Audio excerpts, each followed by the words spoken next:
Well, hello, ladies and gents, and welcome to the MillionPugs WoT7.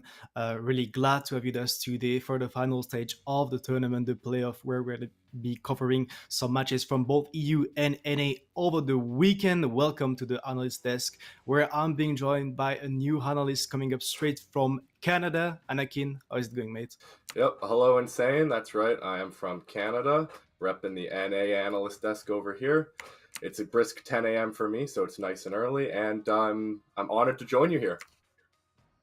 Great. Let's take a look at the brackets to see what we have today, what matches we're going to be starting with. Starting with the EU brackets and the match number one, we have a clash between two Ukrainian teams. Yeah, we've got GDVV1 versus Freaks, as you said, the two Ukrainian teams in our match one. In our match two, we've got two Polish teams, Group of Speed versus Opor, two teams who in the last WoT7 performed fairly well. And then moving on to the losers bracket, we've got Hollow-Winancy facing the loser of match one, and then Pozdro facing the loser of match two. Yes, so we have a total of four Polish teams, two teams from Ukraine. Hollow-Winancy and Pozdro being in the losers bracket because they finished third in their group respectively on last Sunday. That being said, we can also take a quick look about the NA brackets. We had matches already played there. 4 matches were already played, and we're going to be covering the 4 last ones, the finals of the winners bracket and the losers bracket today. And you probably have a better idea about those teams. Yeah, so yesterday, Dopamine and Bear Force 1 went at it, and although Bear Force 1 may have been favored by most people, Dopamine actually performed incredibly well and took the victory there. In the second match, Smile pretty much demolished Quokkas, and in the losers bracket 1, Bear Force 1 beat out MLP, so they're actually out now. We're not going to get to see them play, and then Escalate beat out Quokkas in the second losers bracket. So the first match we're seeing today is going to be Dopamine versus Smile, two very, very good NA teams. Okay, great. So all of those matches today are going to be WoT7. That being said, let's take a look at the Twitch drops that we have prepared for you guys today. You're going to get a chance today to get decals, but also some Twitch tokens. And tomorrow we have mystery drops, right, Anakin? Yep, and 2 of the mystery drops could be a Pershing or that AMX Tier 8 Tank Destroyer, so watch out for those for sure. We also have to thank our partner, MillionPugs, for sponsoring this event. You will get a chance to have extra information if you actually use those comments in the chat, give pugs and pugs. So don't hesitate to just check them out. They're great. Anakin, now that we have introduced all of that, I think we have to introduce the first match of the day. It's going to be, as we said, the Ukrainian clash. Both of these teams, maybe not the most known in the European server, but they definitely have good players. Yep, I'm not familiar with these players too much. It looks like at least the community's fairly split, 55% say GDV. That's kind of who I went with, 45% say Freak. So I think it's going to be a good matchup. It's going to be the supremacy of Ukraine. Well, definitely the community is expecting something close between those two teams. We're going to find out very shortly. But just before that, we're going to head to the casting desk to see what our amazing casters have to say about that first match of the day. Kian and Daki, take it away.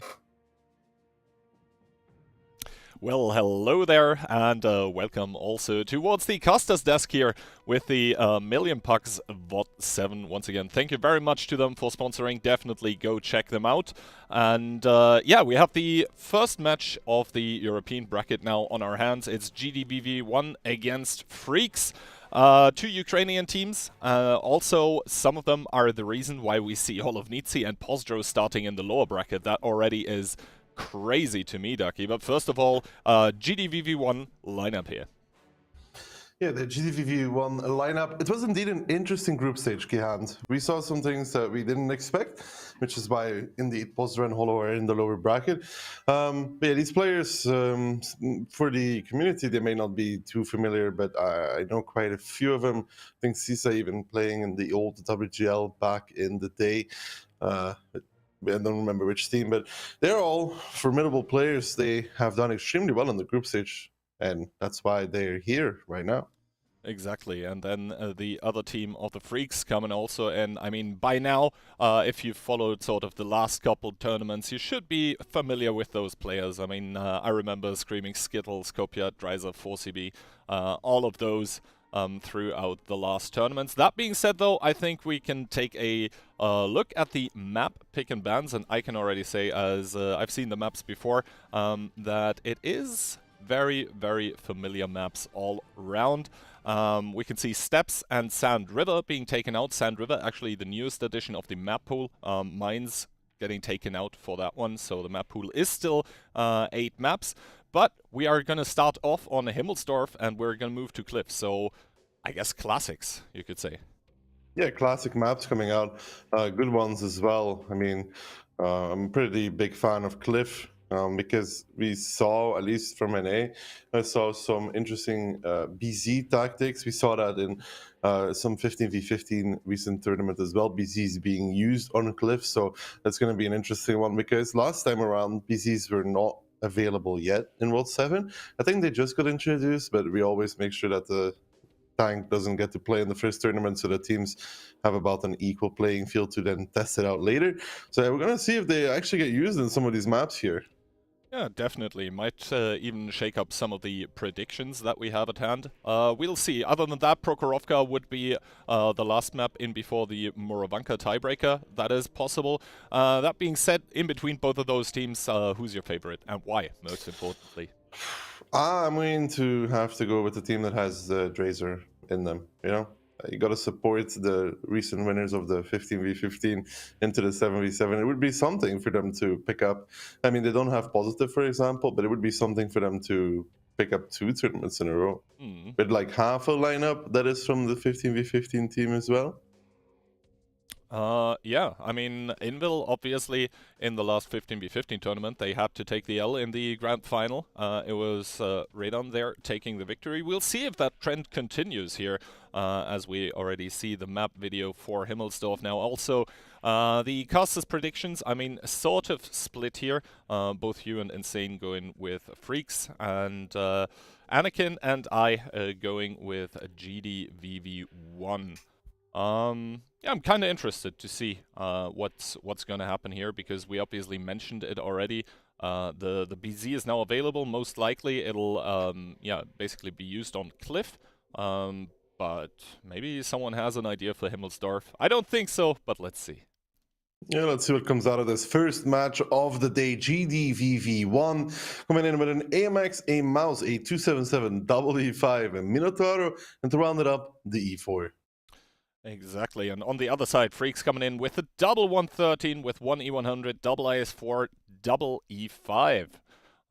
So that's going to be pretty interesting moving forward. Key, as our resident game experts, people are going to ask, why are they bringing the E5? Like, what does the purpose of the tank serve? Yeah, and the E5 actually, after the most recent changes, although that's already some time ago, basically really good DPM, really good gun handling, and the heat pen is going to help with, yeah, for example, lower plate of E4, and yeah, I mean, depending with the cupola, right? If you side scrape sort of against the right It starts angle, with an S. with an S? Speed. It's quite speedy. Speedy. Yeah, not that much speedier than an compared to an S-Conk. Yeah. And so it's still a bit faster than an S-Conk. Kind of. And the hull is better than an S-Conk as well. Mm. If you're shooting at the hull of an S-Conk compared to E5, E5 hull, upper hull is very trollish.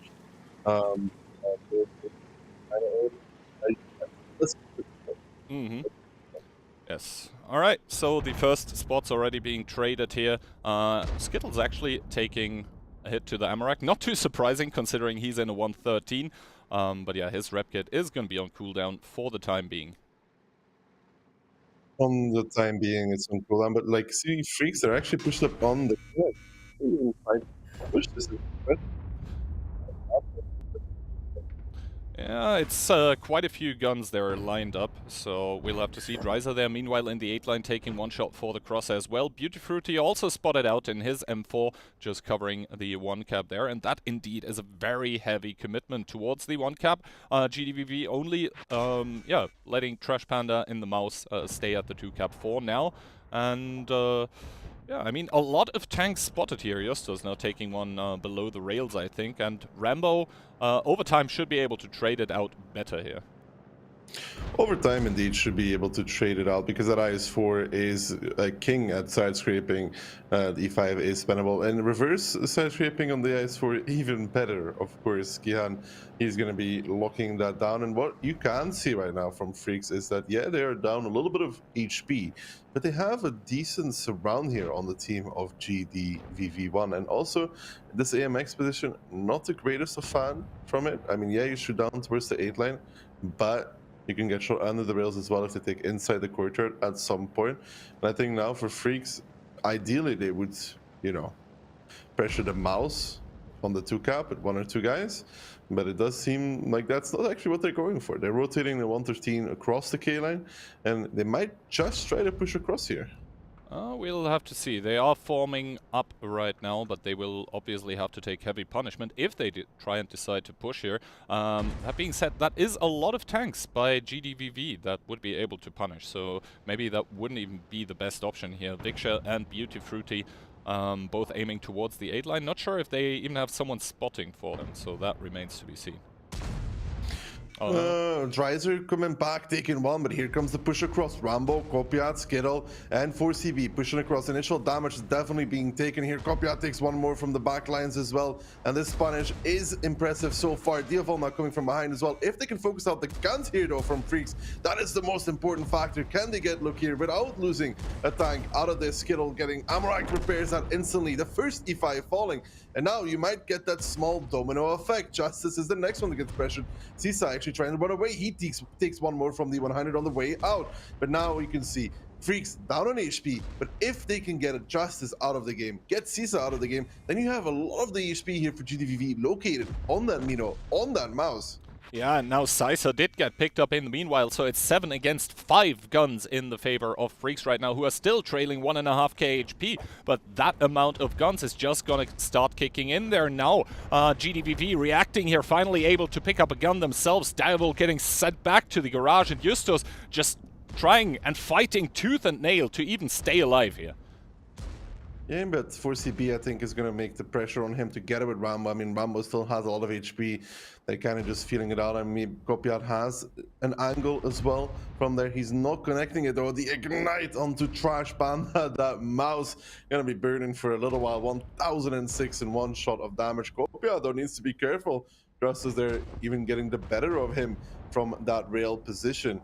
In the meantime, Dreiser, though, needs to be careful in that 113. Trash Panda still has 2k HP in that mouse. He wants to get one of those kills here, bring the game back even in number of the guns. And Dreiser, though, good relocation there, gets back in the window. The Mino from Lexa, though, pushing up as well on the outhand side there, on the 3 line. He's putting some pressure. They know that if Justice falls, they are in trouble. So they're trying to make some moves here. But so far, not really finding anything, as now Rambo and 4CB decide that they've had enough of Justice sitting behind this building. They're going to be removing him out of the game, but not before 4CB goes down towards a one-shot. But Kopiat is going to be closing out the kill there. Now Trash Panda forced to back off, and you can see Kihan, Freaks have evened out the HP, but the number of the guns, 6 versus those 4. Exactly, and also one of those tanks here with the mouse, he has a lot of HP, but he's going to be very, very slow. Lexa and Trash Panda, they have found Dreiser though. Dreiser down towards a 2, down towards a 1-shot, and that Minotauro still has shots available in his clip, so should be able to finish off Dreiser, who's unable to do another shot of damage, it seems. The Minotauro there, bouncing one though. Cry PayPal coming from the side, reducing Lexa towards a 2-shot here, and that Mino, he still has 2 more shots remaining, but he bounces one of them, can't finish off the E100 now, and Rambo starts pushing onto Beauty, and Victor is gonna be able to pick up the M454, and now the E4 is in big trouble. Yeah, but at E4 also kind of kill Rambo. They lose Lexa and the Minotauro. He was not able to get the shots on the E100. The Mino Pen can be a little bit lacking there against that big, meaty German heavy. Trash Panda falling, and Vic gonna be going down towards the grave as well for Freaks to pick up their first battle in the tournament on Himmelsurf Attack. Exactly, 1-0 for Freaks here, and I have to say, they looked pretty good doing that.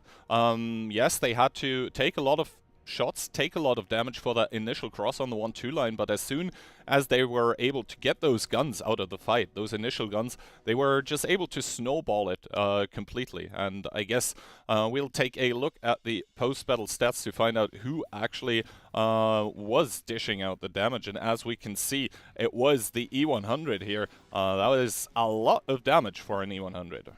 Yeah, even if you subtract the fire damage, this was about 500, right? From that E100, you would still have 4.9k on the E100, which is really, really great performance, even angling-wise. Getting the Mino to bounce him, for example, all pretty important stuff there.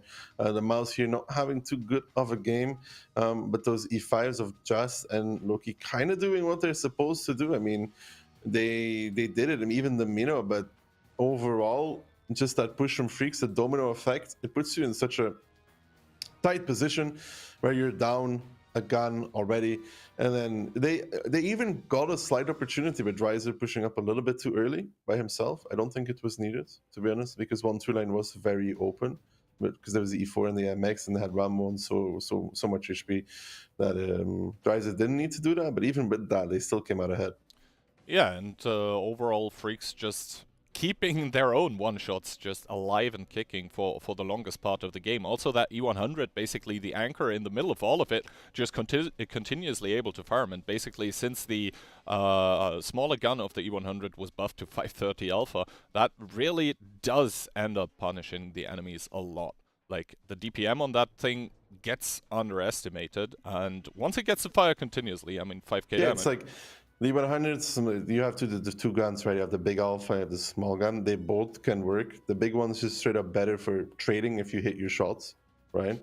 But the small one, the DPM gun, consistency-wise, is great for these kind of scenarios where it does get to shoot quite often. Yeah, now 1-0 here. Obviously, this is a best of 7, so nothing lost yet for GDVV1.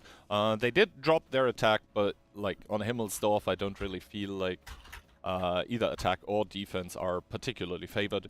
Oh, so, no, it's quite 50-50, I think. Yeah. So let's see if they're able to come back here, or if the Freaks will be able to immediately put that 2-0 onto the board. I think we're just about to see the lineups. That's going to answer the first couple of questions that we have. And, oh, indeed, Freaks bringing out the triple 113. We have one BZ75, 1277, and double T57.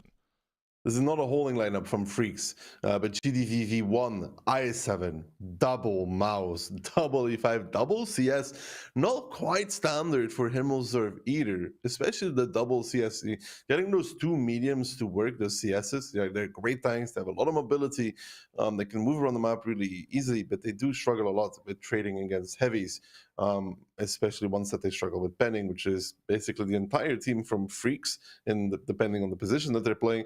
And then you have to also be super careful from the double T57 heavy, because that tank chews through FCS like it's no tomorrow. Yeah, exactly. In the end, with that T57, you dish out 1600 damage in 6 seconds, so that is quite crazy. Now, Dival immediately cutting across and through the middle with that BZ75, already taking a shot of damage from Sisa, but Sisa needs to be careful from those 113s. On the other side, Dival taking another one, and is gonna boost into the corner here.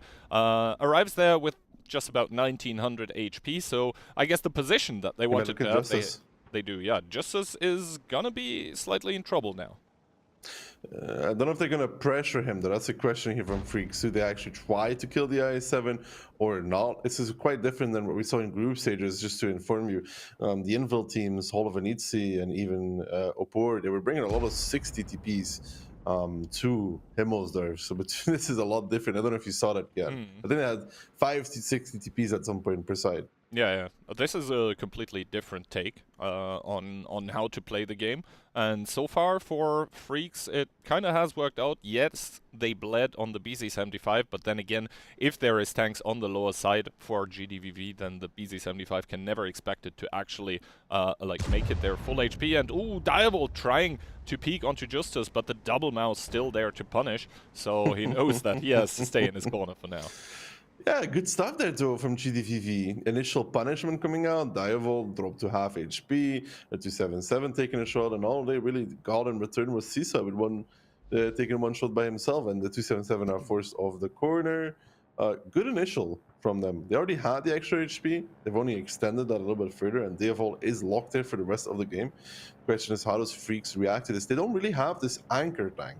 And what I mean with an anchor tank is like, you know, an E3, an E100, a mouse. Those are the anchors for the base. For example, yeah, they need to rotate around what GDVV is doing, because GDVV definitely has the anchors with the mouses. Yeah, the issue here for Freaks is, you know, you have that BZ in the 8 line, you have the double T57. I don't think they have been spotted, but if there was to be a pincer from GDVV, which they can definitely do from on top of the hill and from the 8 line together, or even like a rotation towards 1-2 line, like they're in trouble for both right now. If there was a rotation towards 1-2, pressure with the mouse, they would be having real issues to deal with that. If there was a pincer from 0 line into 8 line, and then from the bottom of 8 line as well towards the T57s, okay, the T57s do their clip, but you lose Deovol, you probably lose the T57 as well, and you have 3 tanks being Dreiser, Copiat, and Skittle that are nowhere near able to support. And I mean, look at Trash Panda, he's kind of just going to peek the middle here. Yeah, GDVV now setting their eyes firmly on this BZ75 here. The mouse Beauty Fruity now peeking out, taking a lot of damage, but that's the T57s basically clipping out. They're going to be out of steam soon. Dial says, no, I want to be out of here, is starting to boost away, is going to make it around the corner, but Trash Panda there to pick it up, and Beauty Fruity also does get picked up. So now the T57's probably reloading, and this is why we see the CS63s coming down from the hill, damaging those 257s that are currently probably reloading. Rambo, even without the loader, that's not gonna help either. That is indeed not going to help us. 4CB in the window gets picked up by Sisa. Now Rambo is going to have to make a big run, and that is the 8-line pincer that we talked about, Kihan, and the trouble to hold it when you have that triple 113. Yeah, they have great DPM, they have great HP even as well, but they're nowhere near the fight. GDVV just throws the HP at them. They lose Beauty Fruity in the mouse, but you can argue the mouse dying, that's exactly what you want. Shoot the mouse, waste all of your clips on the mouse, but then use our superior DPM tanks to pick up the rest. Yeah, now Lexa and Justus pushing out into that 3 line, but this is where the majority of the guns from Freaks is still, and also the majority of the HP.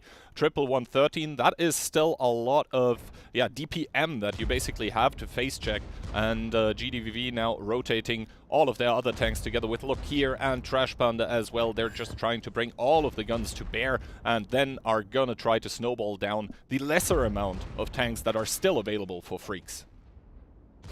And it's still not going to be looking good for Freaks at any moment here. Like, the HP is there, keeping a little bit in competition, at least in terms of the HP. But this is what we saw in the first Himmelsdorf battle as well. That snowball effect, that domino. You lose a tank, you lose another. Like, you're hitting your shot, but in return, GDVV is just able to use that superior number of the guns to just pick up more and more tanks. And now it's just PayPal and Dreiser left running against the 5 guns from GDVV, and I don't think Dreiser is going to be escaping this one.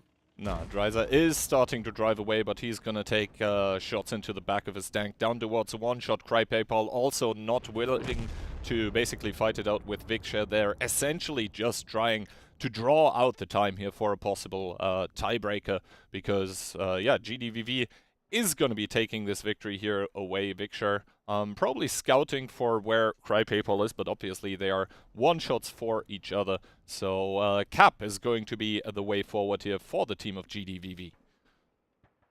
Yeah, Cap is coming in. I mean, you know, they can just close it out whatever way they want to. One more shot for the 277, but Vic is going to pick it up, and that makes it all even.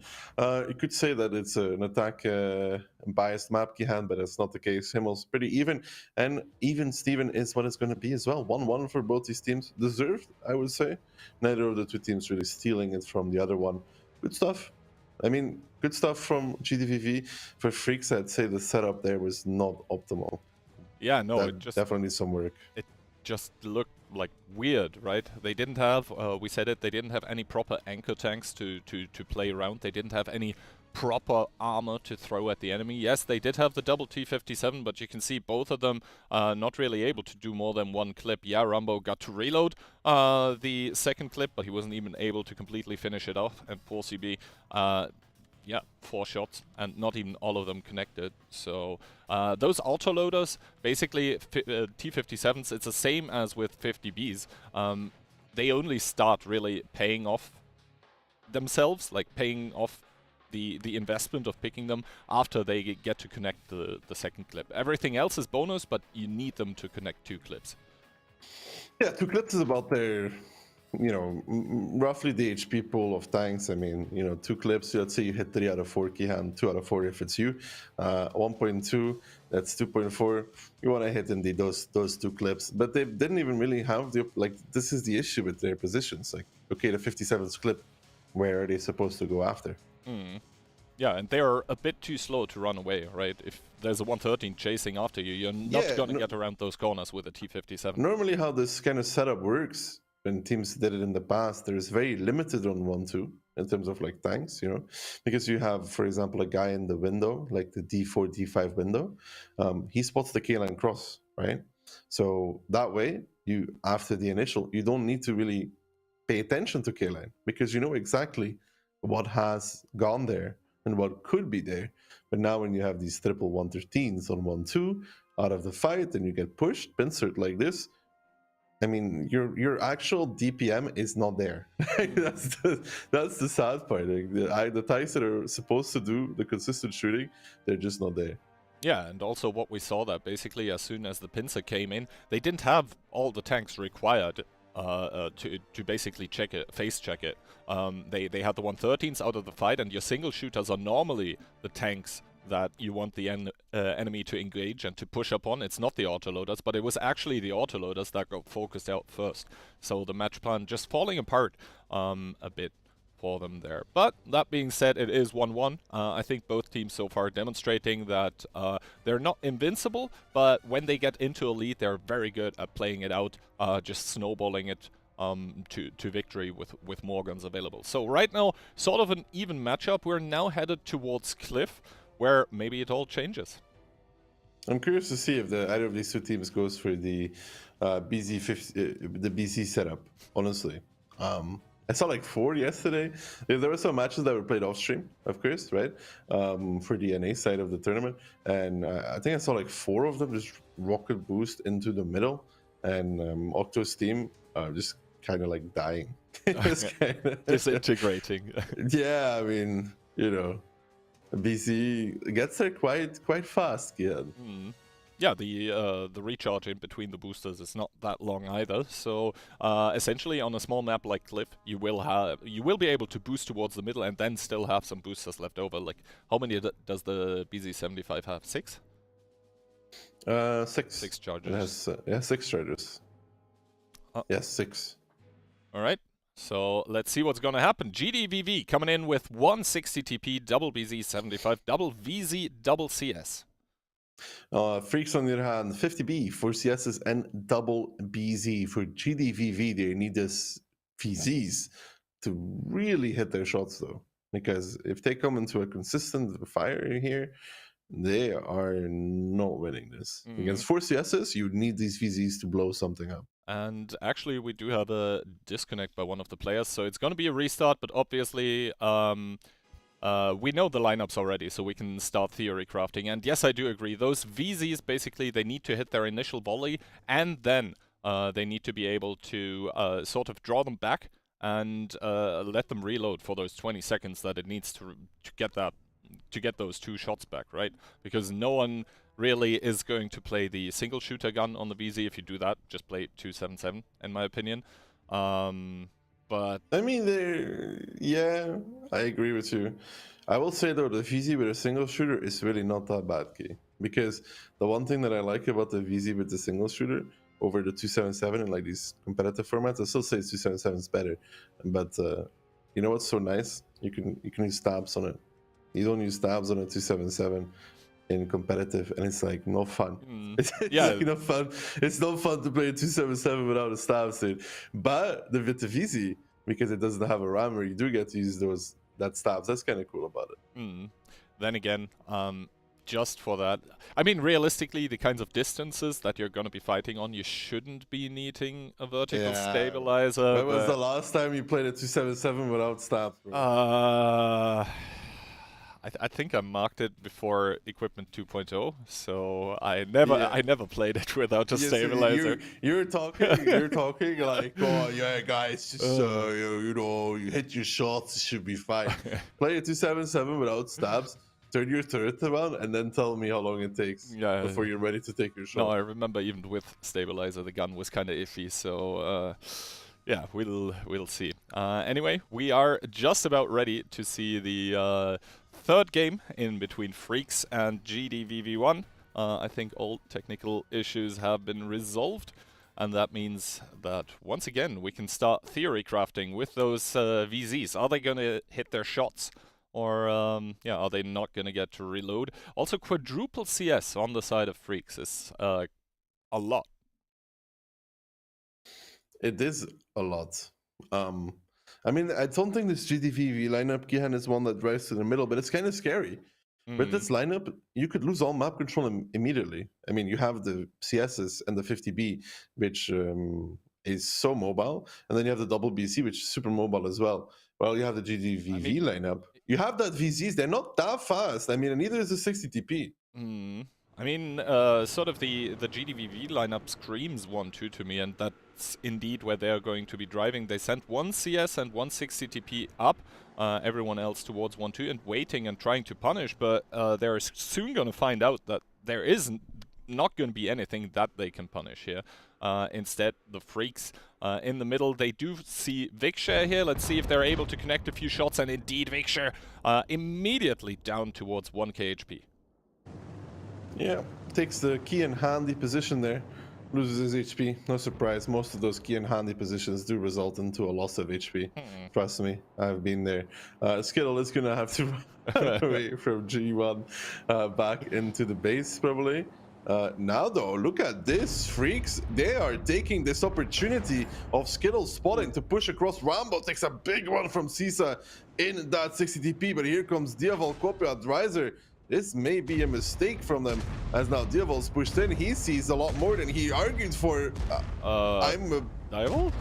He pushed him down at the very least. There needs to be a follow-up here, though. Let's just pretend that was intended. They are indeed all stuck in the lower side. You can say whatever you want about Diavol's play, but right now, he's dead. And there comes the rest of GDVV pushing up. They are still a little bit stuck in the lower side, but they do have the better tanks for this. This is where this BZ and VZ combination is actually superior over those CSs, because the CS needs the time to get that shot. 4CB now coming in with his 50B, just rolling around the corner. Rambo down towards the one shot. He wants to get Vic. Rambo falling as well. 4CB does get Rambo, but at what cost? Dreiser pushing in as well, pushing from the top side. Now Crypapal and Kopian in those CSs are going to be focused out, and I think that right now for GDVV, it's looking all right, Kihan. It is indeed looking alright, especially considering the amount of guns. Yes, Skittles and Dreiser are going to be able to finish off Lexa in that CS63 probably. We'll have to see if Lexa is able to kill the 50B on the way out. He does! So all of a sudden it's 5 tanks in purple here against only 1 from Freaks in yellow. And that BZ75 in the open is just getting hammered. It's just getting bruised. And it's going to be GDVV for the first time in this match, pulling ahead 2-1. Something went wrong there. I'm not sure. I think honestly that maybe Skittle didn't spot everything. And that was a trigger for Freaks to go back towards 1-2. Because I don't think he spotted every tank in 1-2. So maybe they like it looks a little bit weird, and some people like haha Omega lul, right? But if you do some logical thinking about it, Kihan, I don't know if the CSs were spotted inside of 1-2 for this side of GDVV, and you could assume there's a CS at A5 key. You could very easily assume there's a CS at A5, right? If it wasn't spotted in 1-2, I don't recall 100%. So that's one tank out of the game. You know that the 60 TP is behind a corner. That's a second tank out of the game. You have the BZ on the lower corner for the side of GDVV. That's another tank that's not in position. So that's 3 out. So you push across with the 4, and you should win that. However, you don't win that if everything that you didn't think was there is also there. Yeah, it was kind of weird to see. Also, the engages by the BZ75s. I mean, yeah, having that booster, like, can be a very good engage tool, but I think some of them just got carried away while activating it, because as soon as you press the button, right, it doesn't stop.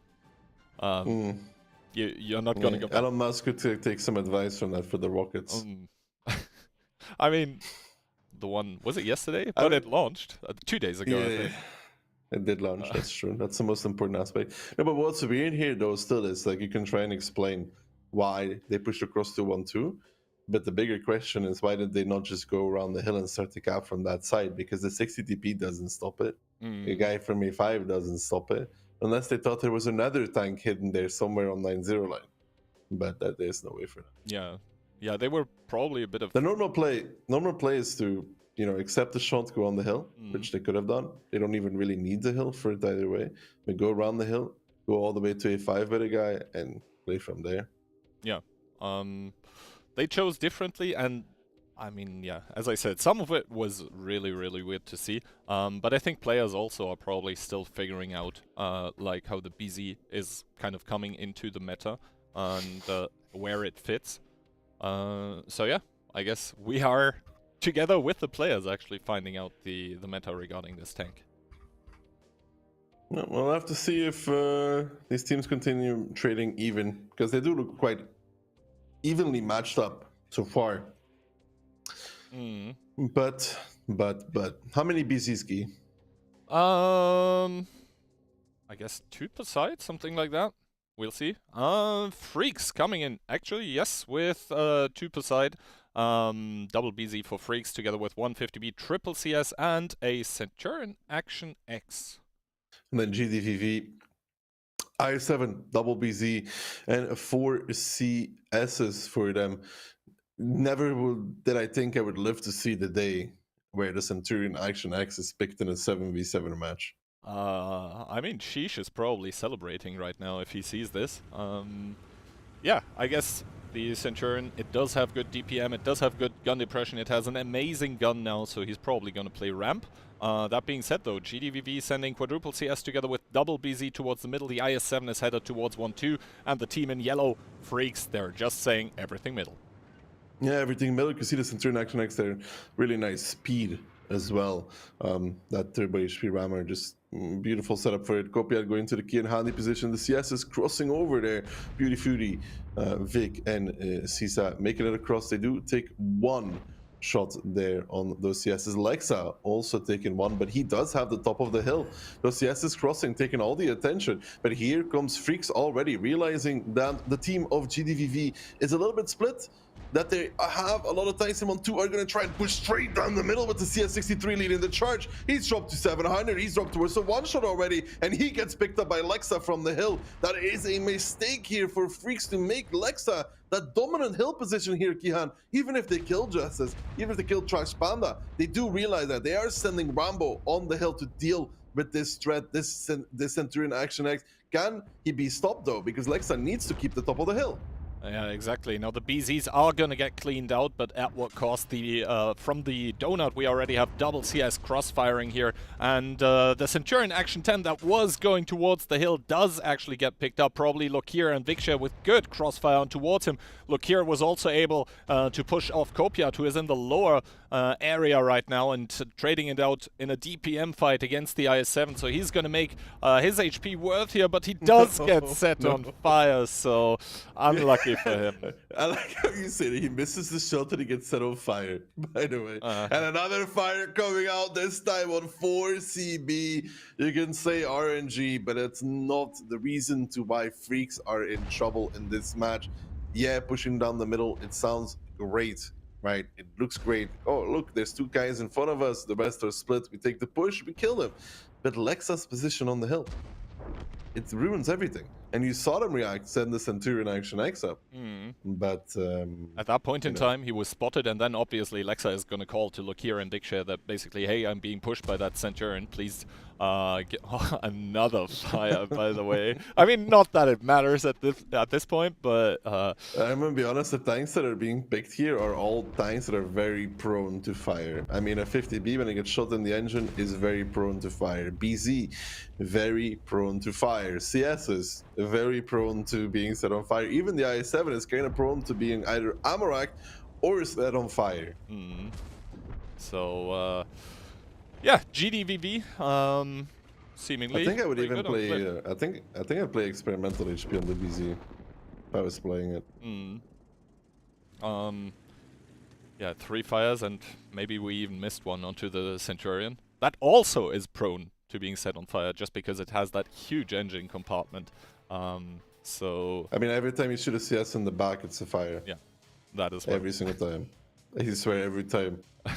People started using fire. Did you not notice in last 50? Yeah, They started using fire extinguishers. Yeah, they dropped the medkit, I think, for that. So, yeah, we'll have to see. Now, first of all, damage being dealt, though. The Centurion, you hate to see it not really working out. Not his fault. Not his fault, no. Not his fault. Can't really blame the AX. Like, they push down the middle, he can't really go over the whole way. And then he's like forced to drive on the hill. That is just not really going to be working for him. The opening from GDVV was a good counter, though, to what Freaks was doing. I mean, Freaks was just saying we go middle.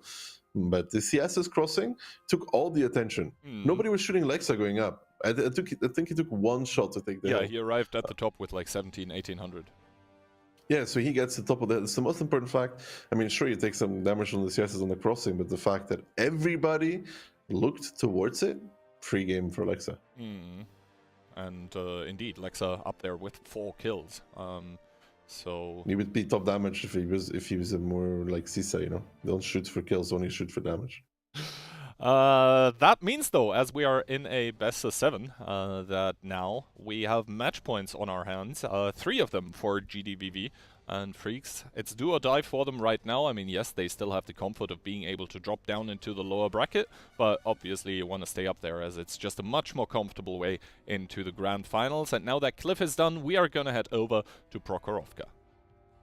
Prokhorovka, indeed. But, Kihan, it's kind of like a natural result here. If you look at the group stages, right? I mean, so far they were playing kind of even, but GDVV, of course, came first in their group, right? Where Freaks was second in their group, and arguably GDVV had some really, really hard teams to play against. I'm not saying that the other group was easier, but having Opor and Hollow in your group is, I think, slightly harder still.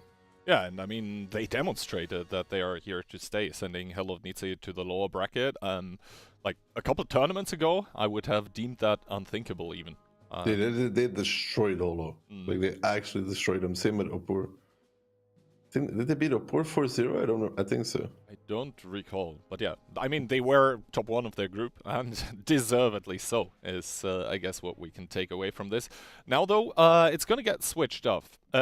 Switched up, sorry. Switched off? The stream's ending? Switched up, not off. Prokhorovka being a completely different map towards Himmelsdorf or Cliff. There is a lot of the information game going on there. I would say straight commitments are really hard to pull off, just because the map is so large. Straight commitments are usually done by the defender. Whether they want to push middle or push over the hill to establish rails control. But yeah, the attacker usually feels it out a little bit, checks out the positions, and then decides to make their move based upon the information that they have available, of course. Yep. First of all, the information we need is the pick and ban or rather the lineups for the teams, which we do see here now. GDVV coming in with the I7 1277, S-Conk, and CS. And then Freaks, on the other hand, 13105, SCRV, CS, S-Conk, I7, and a 113. 105 instead of a T100. It does have that clip potential, though. Yeah, then again, it's sort of like a baby Batchat, but if you want to bring a Batchat... man, I used to say that as well, and then if you play the 105 and you play it with like spotting equipment, the gun ain't all that nice. Yeah. It's like, I'd rather play a T100 at that point. Yep, it's like... if you want to do that, just take a bat shot itself. Then again, obviously the 13105, since it is a light tank, it does retain the camo value even on the move, which is a very important thing to mention there. If I'm the 105 here, I don't even go full spotting equipment, I think, to be honest. I mean, you can have some half setup, so you can still fight better. There's no light in the enemy team. Yeah, maybe the observers can show us the equipment that the 13105 is running. But also spotting equipment by Vikshar here, bringing the low noise exhaust and the CVS. Yeah, it's a very spotty spot CS. I mean, I would not say that this is the greatest random setup for the CS on Prokhorovka, except for if there is no light tanks in your random battle. Then indeed you could do this. But even here, which is not a random battle, we have a light tank on the opposing team. It would probably come as a surprise to the 13105 that someone is running the CVS on the CS63. But 4CB is actually getting rotated over. He's not what I initially expected. He's not doing anything in like the 1 and 2 line, which is sort of the natural habitat for light tanks. Instead, he is being sent towards the hill. Yeah, but they have committed that object 77. Did you see that equipment on that CS, by the way? That was like full spotting, like not even a rammer. Which one? The CS on the 1-2 line in oh yeah, C1. yeah, that's maybe so optics, CVS, low noise. I mean, I don't know about GDVV's setup here. It's a little bit hard to hold everything at the same time. Like you have the i7 committed in the dip. You have the 277 committed on the hill. Dreiser takes one though. Let's be careful. Rambo's now coming over as well in the SCRV. It's like they're trying to hold everything and anything at the same time. And that is risky because a big 9-0 line push can find you. However, you got to remember that the 277, the i7's even going into the dip, are spotting if somebody tries to go back towards the hill. Look here, realizing that there is a threat of him getting pushed from 1-2 because the tanks from the mill can go there, leaves the hole. I think that is a wise decision. Trash Panda now being spotted as well in the 9 line. That is not a push. Such a big play. Yeah, that is not a push that you usually see, but no, but it's great. It is working out here. Yeah, you see Dreiser is sort of starting to panic here as he doesn't really know what to do. Justus on the hill taking one more shot, but this IS-7 here, the only guy that can realistically punish him is the CS63 that is pushing on towards him, and now Diable with the 1-2 push here, starting to drive into the dip, getting hammered though from what feels like every possible angle, not even connecting his own shot into the IS-7. So this is an IS-7 that Freaks is essentially throwing away right now, and Skittles is also committing with the 113. Yeah, Trash Panda there seemed to have made a mistake though on the hills. He's now supporting Lokir here against Diavol. Skittle pushing as well. He is going to have to be very careful because he cannot win this 2v2 anymore. Diavol is almost dead. Skittle just trying to push down, get his damage runs to CS. That is a smart decision. Sisa there getting Amorak as well. Dreiser now falling because the hill push coming into effect. He does get the ignite onto the CS. We talked about it. Every shot on the back of the CS is a fire. Lokir now pushing on towards the 113, but here comes 4CB with his light tank clipping out on towards Sisa. One more will finish the job. He does not connect it. Look here, getting his own ignite now as well. 4CB is reloading, but all of this does not really matter as the middle's getting cleaned up in return. That STRV, that useless HP in the back of the map, the GDVV lineup with so many heavies, with so much HP to play around with. Like, sure, they might even lose Loki here, but probably not. It's just showing a very strong defense here on Prokhorovka. Yeah, I mean, 4CB trying to make his way away from the enemy heavy tanks, but what is he actually going to achieve with that? Yes, he does have his clip, but the clip is not large enough to bridge the gap in HP that now is in between both of those teams. He does connect 1 out of the 3 shots, I believe, onto Beauty Fruity, but that is also going to roughly reveal his position. And yeah, the STRV being spotted is obviously a disaster as well for Freaks, just like this whole game has been here. GDVV is going to take the victory here in the upper bracket match 1. I don't even think the STRV was in a good position for this 1-2 clear. You would imagine him to be at H1, yeah, no? I mean, the i7's going by himself. Why is Diavol going by himself? I'm not saying it would change the game, but why is Diavol going by himself? I mean, maybe because they saw Lokir leave the hole. They never saw him retake it, though, right? They could have been a little bit confused by that, but even then, I mean, SRV's out of position, Montertine's out of position. So many weak points there for Freaks. Yeah, indeed. Freaks not really... Like, on Himmelsdorf, they looked like they were completely neck and neck on par with GDVV. It was pretty close on Cliff as well, still. Yeah. There was potential there on Cliff. I mean, they made 1 or 2 mistakes on Cliff that cost them, but this one, I'd say they got outplayed. Yeah, completely. 4-1, also a pretty clear scoreline. Just 1 game short of a whitewash. But yeah, overall, I think first we take a look at the post-battle results. Because I actually have it already pulled up on my screen, and yeah, the 13-105 coming in top damage, but that's not really what you pick the 13-105 for. Yeah, 5-5-0, 9-3-0. I mean, it happens, man. It really happens, especially when you're face hugging and such. They'll not say anything about that. I just think that the GTVV lineup here, the way they played it as well, committing that 277 on the hill, I liked it. And then the i7 from under, I liked that as well. I do think that Thrash Panda misplayed it the way that he played it, right? He tried to push Dreiser. Don't think it was necessary at all. He could wait for his teammate. But it gets so much map control and enables his team to actually make that zero-line push without even being spotted. So that was great. They overall played it really well. They're looking like a really strong team, to be honest. All right, I think that is quite enough from us for the time being, though. Let's head over to the analyst desk and see what Anakin and Insane have to say about it. Well, thanks a lot, guys. And Anakin, what a performance from the side of GDVD1, taking the victory 4-1 over Freaks. Yeah, they played fairly convincingly. A couple of matches seemed close there, but they seem to have slightly better strats. They caught out Freaks a couple times, and it ended in the 4-1. Great victory by them. Yeah, you mentioned it. I think that most of the times their tactics were on point, their reactions also, they were pretty much countering what Freaks was doing. So good stuff. They're going to be moving into the finals of the winners bracket, and they're going to be facing either Group of Speed or Opor, which is going to be the second match of the day. Yep, and Group of Speed versus Opor, we saw it in the last WoT7. It was a good matchup. It's going to be hard for whoever GDVV faces, but it should be a good match.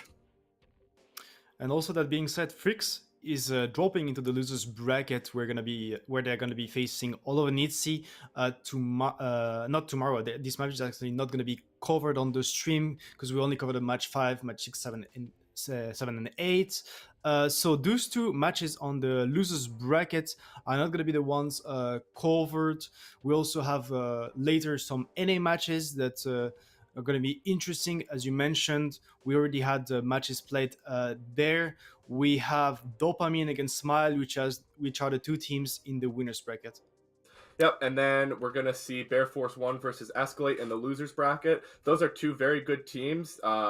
It's going to be unfortunate to see one of those teams go out so early, but the winner is going to face either Dopamine or Smile.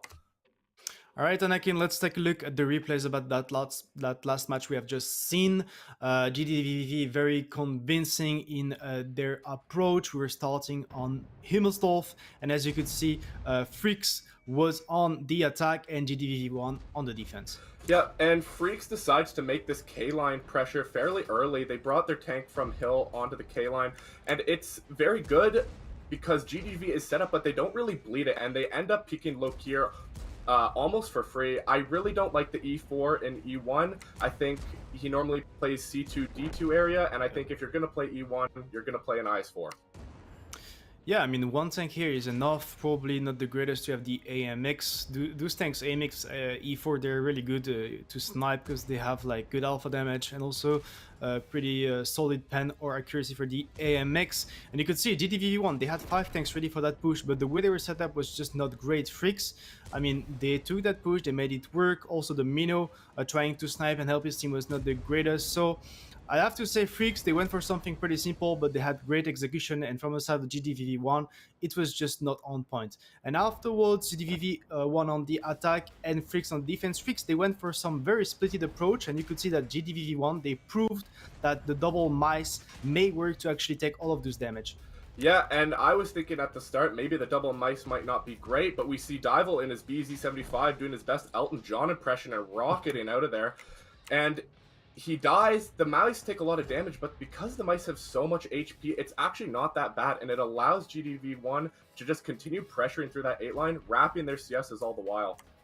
I mean, yeah, they actually kind of suicide mouse in the process to get their push down over the banana and the pincer from the hill, and it worked out because, like I mentioned earlier, the Freaks, they went for something very splitted, tried to cover the entire map, but at the end of the day, the other match from the side of GDV1 and the good execution. Yeah, like you said, the double mice, sometimes it's just got too much HP, and it kind of proved for that for Freaks there. So yeah, you could see at the end, GDV1, they had a lot of tanks alive, and it was just some cleanup, good stuff from them, recovering from the first round. Next up, next map, we were on a cliff, and as you can see from the side of Freaks, maybe it was not the greatest to go across the donut that way. Yeah, I actually think Freaks could have taken hill for free here, taken the high ground, right? I should know better than anyone. Take the high ground, and it seems that the BZ just kind of goes in before his team, and he's going to bleed a lot for it, and he also bounces his shot, which is going to be bad. And I think it's also a misplay that they don't send a CS over to G3 to get that crossfire. Yeah, the position G2 G3 is very important to actually get the crossfire, because then when they back off from the F3 corner or Dodonut, they have that tank constantly doing the damage. Also, Vicky was on a one-shot, so having the tank here would actually not allow him to peek at all. And at the end of the day, they could have also kept the tank on the middle to make the 60 peek completely useless out of the fight, but they decided to take all of their tanks and repush the Donut. But most of the time we have seen that in 15-15, it's the same in 7v7. When the team is set like GDV1 was, it's very hard to repush. It is very hard to repush, and Freaks is not going to be able to do it, as GDV1 is able to just clean them up as their 60 TP was able to come in from behind. And on the next one, we see a split push from the side of GDV1. I mean, honestly, this is a great opening. This is amazing when you see that Lexa is actually taking the hill with one shot of damage taken only.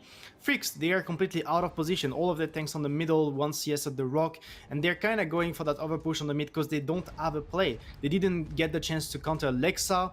They can't really go up on the hill. Neither you're gonna see Rambo going down very easily from the CSs over the donut. So good stuff from the side of GDVV1, once again completely outplaying Freaks on the opening. Yeah, and like you said, by taking the hill and having Donut, that really only leaves Freaks with the overpush mid option. GDV1 was fairly well set up for it. I don't know if they needed to commit 2 tanks into D4 to push off the CS because they don't kill him, but in the end, because they had the hill, they had the Donut, they had Freaks so out-positioned, it didn't really matter. You can see the CS from Lexa is putting in a lot of work with that crossfire. GDV1 takes the victory fairly easily here too. Yeah, I mean, Lexa on the hill is the winning factor from the side of GDVV1. Taking that hill uncontested with one shot of damage is huge, and this is a mistake from the side of Freaks. They're going with all of their tanks mid, but they are not capable of finishing that. And the last round of that match, Anakin, we had Freaks on the attack and GDVV1 on the defense on Broco, and you could see that Ison push over the water was pretty interesting, kind of caught off guard Razor in the CS, and then that push from Diawol. I mean, the side of GDV1, they were really ready for it. Yeah, they were, and they really shut down the zero line push and that bull push from Freaks, right? We saw the IS-7 from Freaks bleed going into the bull. The 13-105 comes in, but it's really too little too late by the time they're doing any damage here from the side of Freaks. GDV1 had already done most of the damage, taken the positions, and made the pushes to win the game. Good stuff from GDVV1. Good showing for the first match of the day. Convincing victory, I have to admit, from them. On the other side, Fuchs, we mentioned it, they're going to be dropping in the losers bracket where they're going to be facing a very solid team, WoT7. It's going to be very hard for them, especially after that match. And Anakin, we now have the second match of the day, a Polish derby, Opur against Grupa. They faced each other in the last tournament. It was pretty close, and I'm pretty sure Grupa wants their revenge. Yeah, it's going to be a great match, and it should be starting right now. Yeah, well, to introduce that just before starting, we are gonna jump back to the casting desk. Kian and Daki, time to introduce the match. Well, hello there, and welcome back with the two of us, and indeed, Insane said it already. It's going to be a Polish derby, but probably not the one we would have expected in the upper bracket. Yeah, no, but it is what it is, Gant. It's still two formidable teams. I mean, Oppo here against Grupa Speed. They have touched on it already. Close last time around. Oppo not having the greatest showing in the groups. Did what they had to do still to not end up in the lower bracket at the very least. But maybe it's just GTVV supremacy. Yeah, we'll have to see. I mean, it's good to see those transferred players, yeah, basically shaking it up a bit. Just, you know, the sort of old... The end of the Invil era. The end of the Invil era. I don't think we are quite there yet. But it's definitely something interesting to see. And with that being said, I think we can take a look at the pick and bans. And actually... the pick and bans shouldn't be too different from what we had in the last match, because it's going to be Cliff again, it's going to be Himmelsdorf again. The third map might be Sand River, then Muro Blanca again tiebreaker. Some of you might be wondering why Muro is there even though it was banned. Basically how it works, after the initial pick ban, all the maps that were not picked go into a separate pool, and then the teams basically ban in between those until only one is left, and that is the tiebreaker. So that's how this basically comes to being. Thanks, teacher Kihan.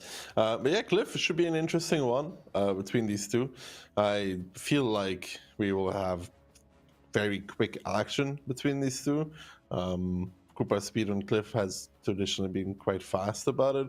Opur in general is quite fast about their approaches as well. We'll have to see what kind of meta we get on Himmelsdorf from these two, because like I said, in group stages, Opur and WoT7, when they played against each other, I think there was 8 60 DPs in one game on Himmelsdorf. So it's like, will we see the same? We're gonna see. They did great though, those 60 DPs, I'm not gonna lie. I mean, 750 alpha, over 3000 HP. It was pretty rough to watch at some points. I saw an IS7 get 3-shot. He was set on fire as well. Oh no. Yeah, I mean the 60 TP, the things that kind of keep it back are the mobility, the gun's kind of derpy. Obviously with 750 alpha you're not going to get the best gun handling ever. And also the pen is kind of lacking compared to something like 340 from a 277. So when you're faced against side-scraping IS-4s, it's not the best time, but if you're just fighting tanks that are out in the open, then the pen is obviously going to be enough. And then the 750 really starts kicking in, because by having that, you force the enemy to trade 2 for 1 for every shot, and doing that reliably against the 60 TP that's not in the open, or that is side-scraping, or even hull down, preferably, that can become kind of hard. That being said, though, first, we do have Cliff on our hands, so I'm gonna throw the curveball back at you. How many BZs are we gonna see? 2. Per side, in total? 1. They're 2 in total. Alright. Other than that, casters' predictions, we're all going in favor of Opur here. Not a single one of us trusting in Grupa Speed, but they are here for a reason. They've also performed in their group, and honestly, like, the groups this time were pretty stacked. Yeah, they were indeed. Dude, I'm such a predictor. It's unbelievable. Upward, double BZ, double IS7, double CS, and a TVP. Yeah, and for the other side, we do have triple IS7, triple CS, and then a TVP as well. The TVP for the defending side is mostly going to be trying to do initial damage in the middle. That's most of the time where the TVP goes. From the attacking side, I'm kind of interested where where he's Goes going middle to go. two. Goes middle two and kind of tries to do the same thing normally to clip a tank trying to take the hill or trying to take a key and handy position, for example. You can see the split coming in. Opor, 4 down, 3 up. Grupa Speed, 5 down, 2 up. So in terms of initial split, Grupa currently ahead. Grupa indeed currently ahead. Now we're going to see those tanks in the 1 and 2 line driving into each other. The Grupa Speeds tanks have stopped right now, but rams going on all over the place. But right now, Grupa Speed should have one more tank in the fray. That being said, though, Twist already down to 408 HP. He's actually the one to go down first, and now T-Sec coming in from the upper side with the TVP as well. Yeah, but the big mistake there from the TVP player from Grupa Speed. Miko just blows up, a little bit over-eager, does not respect T-Sec coming in, clipping him out as well. And here come the BZs from Grupa to face against Grupa Speed, actually, as Souza picks up Jordan. And the quick mobility here from those BZs coming in quite handy. Rexar falling out, though, but Marcel is going to be going to the grave in a second or two. And that CS that was on A5 from Grupa was out of the fight here for a long time, Kihan. He had to drive from A5. He had to come into the fight and push around the donut, and the mobility from Opor, those BZs, that TVP, they came across so quickly. Indeed, they came across so quickly. We can already see T-Sec rotating around the back to backstab Gurski, and as soon as that crossfire with the IS-7 is gone, the superior amount of guns and the HP double available now for Opor when compared with Grupa is going to come in. They're going to start pushing the last remaining tanks here that Grupa Speed has in this G2 spot here, but it's not going to save them. And Opor, in a very, very quick and aggressive match, is going to take the point.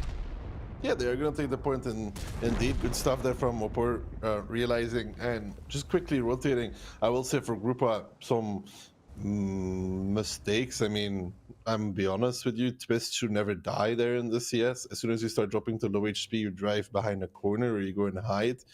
For Grupa, because they had that initial overmatch, they shouldn't be losing a gun there. They should be beating it even harder. And I will say the TVP that came from the top from Grupa was the freest TVP Opor could ever have. Also, I think one of the CSs on the lower side got rammed. That's never what you want to have. I think that was Twist as well. He got rammed by Ketsai. So you see by the amount of bends he took. But yeah, the TVP there from T-Sec doing great. I mean, Miku does 2 shots of damage in this. If you then compare it to his opponent, I mean, Twist took 4 bends. I think it was still him that got rammed though. He shouldn't die for one, and Miku overextended by quite a bit. Yep. I mean, compare it to T-Sec. Yeah, I mean, T-Sec was there and he did 3 clips. Like with 2 you're already good, but like 3 then you're getting sort of in that bonus area. With the TVP clip, obviously if you do 2 you remove 1 full HP CS from the fight, and that's essentially what you're supposed to do. Also you can spread out your alpha nicely with those 4 shots available. So yeah, in the end, Opor just quicker with their reactions to what the enemy team was doing, and then the team of Grupa, they had 1 CS out of the fight completely. It felt took like a while. Yeah, it took a while. It felt like not all of their tanks were prioritizing the right targets. The guns were just dropping quicker on their team than on the opponent's team. They didn't have the DPM in the fight because yes, the IS-7s were there, but it's like 490 alpha damage every 10 seconds or so. Meanwhile, CS tanks, they just have so much more DPM because they're mediums. Yeah, for Opor, I mean, the quick reaction came across, did very well. Low HP surviving. Rexar, for example, was a 1-shot hit behind the rock. I think he gave 2, maybe even 3 shots to the TVP of Miku. Normally, though, if you have the advantage in 1-2, like Grupa has, you need to, get that kill first, don't really lose anything, generate a second kill. But they never actually got to do this.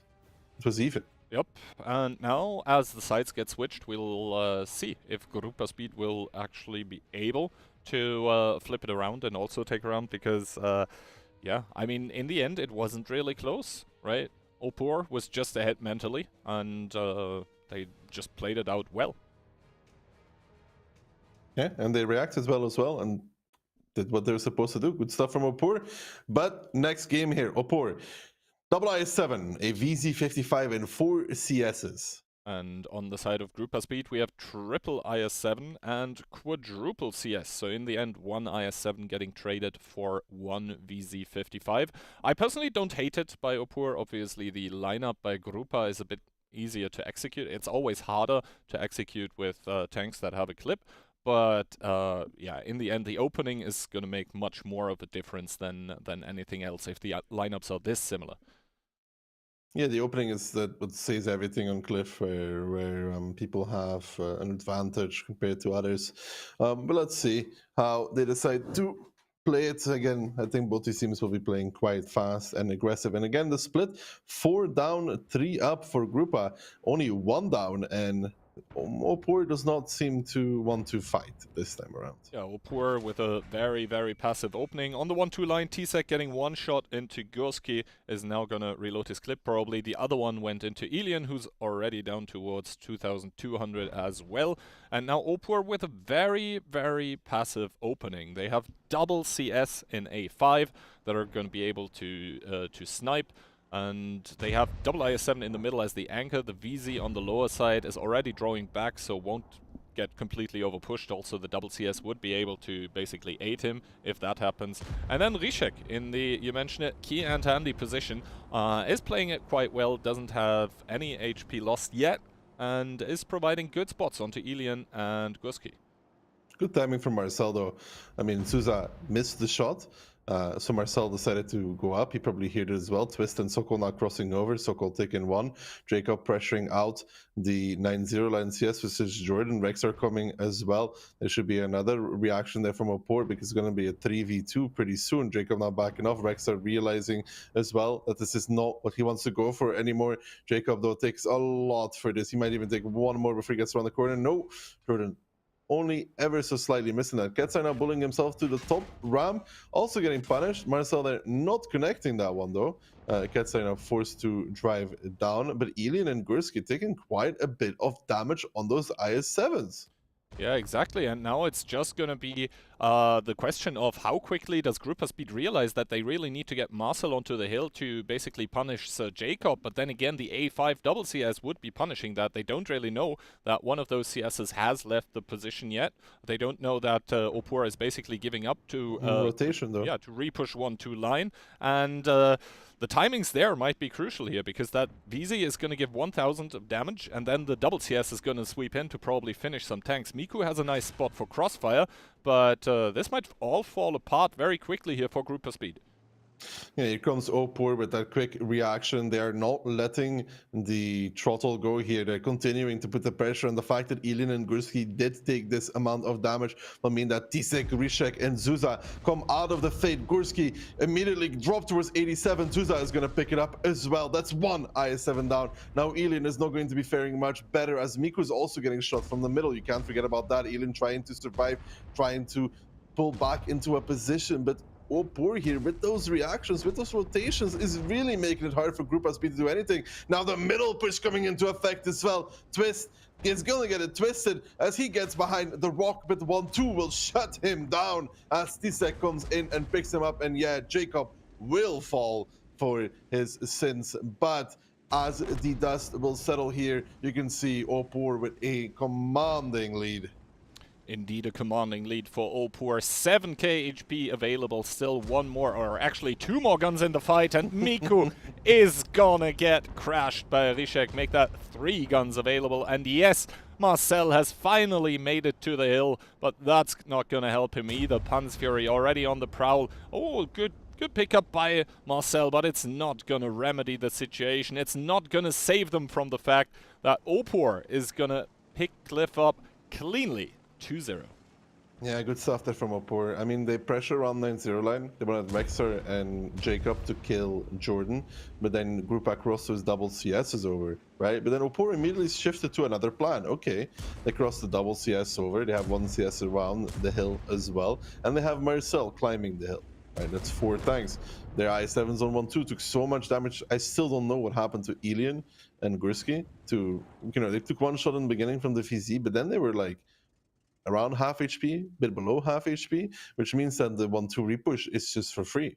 I mean, even then, they could have also just crossed Rexer from the E line, right? could have taken it from the E line, and they would have 4 guns there against the 3. They would always win it. So really good rotations from Opur. Exactly. Jordan here now running down the clock, as obviously Grupa Speed is defending, so they want to, yeah, just make this game as long as they can. Grupa Speed is defending? Oh, Grupa Speed is That's attacking. news to me, dude. Never mind. Never mind. Oh god. But yeah, I guess he's just giving time for his team to already start thinking about the next map that is going to be Himmelsdorf, and indeed, Ketsai is going to seal the deal for this battle here. 2-0, and Opur is looking really, really strong right now. Yeah, this was a really good game from them. Initial plan, hold. Then coming right after was, maybe we can kill the guy in 1-0 line. Okay, we can't kill the guy in 1-0 line. What if we go kill the guys on 1-2 line instead? Because they're also stuck there. Just great reactions, great rotations, and deservedly picking up that game.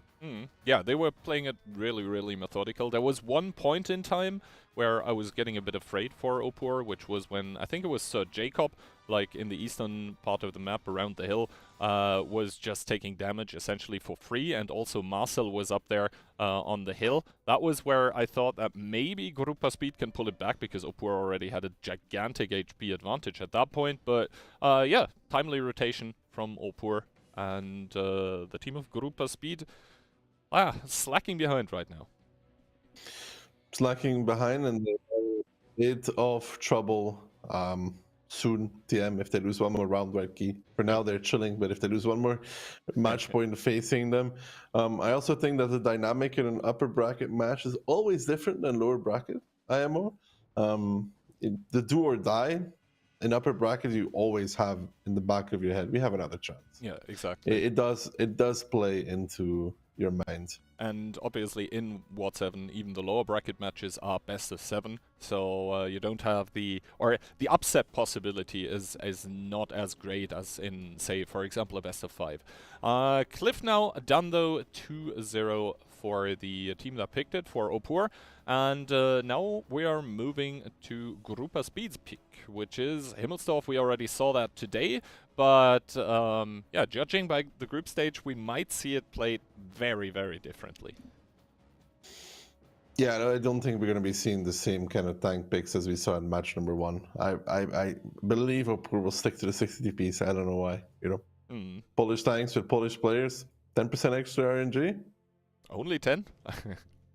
But yeah, 60 TP, obviously a tank that really slaps, especially when it comes to the alpha. And like, for example, those sometimes teams pick 50 Bs on Himmelsdorf, and then you are essentially a 3-shot, maximum of 4-shot for those gigantic amounts of guns. And then for those tanks with lower alpha, it does become extremely difficult to trade well against those. Yeah, 60, yeah.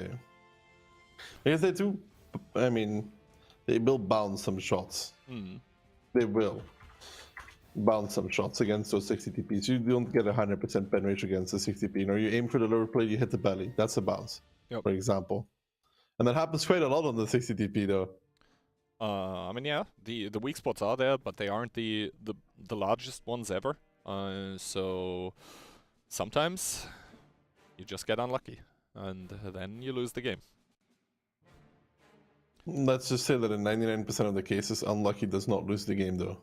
Yes, yes. Okay, so I think we are about to have it revealed to us. How many, how many 60 TPs there are gonna be? I told you, man. 4 for the side of Opur, a 277, and Eskok and a CS to round it up, so they have 5 Polish tanks. Exactly, and for Grupa Speed, we do have triple 60 TP, 1 IS4, double Eskong, and the CS63 to round it off. Yeah, I mean, I like it.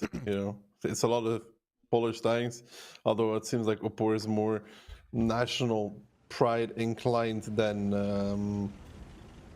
their Grupa Speed. We'll have to see. I also like the Eskong picks. It's kind of fallen out of favor a bit, the Eskong, recently, I feel like, because you have the alternative with the E5. So yeah, I'd love to see those being picked here, because obviously the Eskong is still a great tank. It's got good DPM, it's got a very reliable gun, it's got those very reliable APCR shells as well that can sometimes be just, more convenient to use than heat.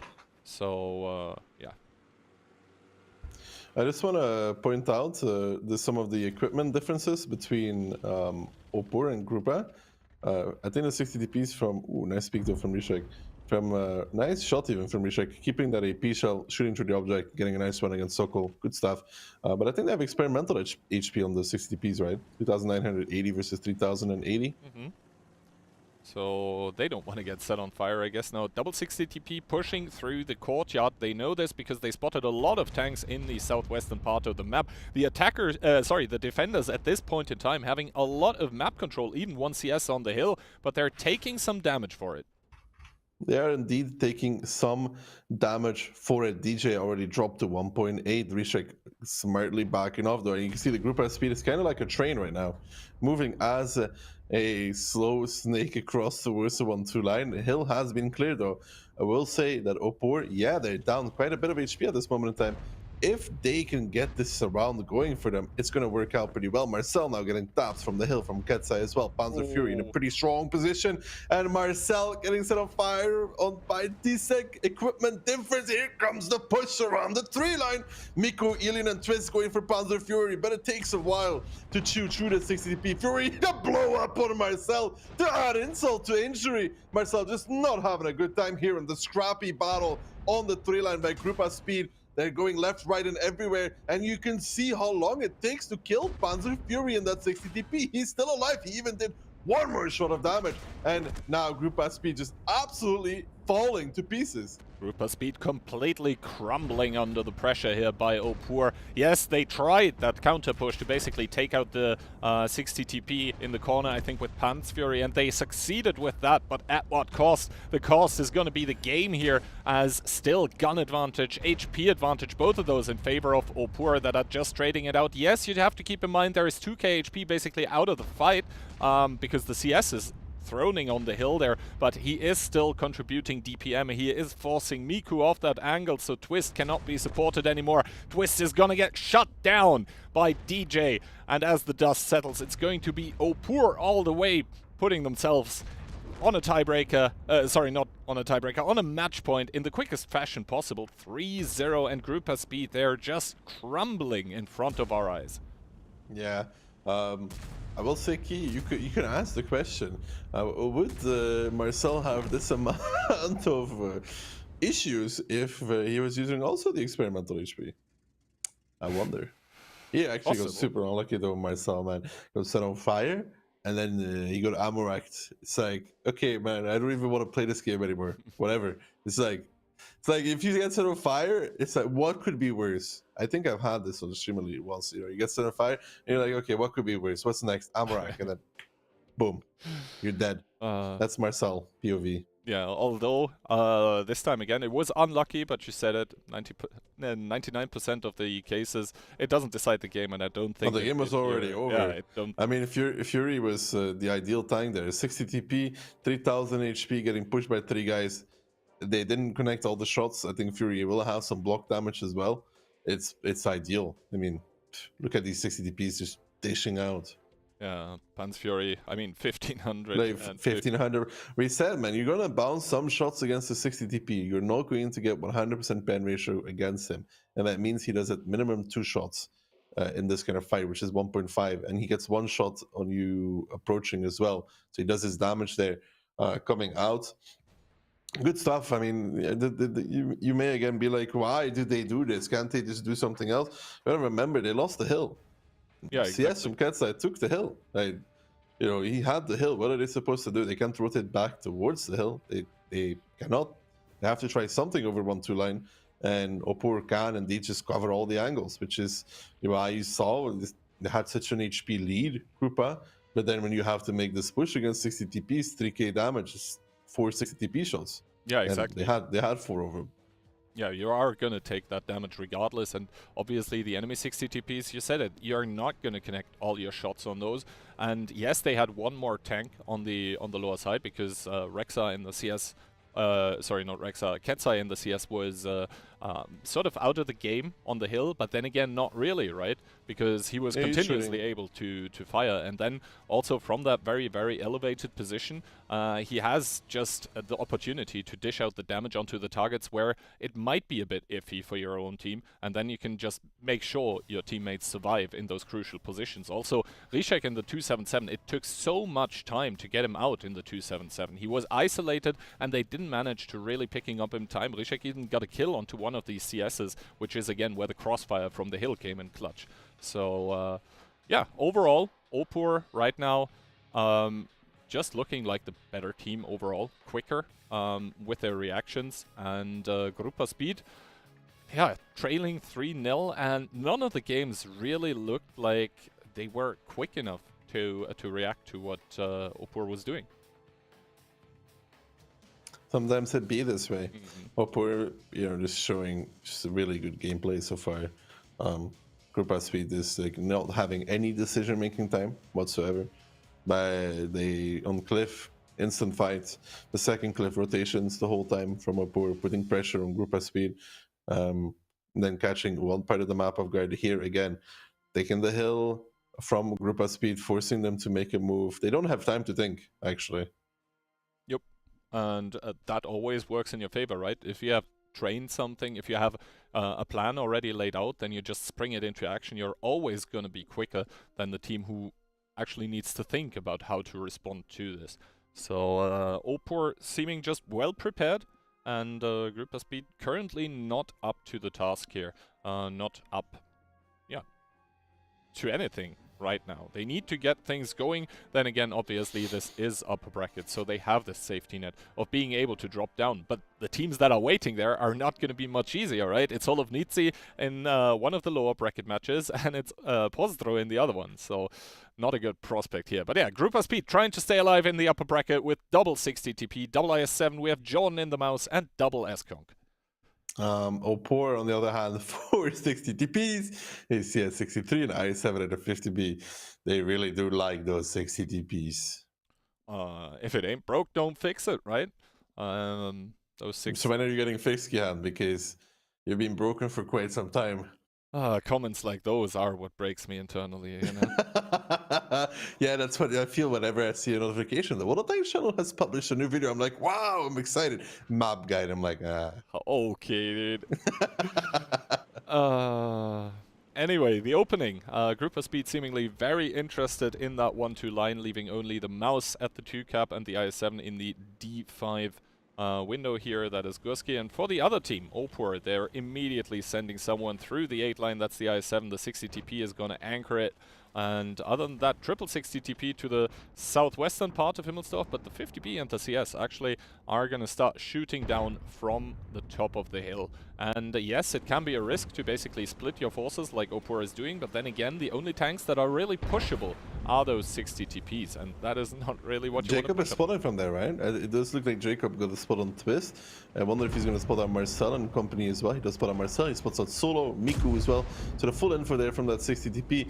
Can Jacob actually run away from this? I mean, yeah, great spot. You get the info. Does he get around the corner as well? He gets tracked once. He is reversing out, and this time Grupa Speed is putting the pressure here on Opur. A quick move down 1-2 line finds Sir Jacob. I mean, yeah, that 60 TP is going to do one more shot of damage, but it'll also be the only shot he did this battle. 740 on towards Miku. Jacob trying to draw them out. But now what here for Opur? They will lose Jacob. Panzer Fury is not doing too well either. T-Sec neither in that 60 TP. Now the 50B and CS are coming into the fight, but little too late at this point. Kihan 6,000 HP down. 2 guns as well in a second or two.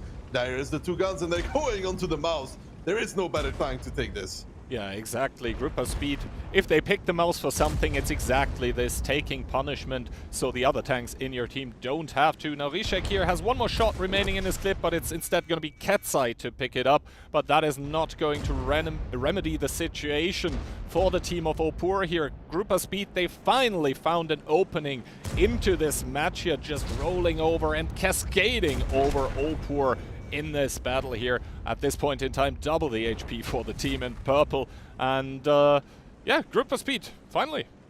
We see some reaction from them. Finally, it's them that seem to be in the driver's seat of this battle for the longest time, and they are just gonna finish off this battle here, and they're already gonna be thinking probably about the next map.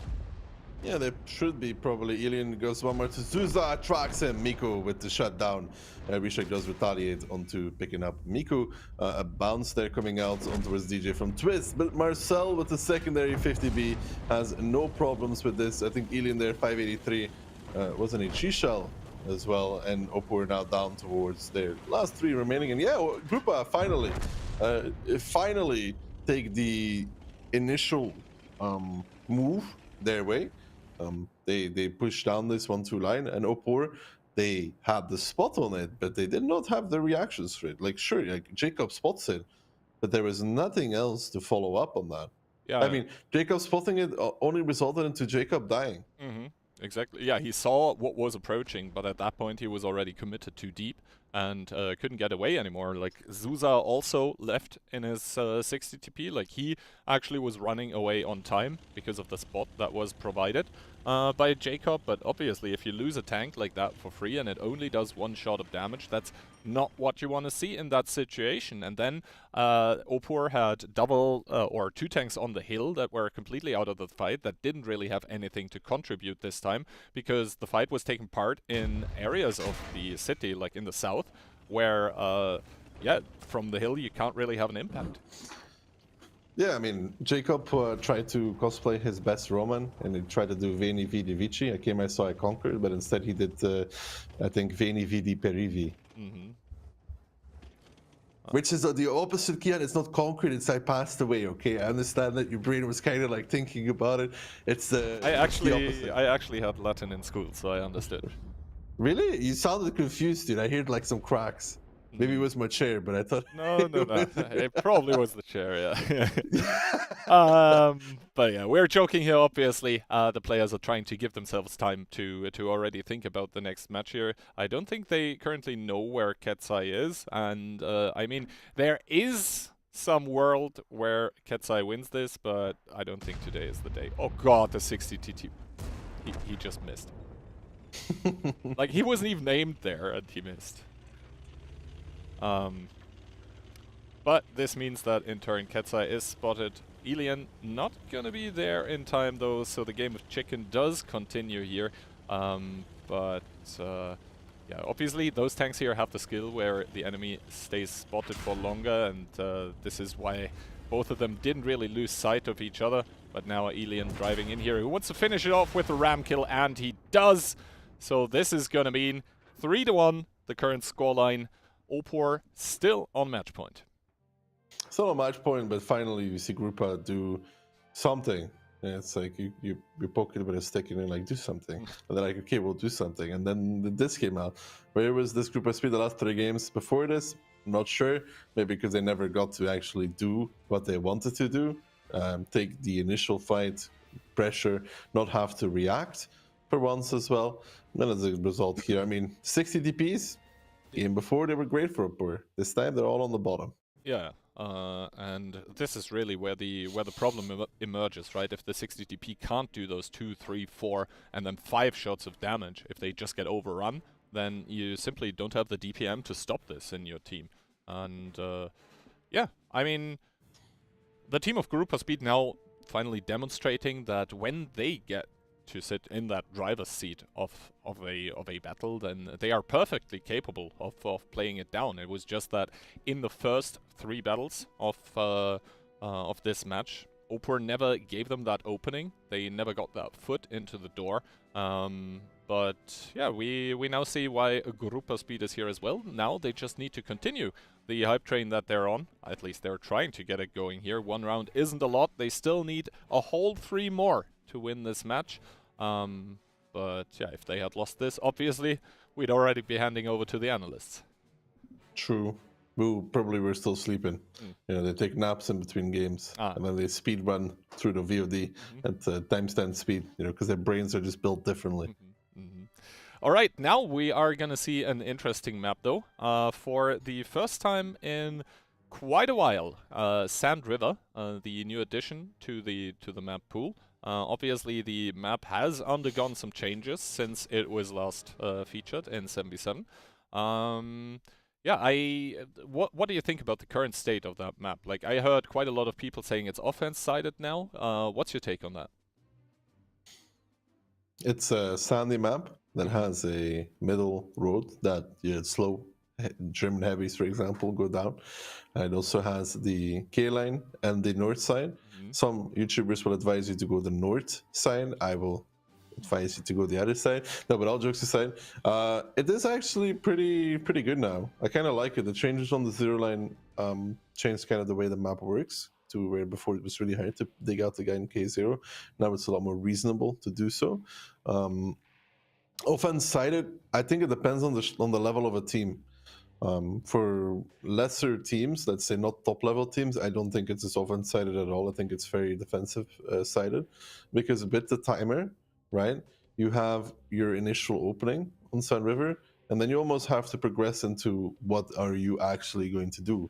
Because if you commit on the K line after, you do not have time to rotate all the way back north. It does not exist. You don't go from K9, rotate back north, and play with 3 minutes left, because it's almost impossible. So it really depends on the level of the team. Between top level teams, yeah, you could say that it's maybe a bit attack biased, but I don't think it should be that much, actually, because there's a lot of things you can do on defense. All right, Opor coming into this one with double IS7, double S-Conk, double CS, and the Minotauro. Group at speed, 5 IS7s, the Bachelor and the STB. That's a lot of IS7s. That is indeed a lot of hold down power. Obviously, yeah, Sand River is a map where having a hold down tank can actually be very good. The dunes, all of those favor hold down gameplay, and yeah, pretty nice to see the Batchat as well. It's going to outspot the CSs depending on the equipment, but it should normally, and that STB obviously also going to be working those ridge lines. Personally, I'm not the biggest fan of the tank, but teams keep picking it just because of the raw amount of DPM that it has compared with the gun depression. I mean, here on Sun River, I think it's fine. It has a DPM hold down to play that middle.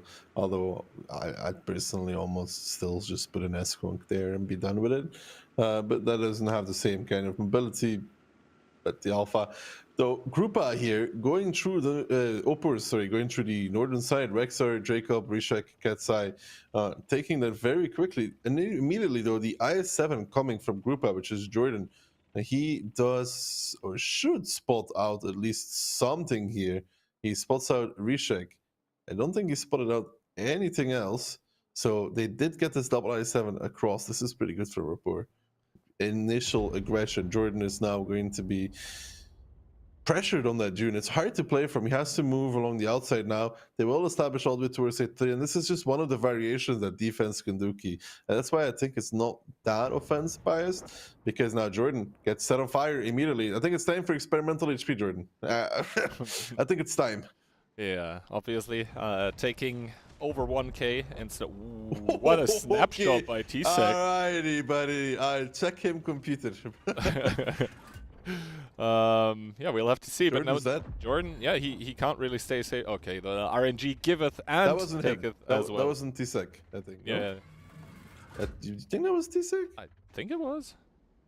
See, then he's so lucky. He should buy a lottery ticket for tomorrow as well and give it to me. The the thing is, though, 60 HP, that is just basically an HE connection by one of the Super Kongs away, or maybe a couple if they hit the turret. But the Minotauro so far able to stay safe here, and that is a lot of punishment onto Jordan here, so Group of Speed need to be really, really careful what they do. It seems to me that, like, yes, they're trying to go through the southeast to sort of get pressure onto and secure the one cap. Then again, who realistically could be capping unspotted? The Batchat, maybe? Bad low noise can cap 100%. Been done before. I don't know if Sokol has low noise, but bad low noise can 100% cap. The thing is, if the Minotauro possibly has an optic, then maybe he's even able to spot it. No, I don't think so. No, you have to overpeak for that. I need to see Sokol's equipment, but I know from distant relics in the past that a Batchat, even against an S-Conk, I think with optics, can still cap. And usually S-Conks don't use optics anyways. So Sokol, if he has low noise exhaust, should be able to pressure that cap at the very least. However, the issue is still remaining that they can just push the DE line for Opor because they have A3, right? If they have to, and stop the cap that way.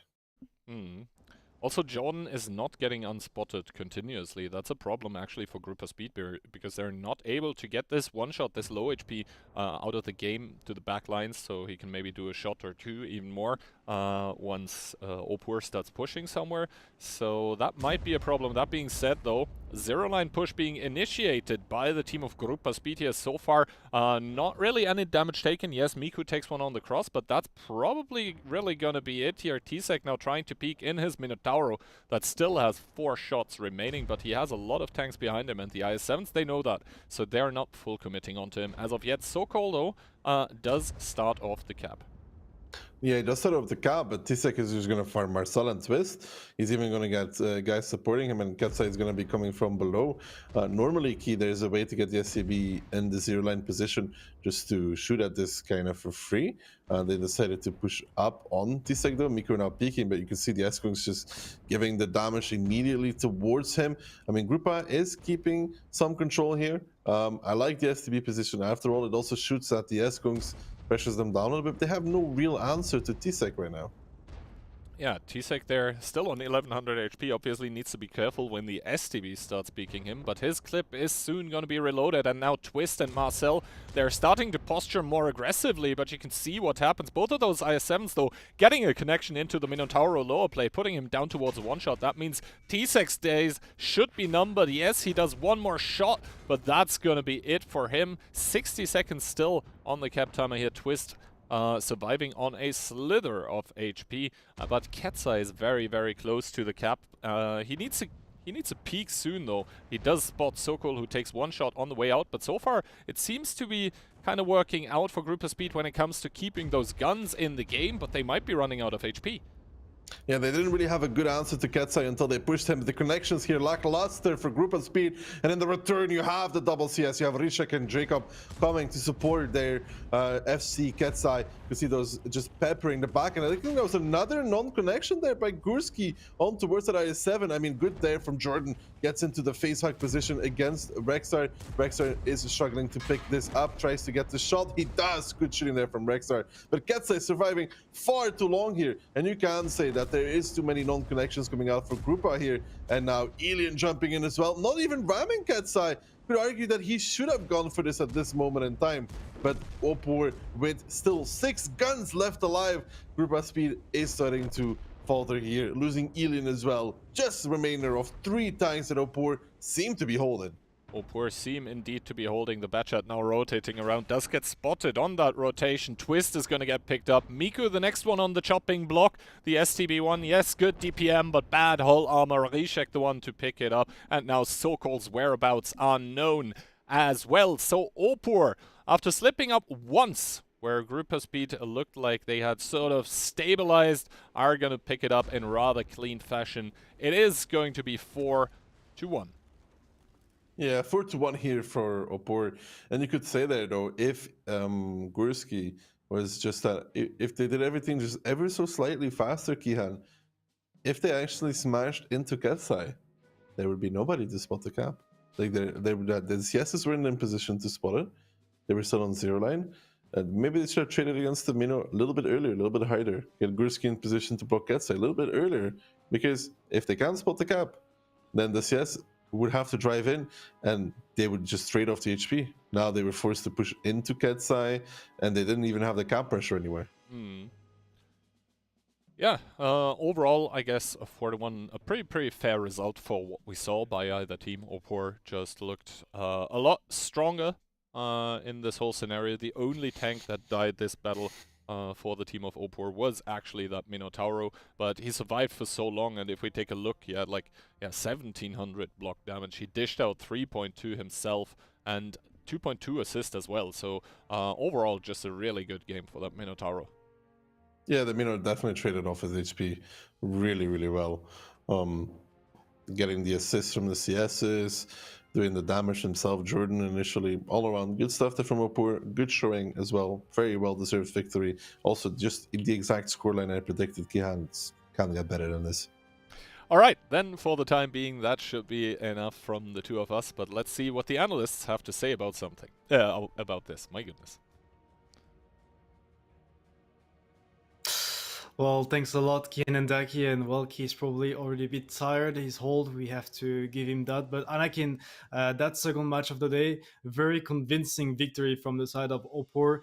They were great. They had great tactics, great reactions. We had a good round from the side of Grupa, where they actually went straight for the brawl and surprised them. But other than that, very convincing from Opor.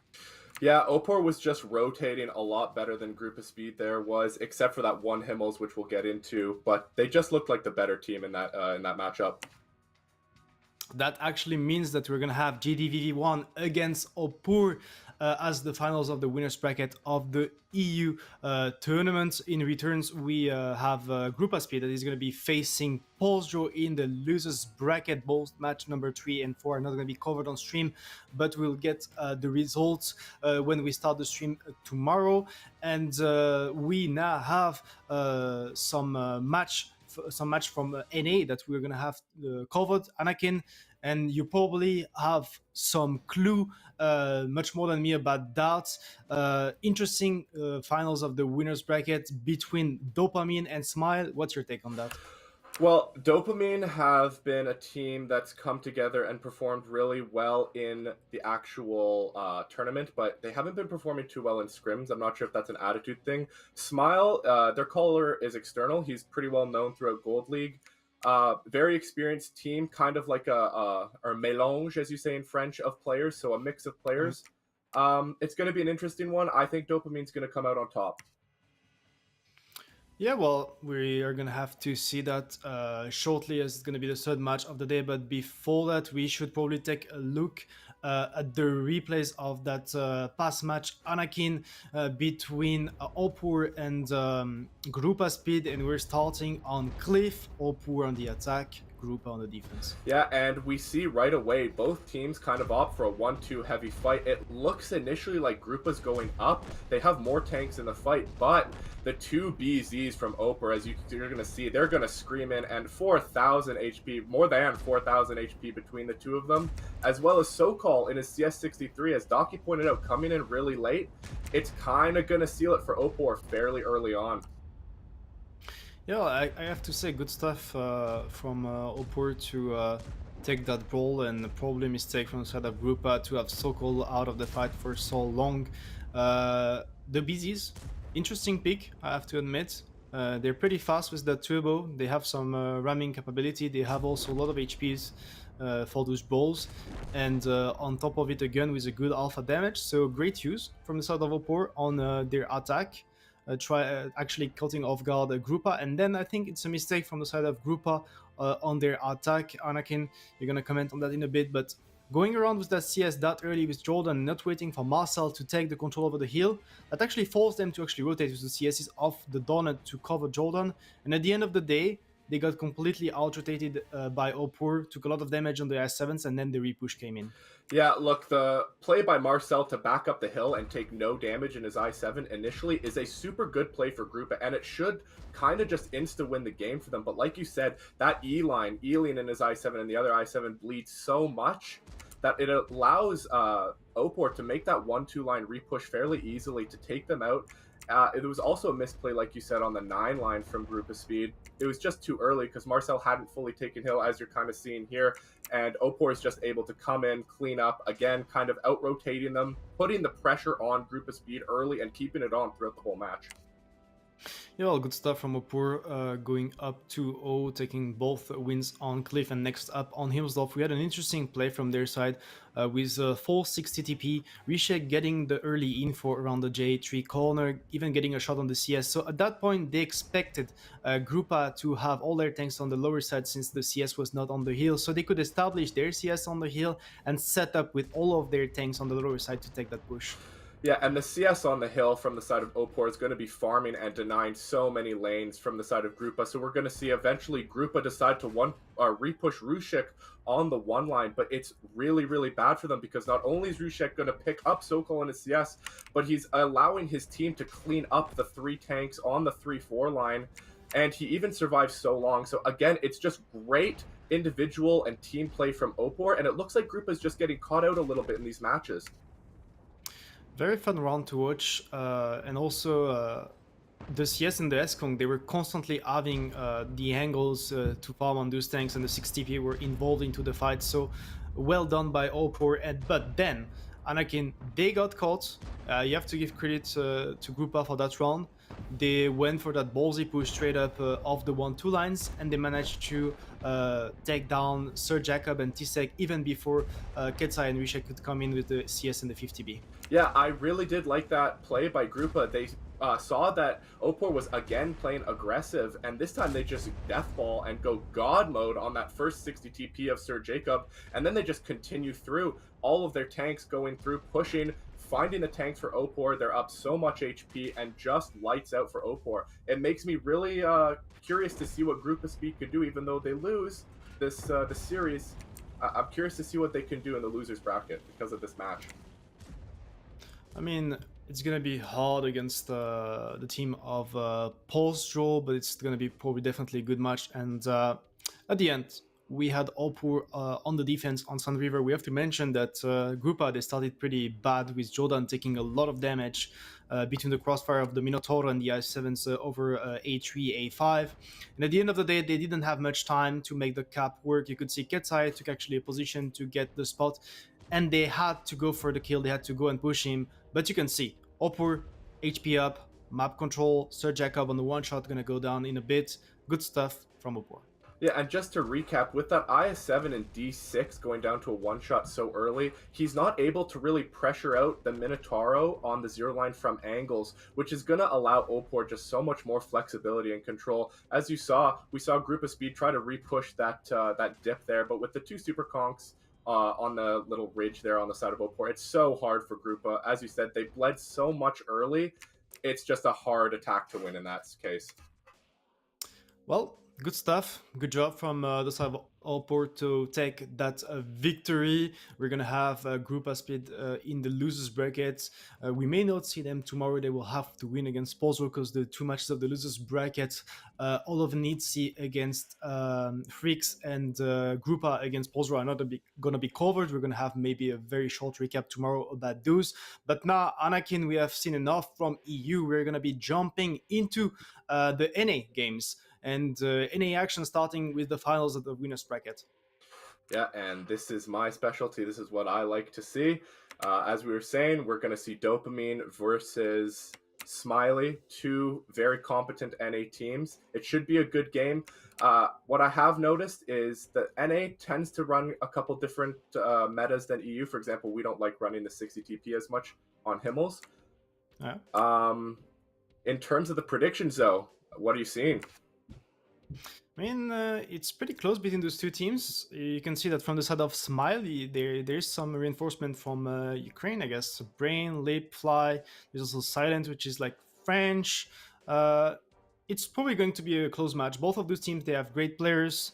But Anakin, we have the two best people to actually introduce that match and give their take. It's Kian and Dake, guys. We want to hear what you have to say about that first NA match of the day. Please take it away. Well, hello there, and welcome back here at the Costas desk. Once again, Dake and I are going to guide you through the next match. It's going to be Dopa against Smile. It is NA. But some of those players we probably know, right? Yeah, I mean, Silent is the French Silent. He retreated so far. Yes. You might be muted. He retreated. It was just on one spot. Yeah, it's all good. So Silent is Silent from France. Basically, he retreated so far after not being able to qualify that he went all the way through the ocean and ended up in NA. It was an unbelievable story. I don't know how he pulled it off, but that's how he ended up there. Fly, also EU player, Loop Brain. As well, Loop. Yeah, we're infiltrating servers, going undercover. Yeah, overall, high individual skill team. External is leading, and External has not that much experience with leading.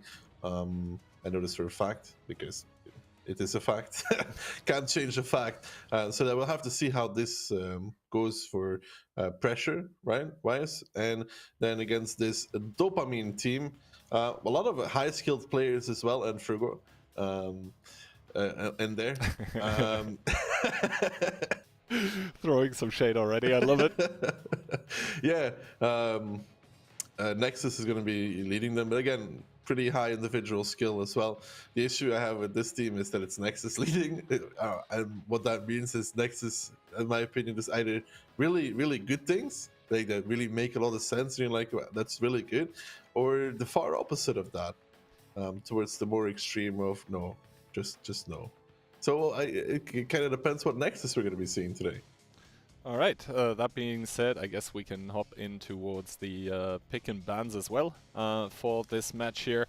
And we are going to find Cliff and Prokhorovka taken out by either team. Then we are going to start with a map that we haven't seen today, Morovanka. It's going to move into a familiar one, Himmelsdorf. Then Tundra was taken out, Ghost Town, map number 3. And the possible tiebreaker would be Steps. So Moro, we haven't seen it yet today. Himmels, no surprise. A lot of teams just like Himmels. It's the bread and butter of 7v7, I guess. To be honest, I would say Himmels and Cliff are like the bread and butter of 7v7. So coming out there, good. Steps are going to be interesting to see if we get there, but I don't think so. Yeah, Ghost Town, obviously, also a map that we haven't seen today. Hopefully we get to see it. That being said, in between both of those teams, who's your favorite? I don't have favorites. I am the most neutral and unbiased caster the world has ever seen. Both of these two teams have formidable players that have formidable careers ahead of them in whatever they do, with just beautiful lives awaiting. And people are telling me I should become a politician. That was perfect. Perfect. Yeah, well, both teams have some people I like, you know, so it's like it's kind of hard to pick. I guess I'm going for. Actually, you know what? I don't want Nexus to win. Nexus has Frugo, right? Yeah, let's go external. All right.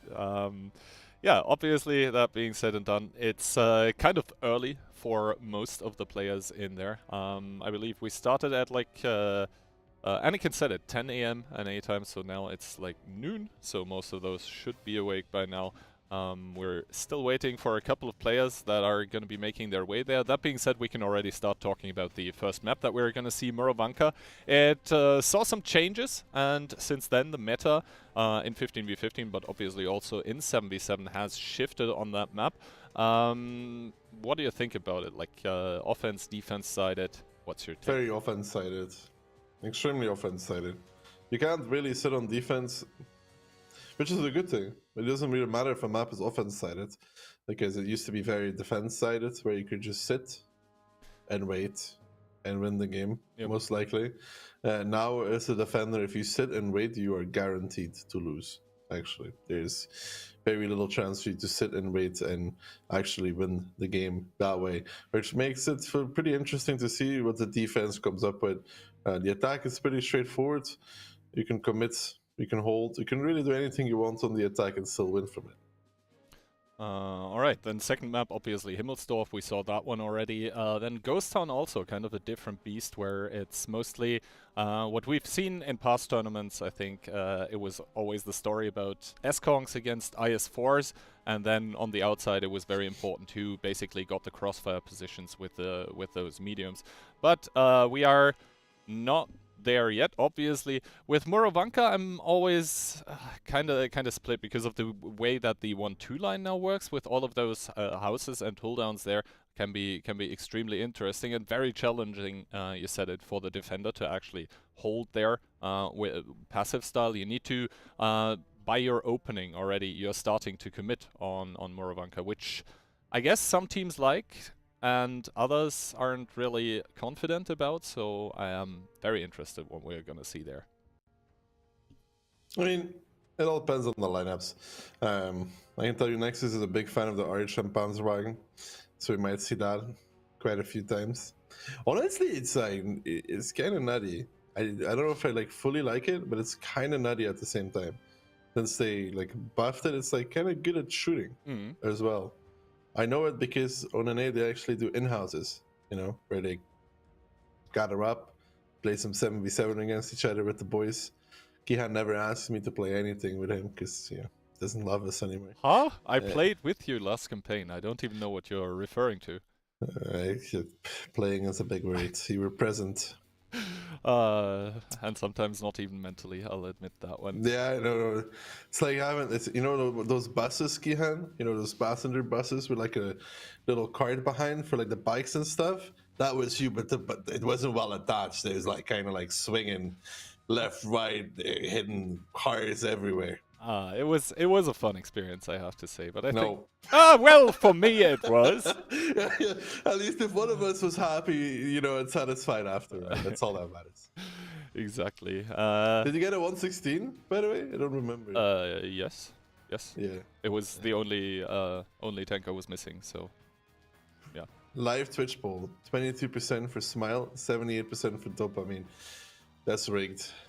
I mean, it's a Twitch poll, so naturally it's going to be. That being said, it's gonna appear on the stream, I guess, in 10 minutes. But yeah, we have this new feature as well where you can actually influence in real time. Yeah, the voting. Well, it's gone now, but you saw it. Other than that, obviously, since we're still waiting for a couple Dopa players, I can just take this opportunity right here to thank MillionPugs once again for being awesome and sponsoring the tournament. Please do go and check out their stuff. I believe you also sometimes collaborate with them, right, Ducky? Yes, very nice people. Would recommend. Great product. Nice people. No, I'm just nice people, honestly. All right, then I think once again, since it's been some time, we can just check out the pick and ban asset one more time, because I believe all players are there now, but we can just refresh regarding the maps played. We already talked about the first map being Morovanka, and then Himmelsdorf being in there. Other than that, Cliff and Prokhorovka being banned out by either. Do you think that's just FC preference? Because, like, how much did those teams actually train for this? Well, probably quite a bit, to be honest. Map pick and bans, it always depends on how you're feeling, right? Depends on what team you're playing, depends on how you're feeling, depends if you want to hide something for later or you don't want to play it against this opponent because you trained against them. There's a lot of things that go into map pick and bans that the average person doesn't know about, or doesn't understand, that can influence things. Like, if Dopamine trained against Smile somewhere in the last week or whatever, because it's definitely possible, right? That they did train against each other. And they played Cliff and Prokhorovka against each other. You don't want to play a map that you already played in trainings against your opponent. It's just like something that doesn't make sense. So, that could be a reason why they ban it. You also just don't like playing those maps. There's a lot of things that go into this.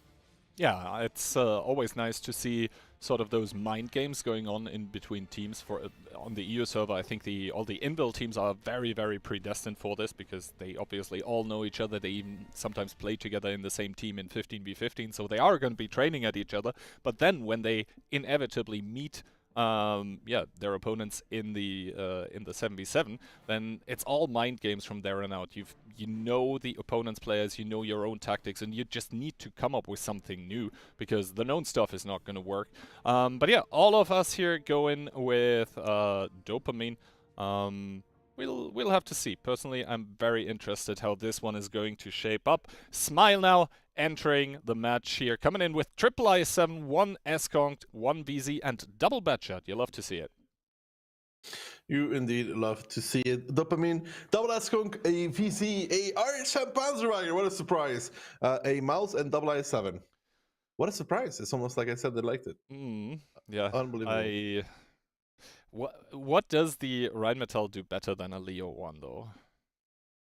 It's a light thing. It has camo. Yeah, but I'm not the biggest fan, but maybe they convince me otherwise with this. That being said, opening-wise, Dopamine on the attacking side, starting basically with a split, sending IS7, S-Conk, I think double S-Conk even, towards the west of the map. The mouse going, unsurprisingly, towards the middle, and the VZ and the IS7 are following the Rheinmetall towards the forest. He's immediately going to do a very, very aggressive spot, and he sees nothing. That is a lot of information already gathered by the team of Dopa. Yeah, they gotta rotate back though.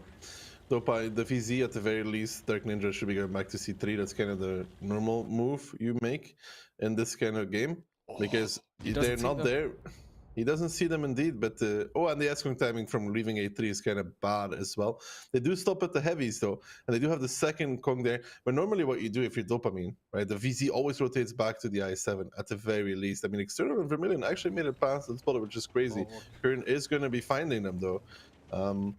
He doesn't know. He does. Now he knows, knows but it is too late. 2,700 HP, but the Batchets, they do have 5 shots in their clips each. The Amorak coming out first of all against the S-Kong. Now the Batchets need to peek into the IS-7 to basically take out the S-Kong here, who is down towards a one-shot. Vermilion's gonna peek, Vermilion's gonna pick it up, but now the big problem for those Batchets is that basically... Ooh, bounce. Oh, bounce, yes, but still a 2-shot. Vermilion doing a good job of shielding his mate here. They are gonna make it safely behind the hill, and the HE connection, but not penetration. And now Silent and Dodo are starting to move up here, but the problem is the Batchets are currently out of steam here. They aren't able to support, so Chopa from the sidelines is going to be able to farm.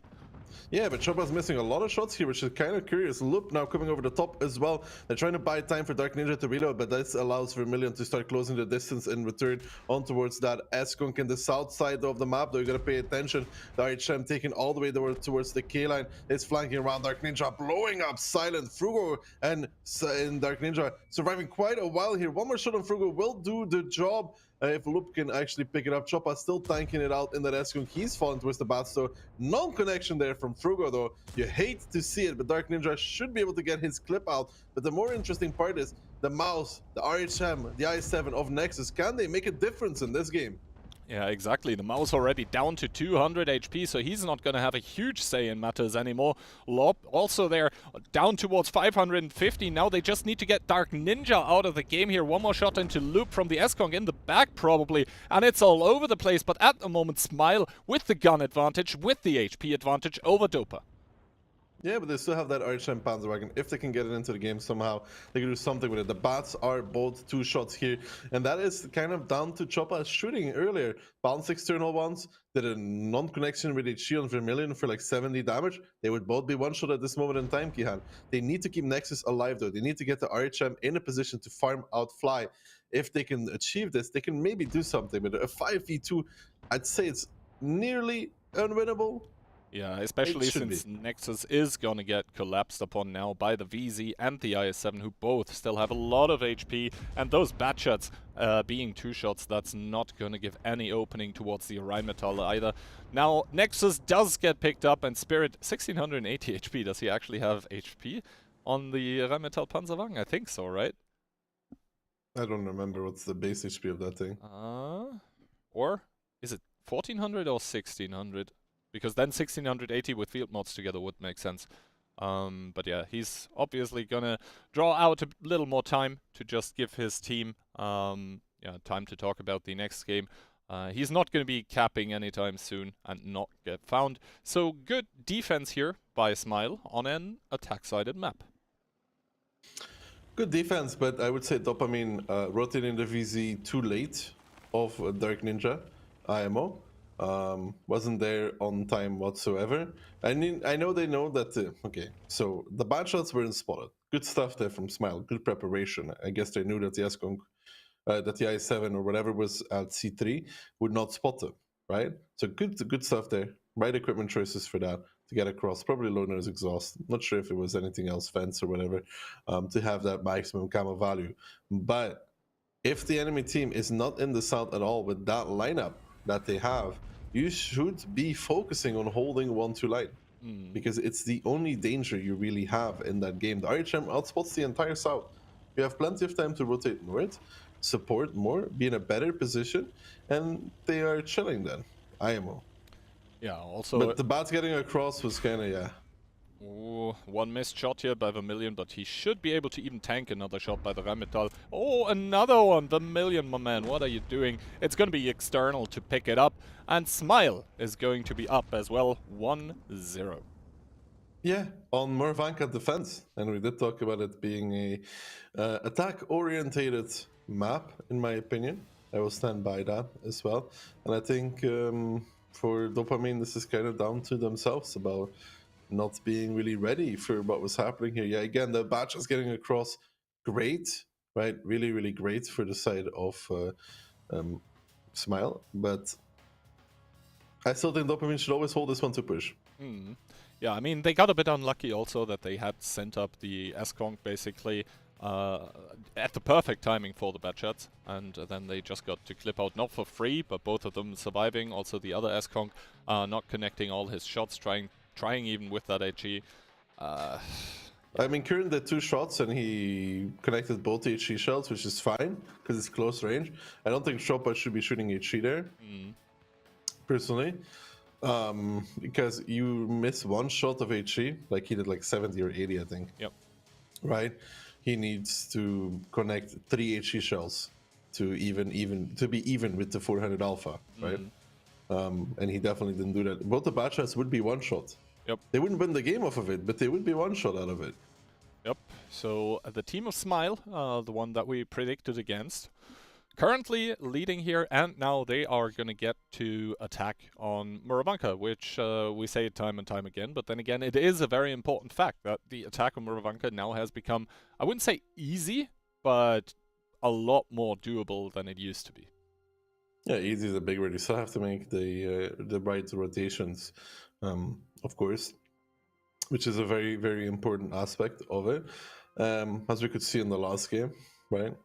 But however, if you come into a match like this and you're like, okay, we play our attack, pick up the first round normally. Now you're 1-0 down. Now you have to defend, and it's already like, okay, we could lose more or 2-0. It's really possible, and you don't want that on 1-1 maps, because Himmels is one of those maps that you can win 2-0 as well, which is great for both teams, but usually better for the one that's up 2-0. Exactly. Yeah, that means we are probably soon gonna hop into the next battle. That being said, do we diagnose some skill issues here? We outlined it already with the shooting on the bad shots by the S-Conk. Yeah, I don't think you should be identifying a skill issue in anybody. That is why I am asking you, because nah, not really. Not really, not yet. It's just easy to get baited in shooting HE at bad shots. It's really easy because it's like, let's say you have a 90% pen ratio against them most of the time. That 10% of times where you don't, yeah, I don't even bother shooting it. In random, sure, but in tournament, I don't know. All right, so Dopamine trying to equalize the scoreline, coming in now with a 113, an IS-7 double 277, an S-Conk, PN whipping out the E5, and then we have 1 CS. 1 CS, indeed. Also, that is available for Smile. They followed up with double 113, double IS-7, and double S-Conk. So no light tank for them, but a lot of those heavies, you can still get the spots out, of course, by using the CS63 as that mobile medium. Yeah, that's Smile lineup. It looks very, very brawl focused with that double 113, double IS-7, double S-Conk. Those are all tanks that want to get up close and personal with the enemy and then just duke it out. That being said, Smile with a very, very early commitment on towards the 1 cap, sending essentially everyone there. Double S-Conk behind to anchor. The double IS-7 is also going to make their way on towards the 1 cap. They are probably going to bleed a bit for the cross. At least they should, if Dopamine is set up to receive it. And indeed, external dropping down to 1900, but Dodoma staying full HP, and that was okay, I would say. That is indeed okay, but they do establish that cap really quickly. External's actually driving straight through it. They want to over-push 1-2 line. This might be a bit too early for this side of Smile. Dopamine is really bringing all their guns into position to deal with this rather quickly, and the E5 is just having a field day from the back lines. If they can't push through this all the way, they're going to be ending up in very stuck positions. You can see the damage coming out. Some connections not getting through to External. Drop towards the 1-shot. Next is a little bit too early here in that 277 pushing forward. That he's going to take one from the 113 from Loop. That Dark Ninja finally coming in, picks up External. Now they want to do the sandwich. Loop at the Doma, but Dark Ninja takes a lot of damage for this as well. I don't think this is it for Dopamine. Shooting from the back lines was a good play for them, but this here, Kihan, is costing them dearly. They lose the full HP 277 of Dark Ninja, and they're not done bleeding just yet. The Doma here trying to tank for Loop. The Doma should actually really just give the shot to Nexus at this moment in time. And for Smile, it is still looking rather okay with the reactions from Dopamine coming out. Yeah, the reactions by Dopamine currently costing them heavily. Now the double S-Conk by Smile is already, or finally you could say, is also close. Silent is gonna give one more to Frugo here on that cross. They are really trying to close the distance to get the kill onto Loop, who is down to 9 HP at this point in time, so anything by any tank would be enough to pick it up. That being said, PM is going to be the one sending Loop to the garage, and now we are looking... Yeah, we're looking at sort of entrenched positions. Smile does have more HP, but the amount of guns and the amount of plays available to Smile is very, very limited with the amount of guns that they have. Yeah, and now you can see Dopamine realizing that Vermilion is going towards the outside. PM and Frugo are pushing up. Fly is going to be pushed out as well. That heat against that I7 is not going to be doing too well. Choppa here normally should be winning the 1v1 as well against this Eskong. He's just going to DPM it out. And I think for Smile, they wanted too much, too fast, too soon in this battle. I mean, just pushing through this early is... Oof. And I think, honestly, that the fact that Dopamine, instead of stopping on the 3 line and just shooting and then just taking the outside and re-pushing the E line, right, where the Eskongs are together, because you have the E5 in that position that can just back off, made it a lot closer with Nexus and Dark Ninja actually pushing forward. Yep, and now Silent, the last guy available for the team of Smile, is going to get picked up as well. He does get a good shot into Choppa, but it's not going to change anything here. Good shot by Kern as well. And now Silent is going to falter here. We are looking at a scoreline of 1-1. 1-1 indeed. And it was an interesting mirror because both teams lost the attack and won the defense. So much for attack bias, huh? So much. Yeah, anyways. It was not my favorite kind of opening. No, it's on the attack. It seemed like, it seemed like Smile were sort of getting ahead of themselves. Like they were trying to do too much too soon, and then it just ended up really blowing up in their faces. Oh, look at that. E5 damage. You really like to see it. But yeah, the tank, since its most recent changes, is definitely a very potent one. And the gun is just so good. He probably wasn't using stabilizer either. That you can just, when you really get that gun to bear, that's going to be the result for you. Yeah, if you could just speak and hold down, it's completely fine actually.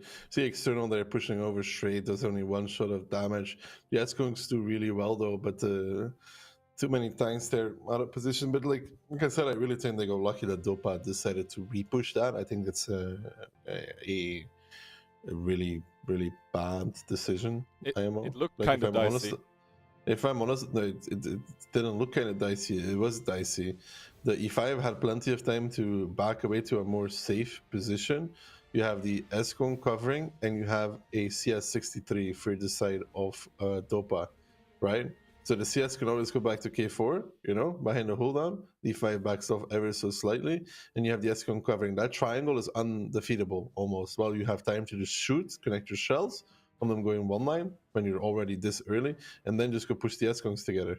Because what are they going to do about it? I mean, you don't even really have to push the Eskongs, but how are they ever supposed to play from that point on? Yep. Alright, so that is Morovanka done and dusted. Now we are moving on to a map that we've already seen today quite a lot. It's going to be Himmelsdorf, and we are going to get at least 1 game of Ghost Town for ourselves. Yeah, we are at least going to get 1 game of Ghost Town, but let's focus on Himmelsdorf first. What it's going to be coming out of this one. And we're really curious what tanks we're going to see. We've seen already a few metas today. 60 DP, we had the E5s. What's next? I mean, we also saw a BZ, but that one didn't go as planned for the team using it on Himmelsdorf. Yeah, if I had to guess, then probably we are going to see some 60 TPs, but I might be completely wrong. The thing is, the 60 TPs are easier to execute, to play, than other tanks. Obviously, you still need to think about your positioning, etc., but the large alpha just makes it so that trading naturally is going to favor you if you pen your shots. And all of the players here should be capable of doing that. So we'll have to see. I guess we are gonna get surprised. They should be able to surprise us, I hope. Maybe we see some. What would be the craziest thing ever? 750 Bs. I don't know. Actually, that wouldn't be so crazy.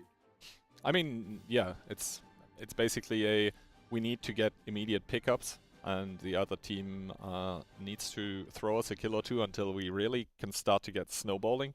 But I don't think at this level that kind of like if there was fog of war, then sure I could see it working, but without, nah. True. Anyways, lineups: CS, double 277 a mouse, an IS4, a 50B, and a 113 for Smile. And for Dopamine, we have a 50B as well, together with double E100, one IS4, 1277, and double E5. Now, personally, I'm always a critic when it comes to having only one 50B, or only one clip heavy for that matter, if you don't have like a Batchet or something else that can also give a clip, because then the 50B sort of feels like, yeah, he does his first clip, but it doesn't really achieve anything because it doesn't get an enemy gun out of the game. You always want to have two, in my opinion, because then you have like that 3.2k clip potential that is going to essentially kill off any tank except for maybe a mouse. You can see now the CS coming to spot out 1-2, and he's going to be seeing quite a lot of tanks driving down there. Spots the double E5, the IS-4, the E100 as well. Spirit there with the spotting run, as we'd like to call it. And a nice shot there from Frugo in the 277 on towards one of these E5s. Kern also having taken damage for now, but we can see Dopamine readjusting here. They saw that double E100, but ooh, external peeking and probably not how he intended it to be. Taking damage, but not doing any in return. That's never how you want it to go in the 50B. You want to preserve your HP as long as you possibly can, just so in those endgame situations and scenarios, you just have the HP to work with to assassinate single tanks. FC syndrome, that's what we call that. Making bad peaks and getting punished now. Loop getting spotted out as well by Frugo. I don't think that they can really do anything against that. Good shot though from Vermilion against Nexus, and now you can see the double E100 starting to pressure up, but Choppa still waiting there, gets a shot onto it as well. So far, good coverage of the angles, realizing what could be pressured and when, and right now Vermilion looking like a snack for Spirit. If he decides to pull the trigger on this one, he could really ruin Vermilion's life, actually. He goes behind him, gives him one shot for free, he backs up from the window, he takes another one from Nexus, for example. There is the rotation though, 1E5, 150B moving down 1-2 line. It really just depends if Spirit is brave enough to go for this. We'll see. He just took a pot shot at Vermilion, but the spotting ports from Vermilion actually not in position to see the CS here. Now finally a shot does connect, and Vermilion is going to be like, huh, what was that from? And he is going to take another shot for his trouble. So well played by Spirit, but I think now he should count his winnings and probably gain a bit of distance, because that 50B and that E5, both of those tanks that you mentioned on the rotation, they would find the CS rather tasty and be a snack instead. Yeah, external here is going to be looking towards this already. He's going to have an E5 in support. Now Vermilion backing off even further in his 277. If Spirit gets pressured here by the 50B and E5, he's going to be in a bit of trouble himself as well. I mean, don't think they're respecting the fact that the tanks could rotate here. Too much for the side of Dopamine. Yeah, they're up a quite significant amount of HP, but a good peek there from Spirit in that CS actually spots the E5 crossing over to A4, A5. That's a bit of a lucky timing in that regard. And they are aiming with more tanks as well. You can see on the 5 lane, you see Dark Ninja, Kern. You see their position there, that 50B, that 115. They're aiming for the 5 lane cross. They wanted to lead somebody when he goes to decap. Exactly. So yeah, Spirit able to stay unspotted right now in that cap. He is going to force some kind of commitment by the team of Smile. So far they are still rather happy with letting the time run down. But yeah, all of those tanks, they're aiming for that 5-line cross. That's going to be a costly one. Yes, there is this fountain in the middle of the square that sort of obstructs your shots, but there are still shots available, and they've been aiming for quite a while now, so they probably all have angles.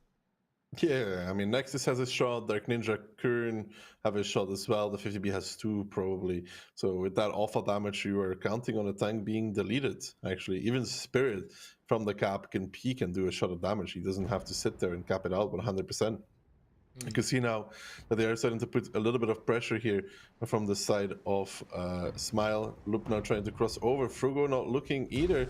Is there going to be any damage actually on this crossing? It does seem like they did see the E100s. They were like, okay, maybe we should re-aim, but then ended up aiming still on Loop. You can see he does not want to cross this, but he has to.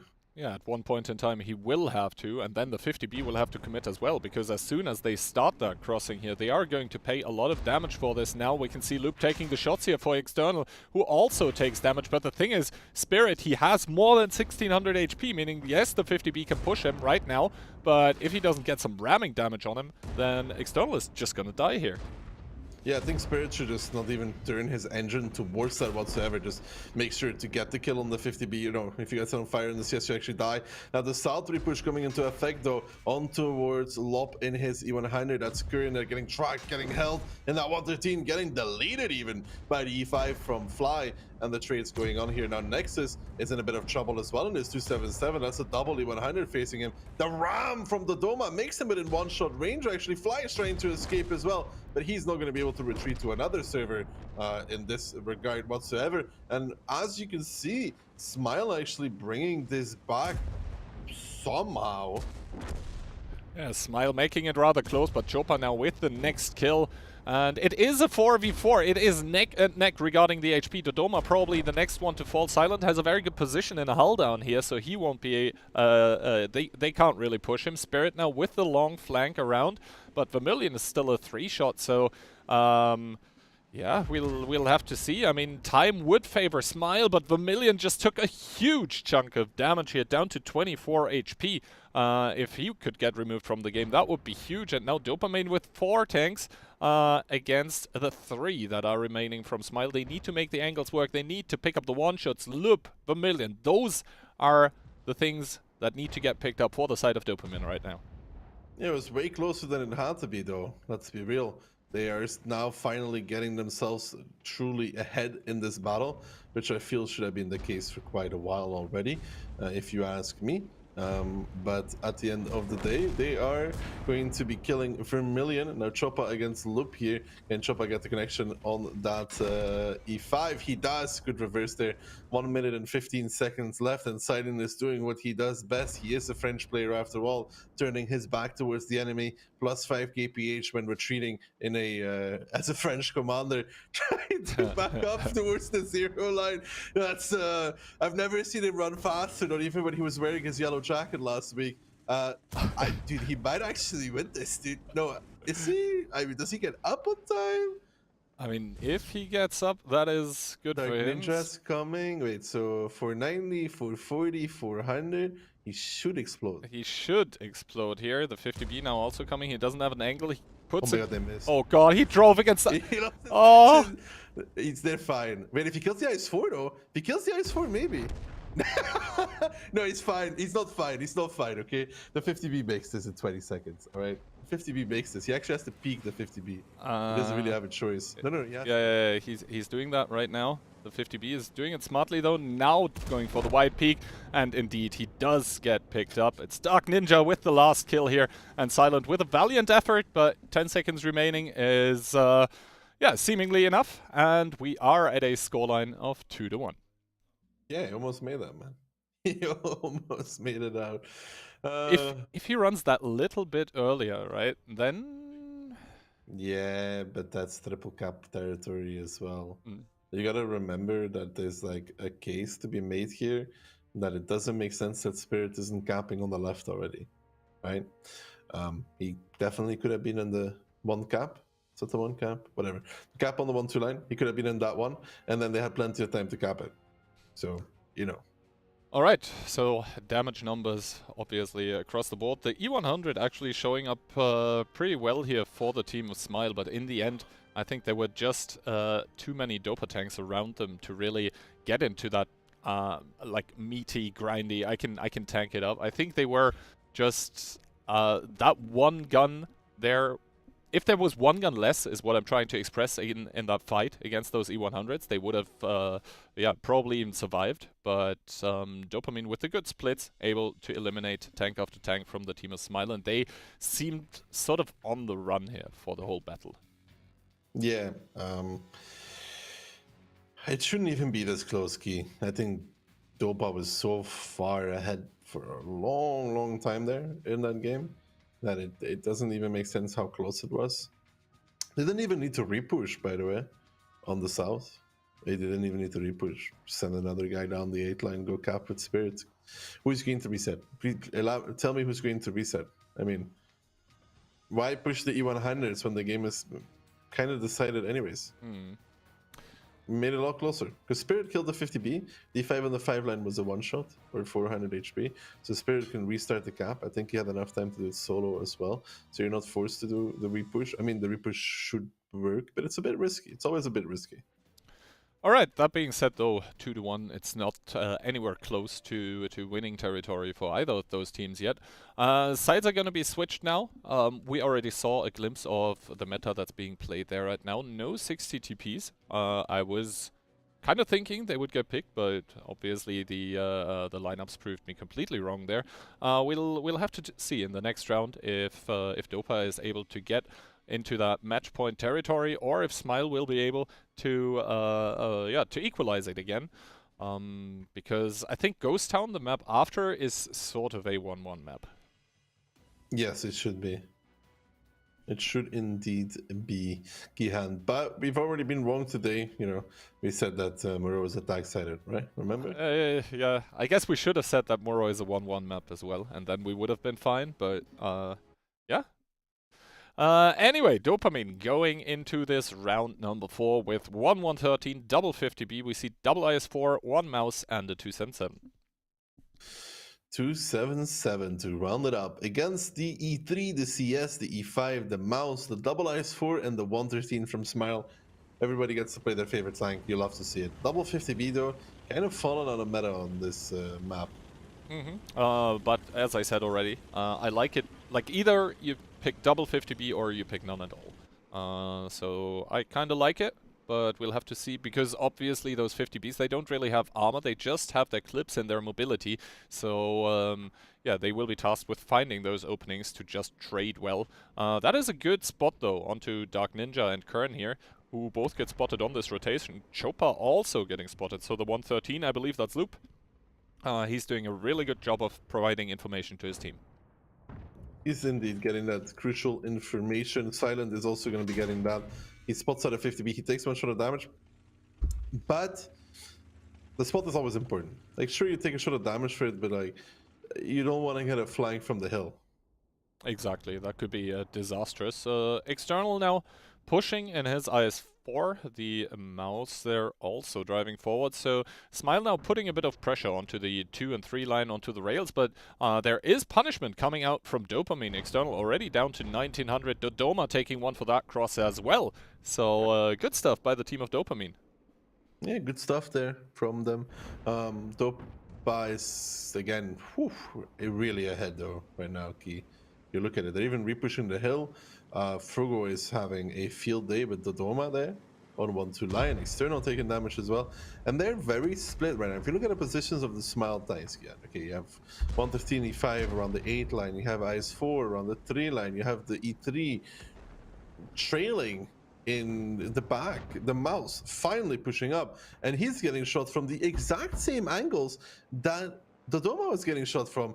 They're just bleeding double for this crossing. And by the time he reaches the 50B, he's already there. He's going to take some more shots normally. There we go, 825, 1.2 on towards lob, 1.6 even. It's a Christmas miracle that he even made it across that crossing, as now Frugo is probably going to be, at the very least, doing 1 more shot of damage. You'd hope that he even kills both of those, but we'll have to see about that one. But even then, the trade is so good. Now Loop driving across the open, another bleed for the same cross. The Ignite as well on towards that 113, and Smile is not going to be happy faces after this one, as Dopamine here with a great opening is absolutely bothering them. Exactly, this is just complete and utter domination by the team of Dopamine. Yes, Frugo is gonna fall, but in turn, Smile is just completely crumbling as a team here, as yeah, Frugo does go down, but in turn he was still able to pick up Dodoma, and then who are the next tanks to collapse upon for the side of Smile, right? It's not tanks that you actually want to engage upon. It is the Mouse that is designed to take shots. It is the IS-4 that has good DPM as well. And yeah, the Mouse and the IS-4, they can just back off here if the trades become too bad for them and just wait for the rest of the team to just sweep in and go for the kill. Fly there going down towards a 2-shot. I think PM has accepted that he's going to die there and he's just going to make probably a shield for Chopper. But yeah, he's not even close to dying. So the E3 is a tank that works great on the hill. I don't think it has any purpose on the lower side of the map, though. To be honest, it's just always trailing. Like, you can't spend your days waiting for the E3 to arrive. Yep. And now Nexus, Current, PM, all of them sweeping in for the last kills. Lop there left on 19 HP. And it's actually going to be the ram kill coming out by the 50B, dying in the process. But yeah, the current scoreline is going to be Dopamine 3 and Smile 1. Yeah, good stuff there from Dopa. This was a very convincing round, though. Like, if you say the last one, Laurie, looked pretty convincing. This one was even more so in that regard. They really had all their angles covered. I think that also comes down to the fact that Smile really, their opening, I did not like it personally. Like, I stand by it. The E3 is a thing that works great on the hill to push down zero line, to take some control, to go on the top and shoot down. But, you know, in this, they're pushing the IS-4 1-2 line, and then the Mouse, and then the 113. And they bleed 3 times for the same cross. Yeah, also, you have to say it, Frugo actually played his position there very, very well. The trades that he took just completely were in his favor. He ended up dying in the end, but there was like 3 or even 4 tanks committed to that. So, good stuff from him. And good stuff overall by Dopa. Like, their opening just seemed so far ahead of what Smile had planned this battle. Like, I think at one point in time, the team of Smile had already lost like 2.5, 3 KHP, and there was not even a single point of damage taken yet by the Dopa players. Good stuff from Dopa. Yeah, just all around performing. They look to be pretty strong here.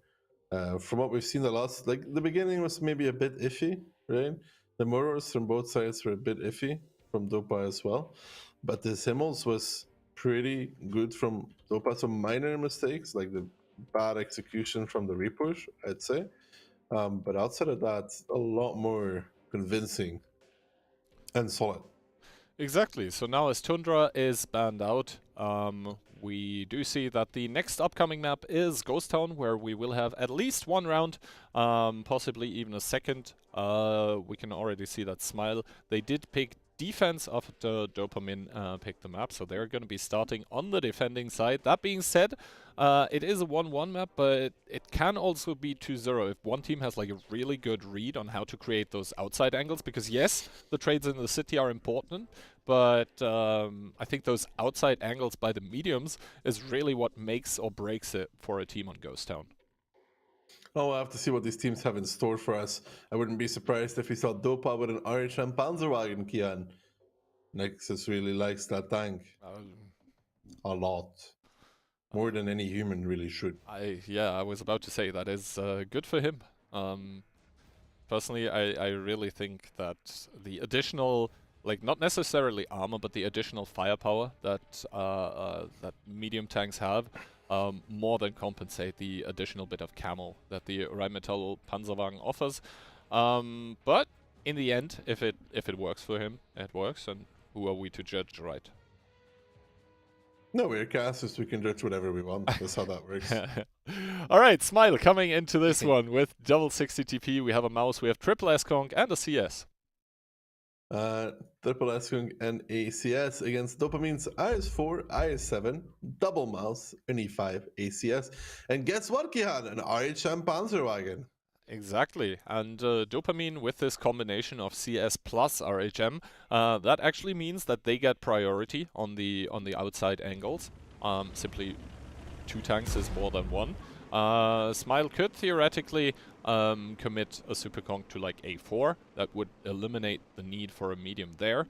But we'll have to see. Play will be over the south though. The most likely play from Dopamine is using the mouses to pressure the... I mean, if it's anything, if Nexus plays anything like towards what he did before, He'll play towards G line and H line. It's just a prediction, of course. Pressure with the mouses to take the damage so they can go kill the guy at K1 with like an IS-7 CS or whatever, you know? Alright, Spirit there, outspotting Silent does give a shot of damage, so right now the Rheinmetall Panzerwagen working out here, but obviously a few more shots are going to be needed to, make up for the HP disadvantage that Dopamine has started with. We'll have to see Nexus now being sent up as well in his IS-7. That's going to be a lot of hold-down potential that, or a tough nut that Smile right now is not really going to be able to crack in the south here. Dark Ninja now also rotating here with his I like CS. Loop's position though. It's kind of cheeky. Oh, it's a bit yeah. cheeky. Yeah, basically him being up there makes it so that he can shoot the cross that we just saw with that 62p. Normally that shot is really, really hard, but if you're on top of this rubble, then it's suddenly a lot easier to do. Spirit now getting spotted here by Silent, probably, right? I think he's just trying to shoot. And maybe Silent spots him as well. I mean, he's outspotting external, Nexus is there. I still think that the play will be what I said, the GH line with the mouses to get the Eskong's attention. The mouses PM is going to take a... Yeah, look there with the cheeky little angle, huh? Gets one shot on towards that mouse. I don't think PM was expecting that either. Good shot, the shooting there from Spirit, man. Gets another one on external. External now peeking out towards the mouse. And this is what I talked about. Trying to bait or get these Eskungs to shoot at the mouses. And as a result of that, external bleeding 2 shots of damage. That was not it. And look, now the choo-choo train will start. Exactly, Dark Ninja is now going to start pushing Nexus here. Nexus is spotted, obviously, being the heavy tank here, but they should be able to get over to Silent just in time. He's triple tracked. Oh, God. The mana has been tracked numerous times over. He's tracked again, actually. Good shooting there from Smile. I don't know if it's intended, but okay, this is falling pretty to pieces for Dopamine right now. Dark Ninja trying to go by himself, fly there as well. So I will say Smile did a really good job by putting the second Eskong there, right? The second Eskong kind of ruins this for the side of Dopamine. They're now 6k down. And Nexus even dying here. That is one angle gone, so Silent now basically has free play here behind the stone. He can freely reverse. He can start trading against Spirit and Dark Ninja if he wants to. And yes, Dopamine, they still have 6 tanks here, but they're down 6k HP as well. And in that city, the Mouses, I think they have done what they were intended and designed to do in this tactic. They've taken a lot of damage, but they haven't really gotten positions or kills in return. That is right now the biggest problem here for Smile, who also do get the pickup on Spirit here. And I think Dopamine realized their attack on Ghost Town is not going to be met with success. No, it's not going to be met with success whatsoever, as the boys from Smile are going to be holding on for at least one more round here. As, yeah, the double Eskong there, I mean, they didn't really do damage to Nexus in the beginning, but they did track him enough times to that he couldn't cross over. I think that was the more annoying part.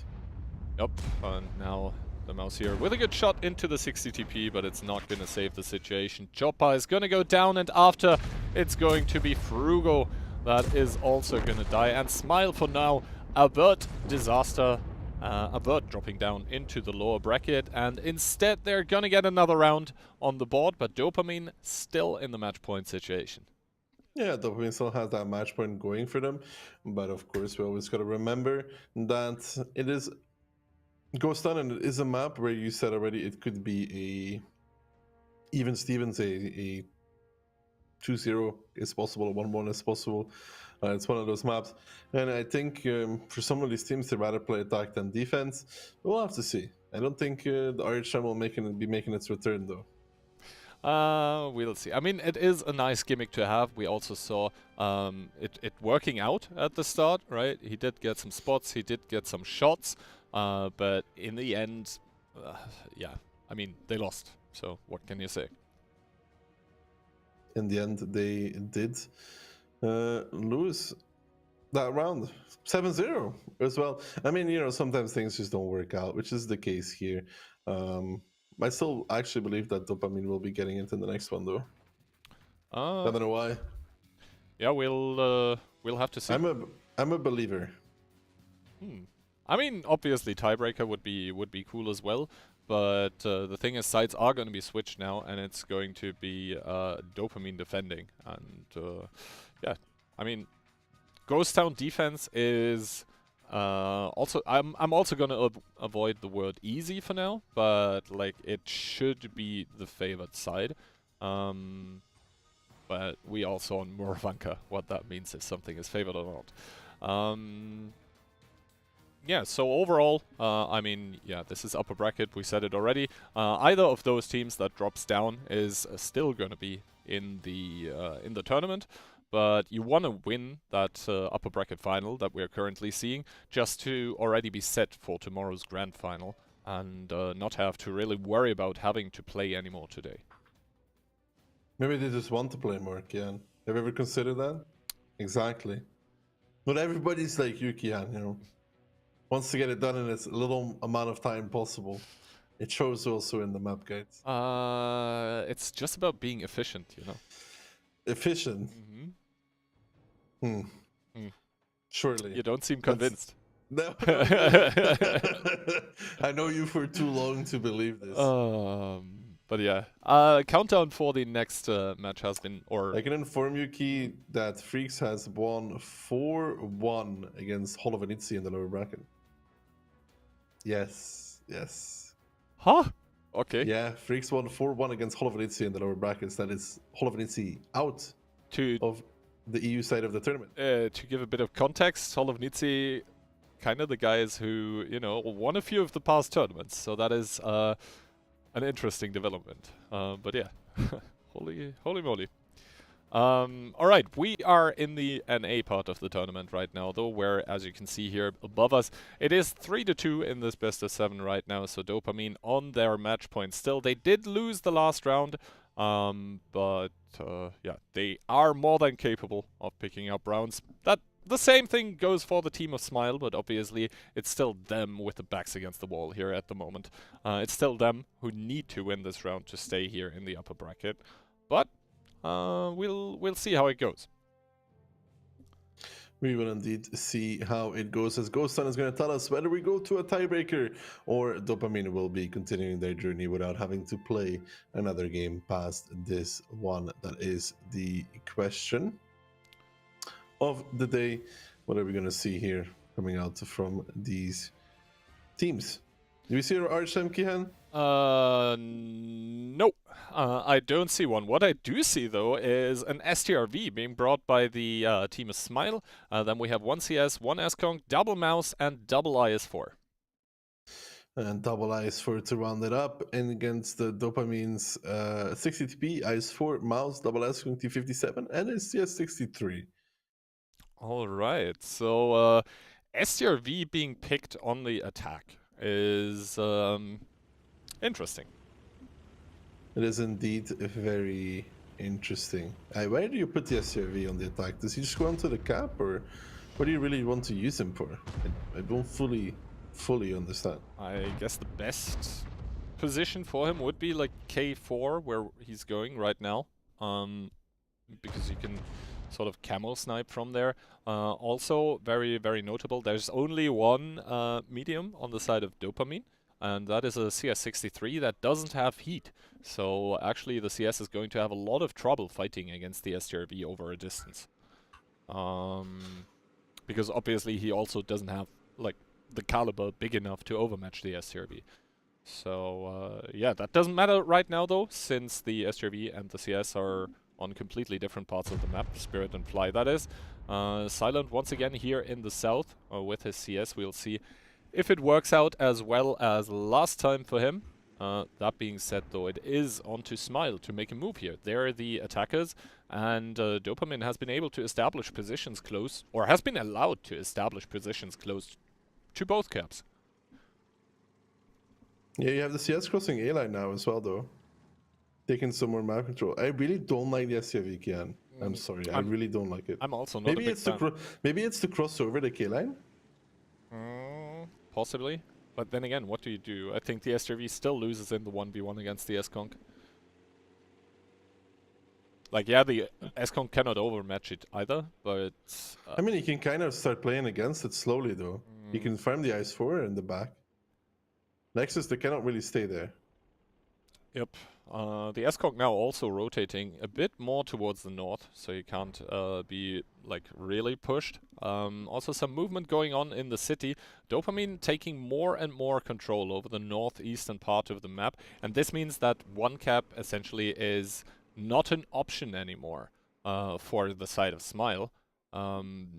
It's just the 2 cap that they need to be worried about at this point. Yeah, I mean, you see the full rotation coming. I still don't like Nexus's position. I don't think you can really sit there, because if they take further down one Toki hand, you still get shot from behind the ice. Where you're like, okay, I can hug this, but it's not really the case, to be honest. Good shot there from Spirit onto Vermilion, though. They now know where the CES is. And the thing is, Spirit is right now outspotting that mouse. That shot not connecting, but this should ring all alarm bells for the team of Smile, because if a CS is already pushed up that far, then that is so much map control that they simply don't have anymore. Now the SJV and the CS here trying to make something happen on the 1 line, but currently not really able to do that, and the SJV even getting spotted here. Now finally cap does get triggered. That's because I think double IS4 right now is driving onto the 2 cap here, and the T57 was drawn away, so he wasn't able to give a clip here. Now Lob starting to drive in together with Lupus, probably going to be staying behind, but that right now is double IS4 trading it out against Nexus's only one, and the T57 isn't really able to give proper support here. 2 shots do connect though, and now the cap pressure is on. It's going to be up to Dopamine to get those resets, but the punishment onto Loop is just brutal. You can see he's down to 146. Yeah, he's just getting actually farmed by Nexus as well, by the way. That IS4, I think, is able to get shots on the back of that mouse third. The 60 TP probably was as well, the CS. So that mouse pushing across there, really a bad move from Smile. That was 3k HP removed from the game pretty easily for the Dopamine side. The game would be kind of even if it wasn't for that, Kian, you know? Because Nexus doesn't really have a good position, but now the mouse dies. Spirit's coming from the outside, pushing back. The S going the other mouse as well. Through on the safety TP, and Nexus here pretty chilling. So I'm surprised he's able to live for so long. Finally, there seems to be some angles. You can see how much he struggles though from this position he had to play. With the SCRV, with the CS behind him, you can really see the struggle. Now count in the full HP mouse that they should have had covering the outside where Spirit is, and this game is a lot different in my opinion. That the fact that they lost that mouse and now that they have that SCRV, which is not really a great tank for this scenario, though it got set on fire I think as well, is just really bad for Smile. I mean, it's hard to blame one tank. Probably was a call to be made, but now they can just repush the cap with that extra HP. The 57's blowing up, but not before they eliminate Dodo and External and Dopamine. They needed one more game for it, but at the end of the day, deserved victory coming out for them in the upper bracket. Going to be taking it 4-2 over Smile. Exactly, Dopamine is going to be moving on to the grand final, so we're going to see them tomorrow again.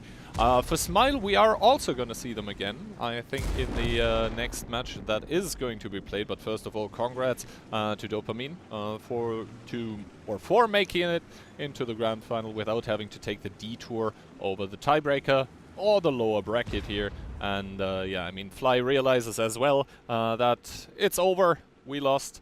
Driving out into the open with the STRV does get unspotted. I mean... STRV moment, dude. STRV moment. Yep. Other than that, Silent obviously alive as well. But, yeah. I mean, he should maybe fire at the enemy tanks just to get spotted. Knowing Fly, he's already left the game. He's already in garage. He's already on a different TeamSpeak talking to Lupa about how they lost. Coping. I'm not joking.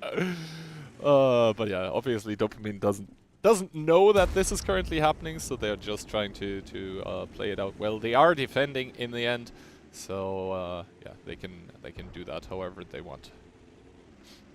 Yeah, I mean, I think Spirit is now realizing that, you know, maybe I should go kill them. He still doesn't spot Fly because there's a little bit of a hill in front of him. It's okay, he'll find some free damage. Why would you not? I mean, it's 1 minute 30. You don't want to risk, you know, Fly going crazy mode on you and just killing everybody. No. I think Spirit now realizes a free STRV. Didn't even move from spawn. It's like your average shiny player. Yep. Luckily, there's no water nearby. I don't think there is any on this map, right? No, it's one of the few maps where you don't actually have a drownable area. Maybe that's why it's banned so much by early players. That is a theory. That is a possibility, certainly. But yeah, Dopamine is going to pick it up in the upper bracket final here. 4-2 is going to be the final scoreline. That means Smile is gonna drop down into the bloody mess that is, the lower, what other people call it, the losers bracket. And we're gonna see them in the next match, I believe. Before we... Official petition to rename it to the Jackafa bracket. My man hasn't done anything to you, and you do him dirty like that. He hasn't even qualified, correct? Let's start with that in the future. Yeah. All right.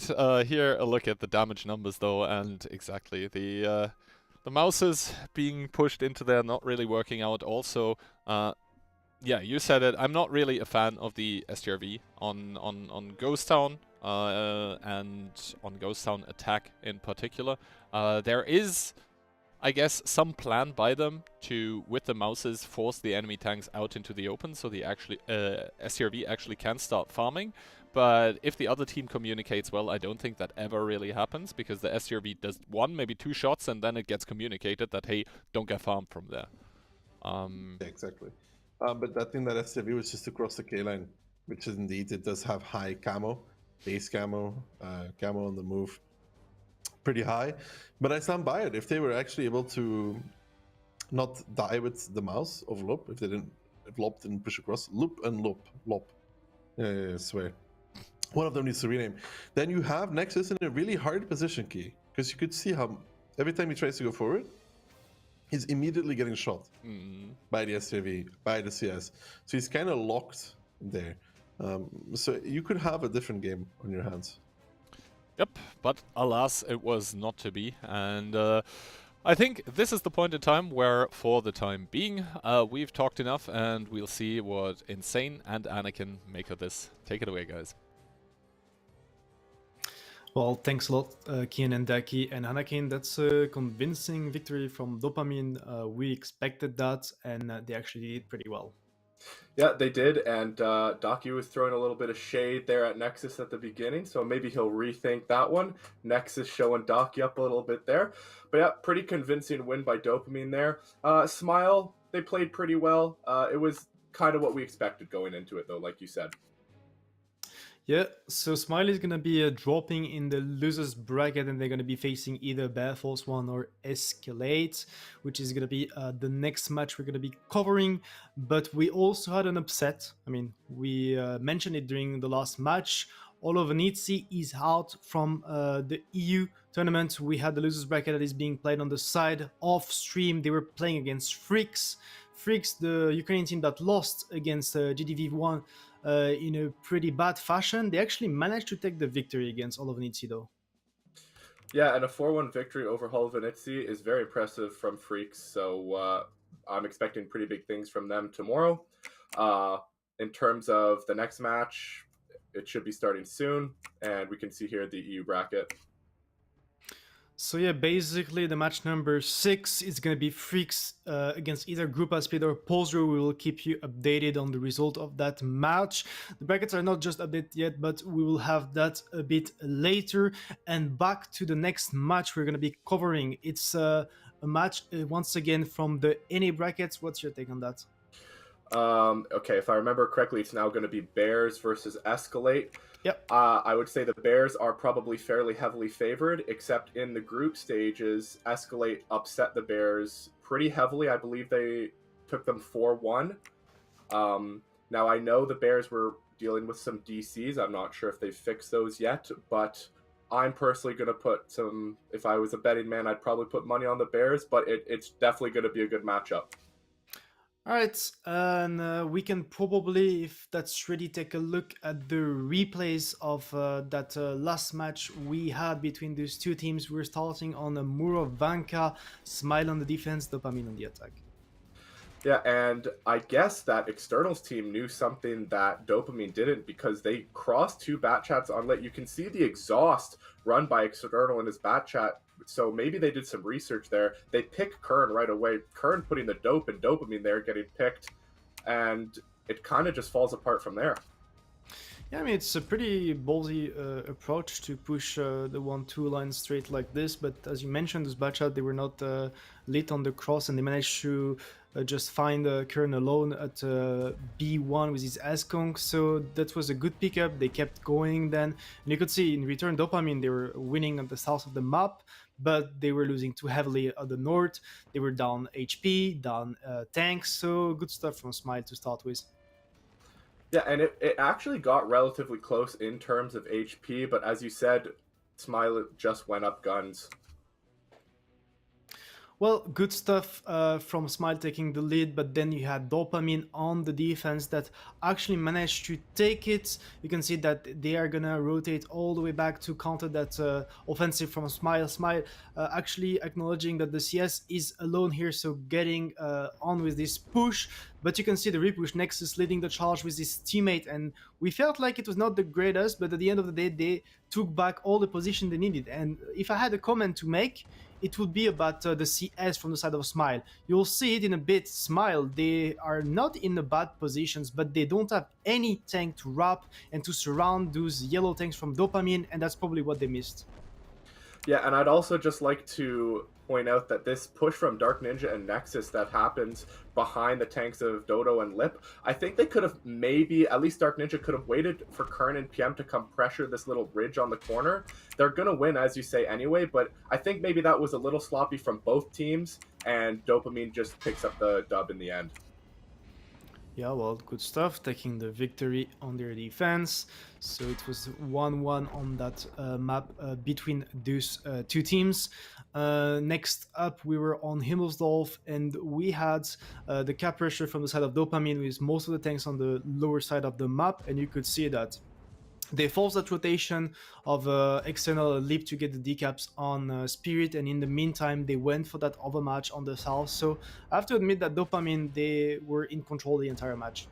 Yeah, they really were, and I'd like to note that at the beginning of the match, Dopamine actually looked like they wanted to commit towards the 1-2, but fell back once they saw that Smile was also fairly hard committed 1-2, which was a really good play by Dopamine. They get that cap pressures with the CS, like you said, which forces Smile to commit two of their tanks where they really don't want to, which then just gives Dopamine a fairly large overmatch in the south. Once again, HP gets pretty even, but Dopamine, just with the sheer number of guns in the fight and more HP south, they're just going to pick up the win here also. Good stuff on their attack. You could see that the HPs were still pretty close at the end, but the positions were just stronger from the side of Dopamine. I have to admit that Smile, they still did well because they were in a really bad position, and they still managed to do well in this defense on Himmelsdorf. You will see at the end the Esprit is even going to try to get away, but there was enough time from the side of Dopamine to catch him. Next up, Smile was on the attack, and they went for this approach over the 1-2 lines, and you could see in return Dopamine going for the hill, and you mentioned it earlier, only one tank and a nice for the one line at F1, E1. Maybe that was the good play. Yeah, and I actually really dislike this push from Smile because they know that Dopamine is taking hill, and they kind of commit with Dodo in his Ice 4 and then kind of commit with Lop, but then don't really commit with anything else. So it's like they're almost picking nothing, but they know they're losing hill, and then you can see they're just kind of driving in. This game was never, ever close. I think this was by far the sloppiest game played so far by Smile, and Dopamine just fully capitalized on it. Yeah, I mean 6k to 7k HP up, almost the entirety of that round, as you said, full control from Dopamine, not making the mistake like GDVV1 to actually have tanks committed just one IF4 F1, the coverage from C2, the tanks taking the hill, good stuff from Dopamine. But next up, Smile on the defense on Ghost Town.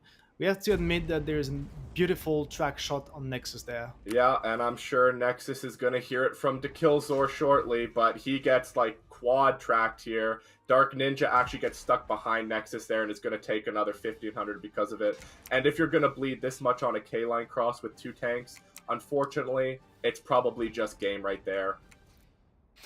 Yeah, well, afterwards you can see that Dopamine, they were trying to actually make a play over the middle of that map, but Spirit and Dark Ninja completely stuck in the crossfire because you have that CS of silence. So also Smile, they had a good read on what Dopamine would do on that K-line push. They had enough tanks over the one line. They had also the CS at K1 to crossfire, double S, Kunk and the CS working together beautifully.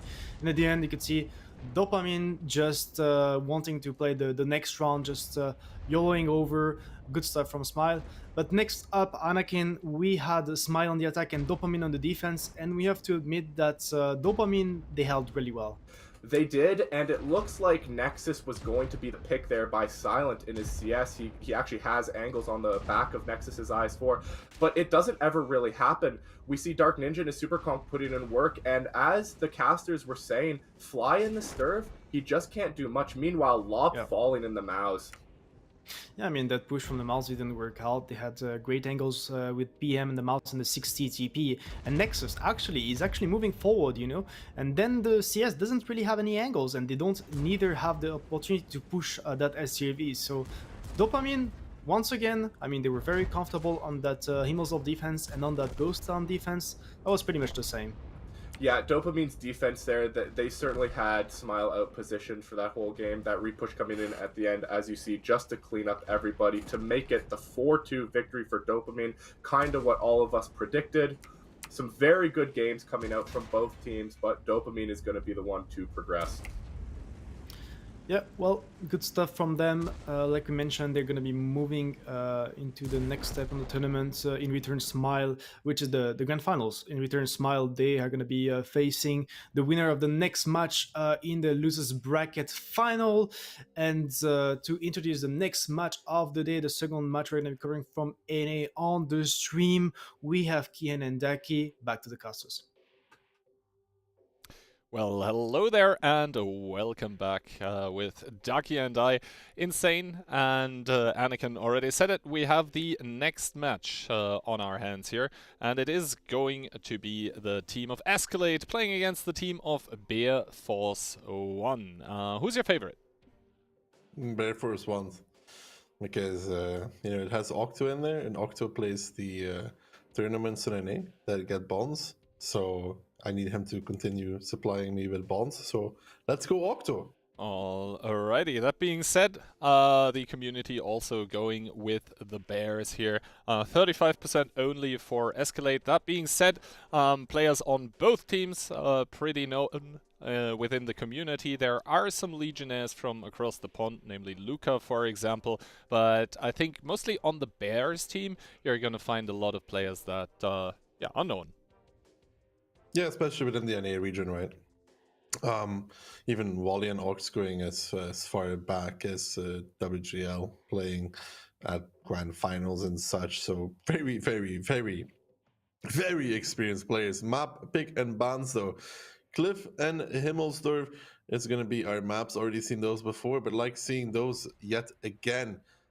Steps and Ghost Town respectively being banned, and Tundra being banned, with Morovanka being the map if we get there, and Sand River tiebreaker. Yeah, Sand River tiebreaker. That being said, we haven't gotten to a single tiebreaker today as of yet. Cliff and Himmelsdorf, you called them the bread and butter maps. I think that's exactly what it is. Interestingly though, most of the time teams actually decide to choose defense when the opposing team picks the map. Here though, we only go with attacks first. We only go with attacks first, apparently. I mean, let's just hope that Octo, I heard he had a pretty long night writing a paper. He didn't sleep too much. It kind of, we'll see how much that affects his leading capability. We shall watch his career with great interest, I guess. But yeah, we'll have to see. Obviously, both of those teams have had a lot of time to prepare. They played their matches yesterday, and now today they're coming in pretty fresh into this one. Also, I think the pick and ban in between those was done yesterday as well. So they even had time to prepare for the specific maps that they are going to be playing now, starting off with Cliff going into Himmelsdorf. There is both of those maps are very, very well known to all of the players involved, but yeah, some recent changes, Himmelsdorf especially to be called out, like the additional approach onto the hill for the defenders comes to mind. It does bring sort of a fresh taste towards all of it, but yeah, every single one of the casters and analysts going with a victory for the Bear Force 1 guys. I was hoping for a tiebreaker, but yeah, all of the others being a bit more brutal. A bit more brutal indeed. How many of us got a prediction right yet so far today? Insane and you got Dopamine right? I think. I got Opur right. Anakin hasn't had anything right. Not a surprise there. Let's see what makes it different here. Lineup store, Escalate, double 50B, 5 CSs. And Bear Force 1 coming into this one with 1 IS-7, quadruple CS, and double TVP. What were you gonna say, Key? The double TVP is kind of interesting, in my opinion. Like, it has the potential to completely, and excuse the pun, escalate, but it is very, very squishy. You can see the TVPs even being boosted by the CSs into that middle here. Attila and Vova trading spots on the bottom side. That's not the European Attila, by the way. That's a different one. And he might be in a bit of a predicament here if the Bear Force 1 guys decide to turn on him. But apparently that's not the case. Instead, the Bears starting to get hammered here. Really good trades coming out by the team of Escalate. Yeah, not really by Aubrey though. On that corner, that 50B, the CS is from the top, making short work though of the corner. Thanks for the side of Bear Force 1. They need some milk, they need some help here as well. Aubrey explodes though. Don't write it out just yet, Gihan. Stranger things have happened. They still haven't been able to really get them too many kills. Finally, Muscles and Ox are going to be falling, hopefully at any time.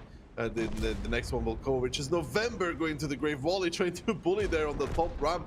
But as you said, Kihan, that CS is from the top. Those guys from the ramp absolutely completely annihilating that corner. Those TVPs, the CSs, they kind of froze there looking at the hill. And then they were like, oh, what do we do now? And by the time you blinked again, 3 of them were one shot. Exactly, so good focus fire, good positional play by the team of Escalate here. Yes, Luca does take one more into the back, but Wally is gonna die, and this only leaves Vova in the key and handy position, trying to farm a bit more damage, but it's not going to be of much use at the end of the day, because Escalate is storming into this match, and it's 1-0. Yes, 1-0 indeed. As Escalate there, really good opener. Opening wise, just better. I mean, strat for strat, I think Bear Force 1 loses from the get-go. That top ramp just destroys that corner. Really, and even with Aubrey being a kind Belgian person, just like myself, of course, I'm also a very kind Belgian person, donating his HP, which I also quite often do, towards the enemy team. It's the damage that was taken from that top ramp, just too much to handle. Yeah, and the thing is, all of those tanks that we're trading there were super squishy. Like the IS-7 that was on top of the ramp, yeah, that's a good position to have an IS-7 in, but basically the people taking the shots weren't the tanks with the armor, and you can see Oxmathus not even able to deal a single shot of damage. Normally at those point-blank kind of ranges, you want to be doing those shots, connecting all of them. You can see Muscles also with team damage even, so the TVPs just completely not working out. Yeah, not working out there whatsoever for the side of Bear Force 1. For the side of Escalade, though, Aubrey, I told you, he was kind of donating from that top ramp, but the rest of them, the CS is doing what they're supposed to do, all between the 2 and 3k damage range, just popping off. And like I said, though, nothing too crazy happened here. Escalade brought a strategy, and sometimes counter strategies are, it's not intentional, right? It's not like they know that Bear Force 1 is going to do exactly this, but they made the right decision not going on the hill. Don't know if it was the plan initially to go on the hill, but they stopped on those ramps, which is much better. If they decided to drive on the hill, then Bear Force 1 would be getting those TVP clips on them driving up, and in this regard they did not, and then they got stuck, and then they all died. Yeah, I mean, the in the end, how that works, I think if you send that many CSs towards the hill, the call is most likely going to be, hey, if the enemy also goes up, then you go up. But if they don't, then you stop and farm damage. And it worked out beautifully. And in the end, Bear Force won, like on the lower side. I think in this match or in this battle, there also was a point in time where the team of Escalade had dealt like 2-3k damage, and the most damage that hadn't been dealt in return was like maybe one shot, not even two, something like that. So when that happens, it's super hard to come back, and the Bears didn't manage it. It was just well played, and it kind of demonstrates that Escalade, not only are they capable of coming up with good tactics, but what is probably even more important on Cliff especially is that call in the like first 45 seconds of the game, the call as to what do we do now that we know what the enemy is going to do. They just executed that very, very well. Yeah, really good stuff there from Escalade, and we'll see if they can keep this trend going forward as we move into the second round of Cliff here between these two teams. Bear Force 1, double BZ, and IS7, 4 CSs. And for the team of Escalade, we have triple BZ, then we have one Bad Chat and triple CS. I will see. I mean, both these teams having the 3 heavies and the 4 mediums, so the only difference here is that that Bad Chat really. And the thing is, the IS7 Wally, he can also get boosted by one of the CSs, so just because it doesn't have a booster mechanic like the BZs do, does not mean that he couldn't be brought to the front lines immediately. We'll have to see. Escalade sending 7 tanks towards the middle. From the side of Bear Force 1, we do see a split sending double CS and I think double BZ towards the western part of the map, 1 CS towards A5, 1 CS middle, and the IS7 is also passively going to anchor 5 line. Passively going to anchor the 5 line indeed is the case here for Bear Force 1. It's not an aggressive opening from them, but they are going to be taking 1-2 immediately. Blur here crossing over in his CS63. He's going to make it behind that Kabi at the very least. Only 1 shot taken. You would like to see him take some more there. Now the BC's arriving in the middle though for the side of Escalade. They have all the information available to them, but they have to react to what they can see. And what we saw last time from Freaks pushing across is not going to be happening here. They're going to be going around the hill. They do have Dusan on top of the hill, which is pretty important. Exactly. Dusan from top of the hill is going to be able to basically control the entirety of the map. Blur, that also is a very important crossfire position to have. They're not going to be able to really push him out of there without putting in a substantial amount of HP. And yeah, I think what's going to happen now is Escalade is probably going to rotate around the hill and then maybe put something into the 2 cap. If you can take like A6 with a CS as well, that would force the A5 CS off his angle, and then all of a sudden it would be up to the Bears to make something happen. Yeah, that's the thing that has to happen here, right? You have to go around the hill, establish fully around, but you can't do it with too many either because it. Ooh, blur. That was not it. That was indeed not it. We now see December even boosting over, and I think that's the correct decision because where he's going now, he is going to be safe. He will probably have a shot. No, Blur actually goes off, but the question is he going to make it out alive? And you can already see November Volva, they're coming around. They possibly even get a shot more, but now Blur should be fine. And now on the other part of the map, you can see Luca and Aubrey are making their way over towards this A6 position that I mentioned. This BZ75 is also able to like boost over the open ground to just cross that distance very, very effectively, forcing Ox off the angle on the bottom line or on the bottom side. Meanwhile, Blur has dropped down towards 1 shot, so that's also not good for the side of Escalade. I don't think Ox had to really drop there. I mean, normally you see the CS just play the very back end of A5 then, but Octa here coming in is going to be picking up a Blur in that CS63. But the damage taken though, down towards 800, down towards 498. Some good shooting there coming out from Tiger in that bad shot. Kind of trading it out even. I still didn't think that Ox had to really drop from there, but now Muscles has to be careful. He in that bush gets blind fired by Aubrey. Aubrey realizes that the CS can indeed stay there. If Muscles stays, he's going to take another one. I think Aubrey is pretty aware of that CS63 location. Muscles getting spotted even now. That opens up the shots for Aubrey as well. Aubrey, though, not connecting that one into Muscles. Muscles taking one more on his way out. So that is one more position that BearForce1 is not going to be able to use currently. And Cap has started in the meanwhile. Luca is just chilling on this 2-cap here, and if not forced off, then he's just going to win the game for his team. This is why we now see this re-engagement coming in by the Bears here, but they're taking a lot of punishment for that already. Luca now spotted in the cap, but he can also just give shots from the side. Oh, Ox there taking a big one, which I think was from Aubrey as well. And now Hobo rocket boosting in the BC. I don't think that was it for a Hobo. Not sure why he did that. Kind of a freebie for the side of BearForce1, bringing that HP ever so close again. Luca trying to get the connections, trying to get the peaks. It's a 7v5 though. BearForce1, they don't want to lose this game. Wally is now face hugging Aubrey, but he's getting annihilated from the backlines as well. Can Aubrey get another shot out of this is the question. No, he misses, but I think Wally's going to be falling for this as well. I mean, yeah, he's going to get the BZ out of the game, but is that worth the cost of the IS-7? And Aubrey's still alive. He's still alive. I don't even know if they can kill him. Can he get a shot out of this position as well?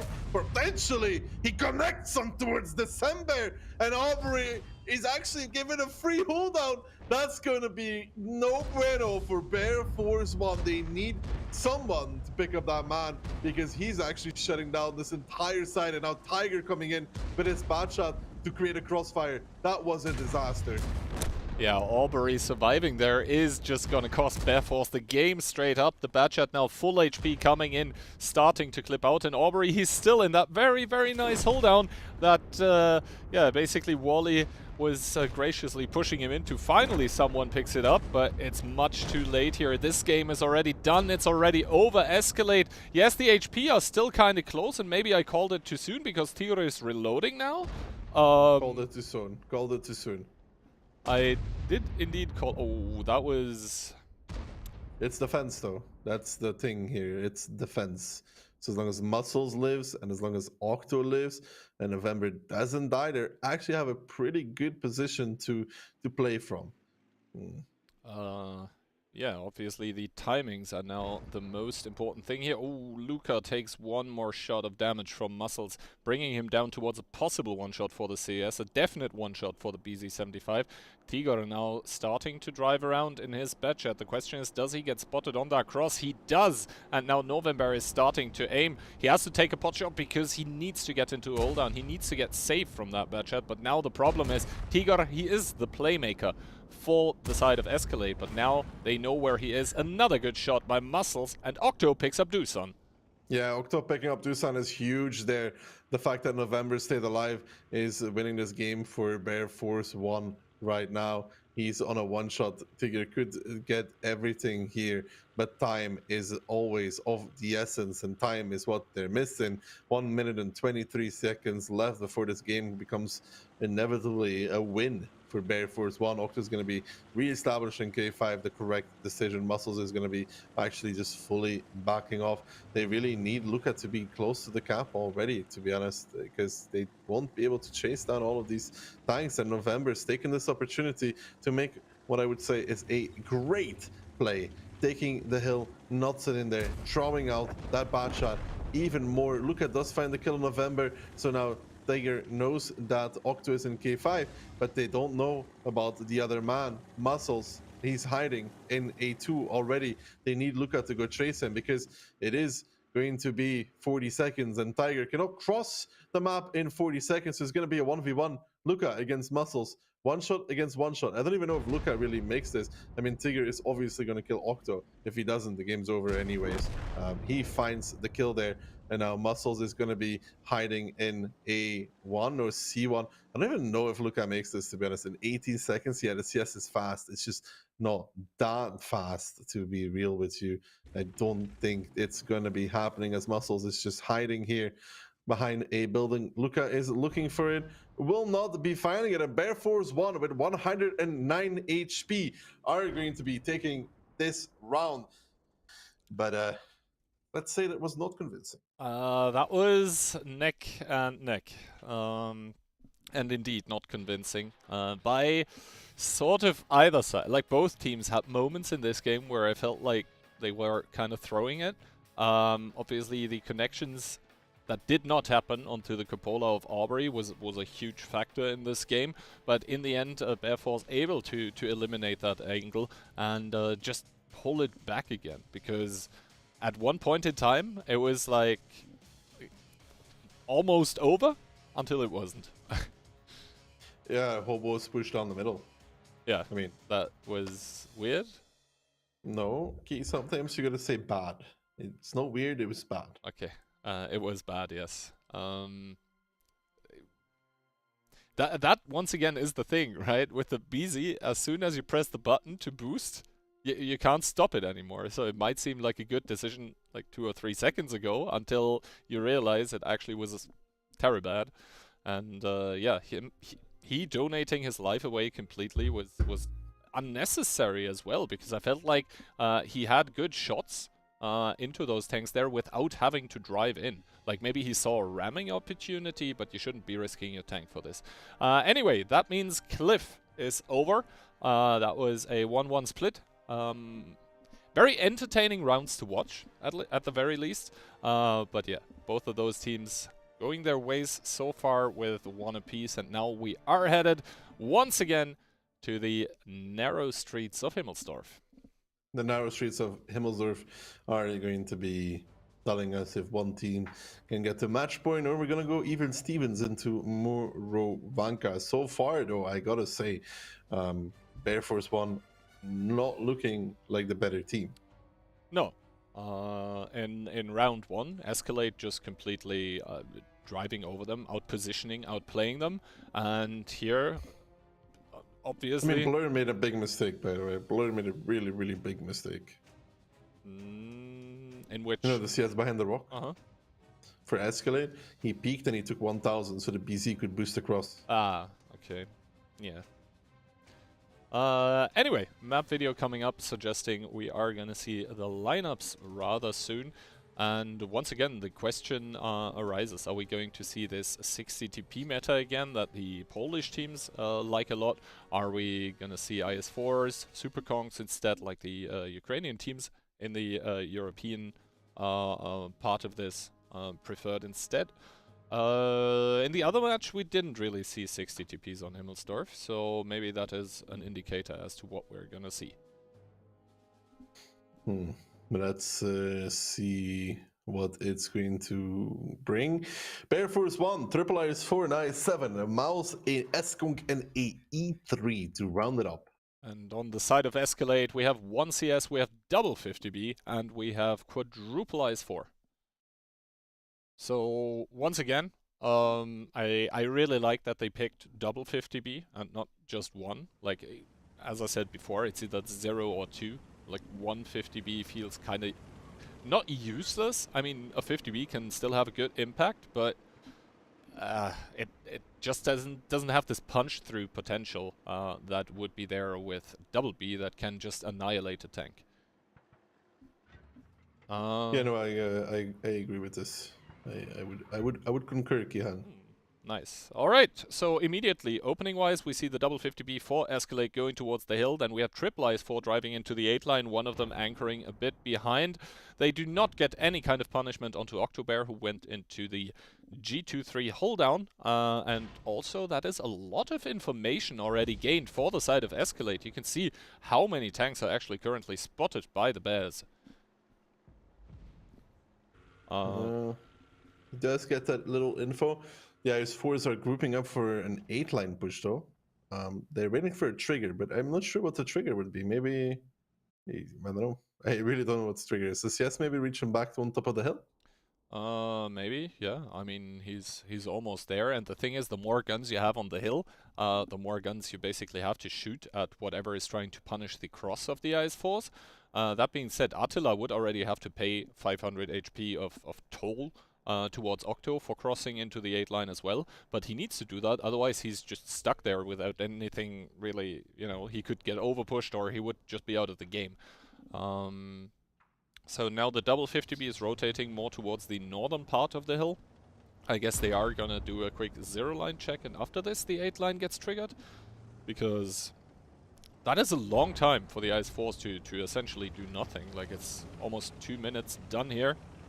And now the Ice Force do start driving, and apparently no one is really aiming one shot on this cross here. That is not a lot. E3 is going to get one here as well in a second. 713 coming out from that on towards blue on the Ice Force. So some damage being dealt, but Octo leaving the position, getting clipped by the 50Bs. Takes about the same amount of punish, and then Ox taking one as well in his 50B. Gets the ammo rack damage. Is going to need to repair that. December there in the mouse, trying to make it across. He gets spotted out. He's going to go to the back building. He takes one. He doesn't take a second. So he is going to stay alive for that little while to reset the cap at the very least. Now the double 50B crossing over here towards the A-line, but that is a very, very long approach in which the mouse should be able to give a shot or even 2 or 3. And now at the cap, the trades have started, and we can see the double 50B being pushed up to basically eliminate this mouse angle. That is why they are here. Dusan ramming Aubrey in the back a bit, but yeah, the mouse just starting to melt here. Now he's found, I think, a good angle for his turret, but there is just too many tanks from too many angles shooting at him. The mouse is gonna go down. Yes, Aubrey in the 50B is also very, very low HP, but November and Wallhacks actually in the back lines here need to be careful not to get caught. I'm gonna say the Ice Force peaked a little bit too early for Escalate as well, Kian. You saw them peek the corner to shoot them out, but the 50Bs were still coming. You want to wait until those 50Bs are close and then make that move, right? To minimize the amount of damage you can take. Now, Wally in that position is going to be pretty fine. I mean, Hobo pushing pretty aggressively. Again, Attila coming from behind. They want to make this 8-line repressure, but you got to be careful with the Ice 4 going there. You're just going to get crossfired again from the window across. And even the E3 is going to be peeking you in a second as well. I don't think that is the optimal play personally, and you can take a lot of damage for this. They are trying to kill Wally, but they're not going to achieve this whatsoever. Blur now down towards the one shot, and Wally just tanking it out. They really needed to use the CS of Tiger to get some map control going, or at least pressure the cap, because it looks like Escalate is just driving around the map right now. Yeah, Escalate driving here and there and everywhere is what it feels like, but here we now see why one singular 50B against an IS-4 is not really going to have a fun time. Yes, he does get off his clip, but now he's reloading, and now the IS-4 can focus on other things. Wallhacks there, down towards a one-shot, should possibly be careful. Ooh, does get low-rolled, and Luca to pick it up, but the fact remains that the Bears still have 3 KHP advantage. They are down 2 tanks, though. Yeah, now the I7 getting spotted from Octo, though. I think that was a mistake, Mr. Octobear. If there's a track shot coming out here from Dusan, it is going to be a disaster for Octo. Oh. The fire never repaired the fuel tanks, and that is what we can see as a result. Octo is going to be making it behind the corner, though, but Muscles is the next target now in his IS-4. Can they get the connections on towards him at the very least? They need to pull back on towards that cap. They have Aubrey as well. The triple cap pressure there. Octo going for a little bit too much, and the 7 guns from Escalade that are still alive, they're down a tremendous amount of HP.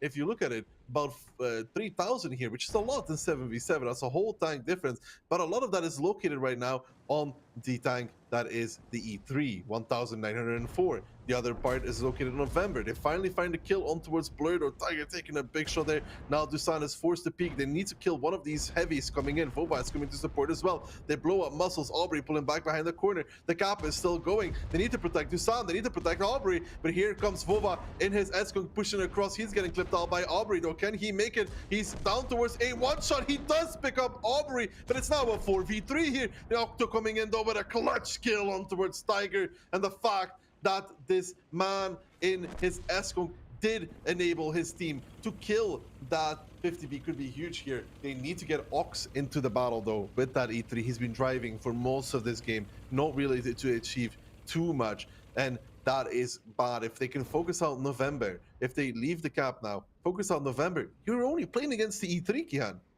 Exactly, and now in this 3 versus 2 situation here, Dusan is gonna sweep in with his 50B, does not get rolled by November, so November now here should be able to kill the 50B, which is gonna be huge. Like Ox from the sidelines, he prevents any kind of overpush.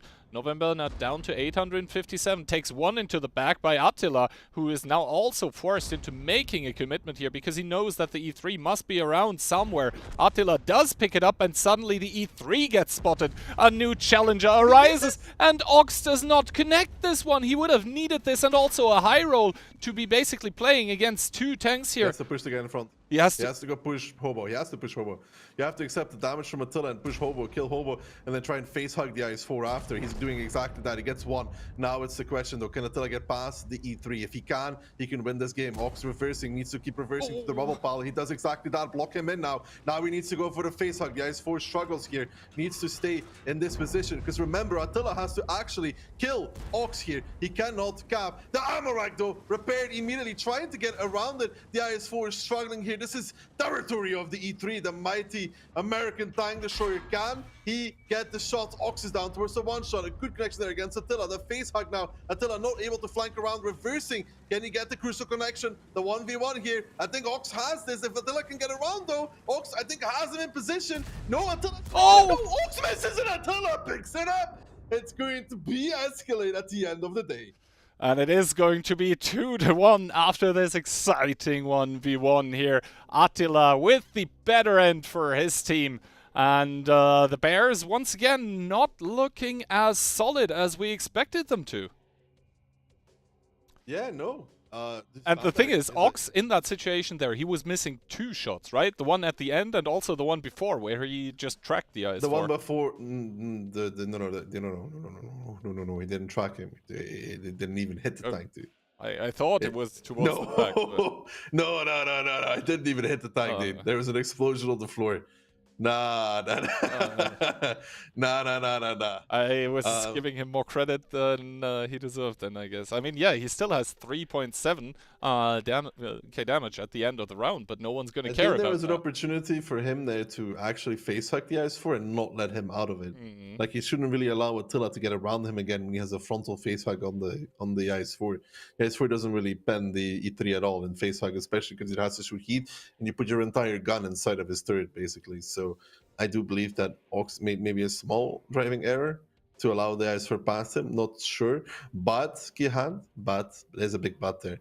Dusan in the 50B is pushing November straight without his IS-4 of Attila being there or Hobo, and doesn't even connect all of his shots. Yeah. So I guess a scrappy round by both teams with the better end for Escalate. So Escalate already with their second point on the board. Once again, the Bears trailing here, which is not really what we expected. But then again, Escalate is playing well. There are mistakes by both sides, but the less you make, the better for your team. And I guess Ox just did one too many this round. I mean, you can't really just blame Ox, though. You know, he's left in an unholy situation in E3. There's 6 other people on the team that are supposed to also play the game, you know? Yep.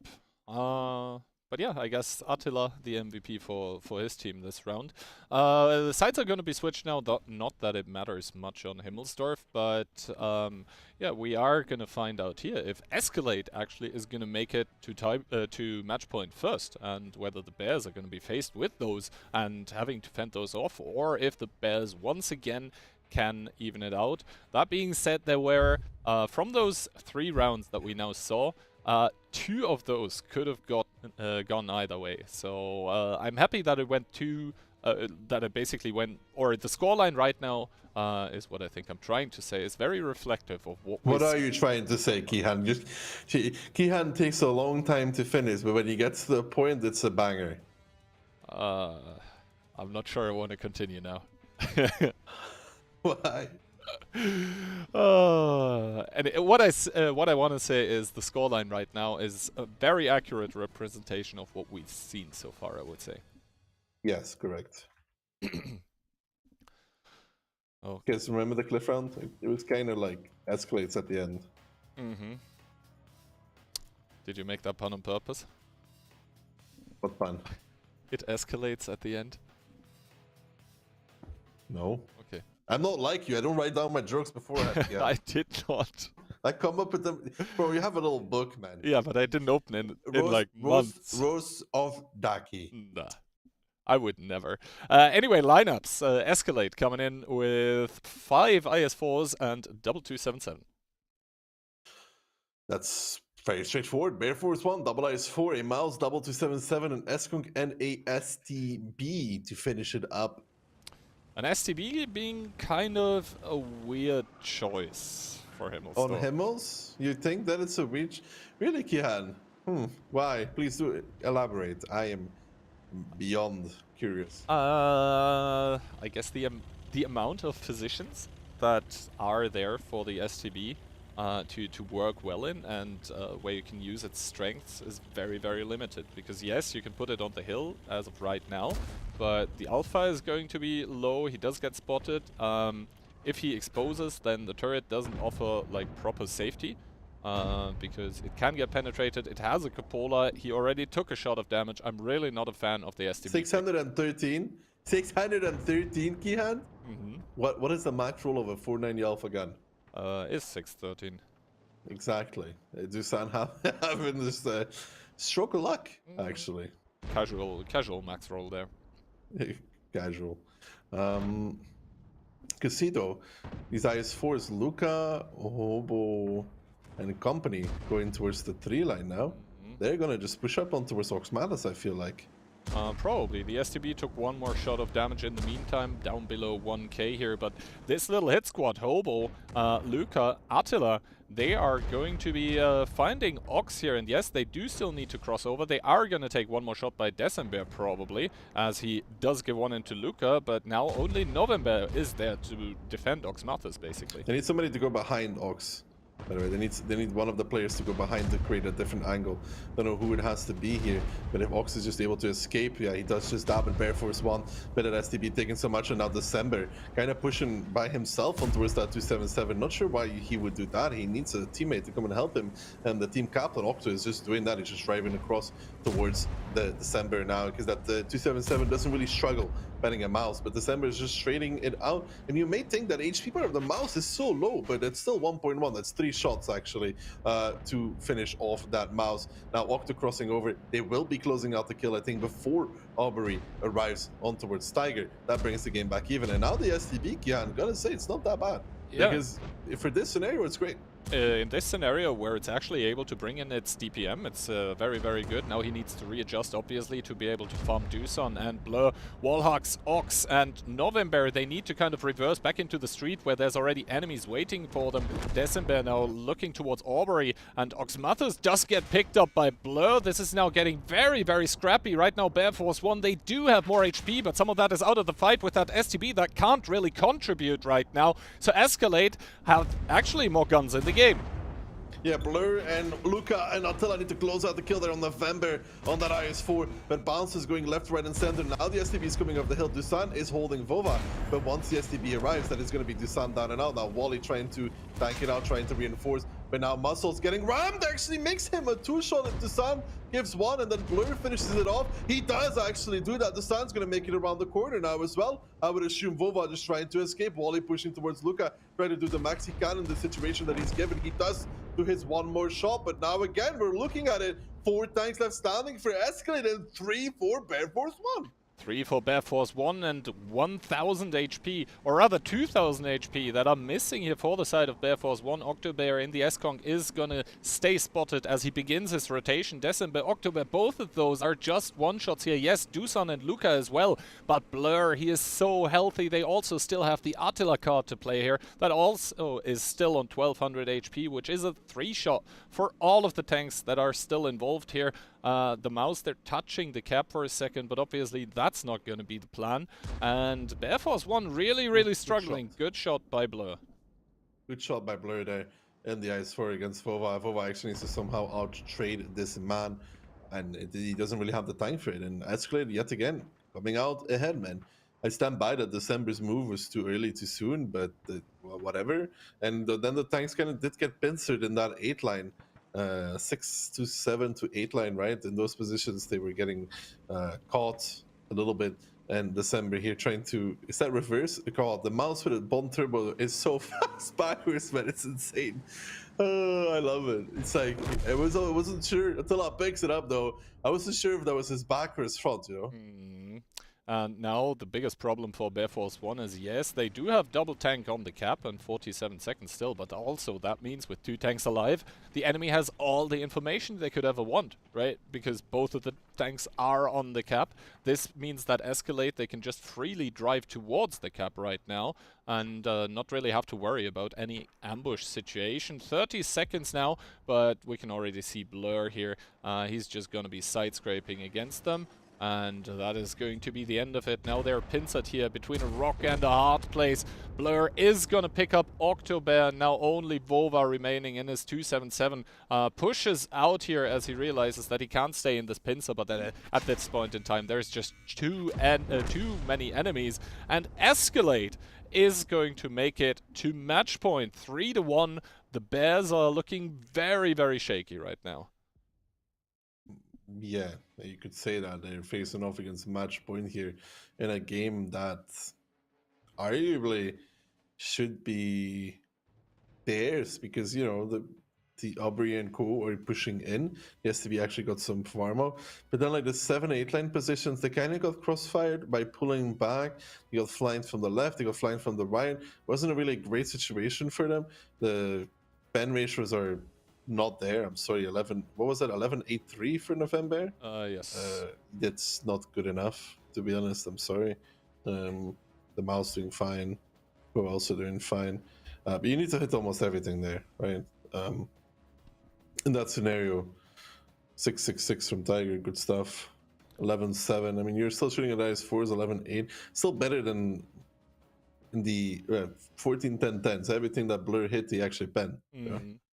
So quite a bit of difference there in pen ratio. Also, the thing is, I still have to question the STB because yes, there was a point in time where he actually got to farm for a few seconds, but obviously that wasn't enough. He was at 2.3k, and at that point, I feel like if you just have an additional IS4 on the lower side, just able to share HP, able to focus fire well because he's actually like close to where the fight is happening. Yeah. The STB pick just not convincing me at all. I think also if Muscles comes like slightly earlier or pushes slightly better so he doesn't get rammed, then he and Vova can kill Design and he can stay alive. And then they would be in the favorite position key because you have the Mouse, the Skunk, the STB, and the 277. And Escalade would have one last tank, it's 4v3. But the Ram, I think, made it so he died to 2 shots. I think he had like 900 something left, right? Yeah. 970, I think. I think it was like 50-50 if he dies or not against 490 and 440 combined, but still. Yes, this now means we are headed towards Moravanka and Escalate, actually the team to pick attack first on it. So, do we say it again? Do we say again that Moro is attack-sided normally, or do we skip it for this time? You want me to say it, so you don't feel bad if it's not? Moro's attack-sided. There, Kihan, I'll step up to the plate. Alright, so this means that theoretically speaking, we are, or practically speaking even, we are looking at a situation right now where the Bears could be eliminated after the next battle, and it's not even that improbable. Moravanka attack. So the Bears, they have looked shaky. They have looked disorganized at times, at least in the match that we have seen now today. So now or never is the time for them to step it up. Now is indeed the time. They don't, Kihan, you know what happens. They're out. You know, what better time, do or die, for the Bears to turn around the recovery and come back in swinging.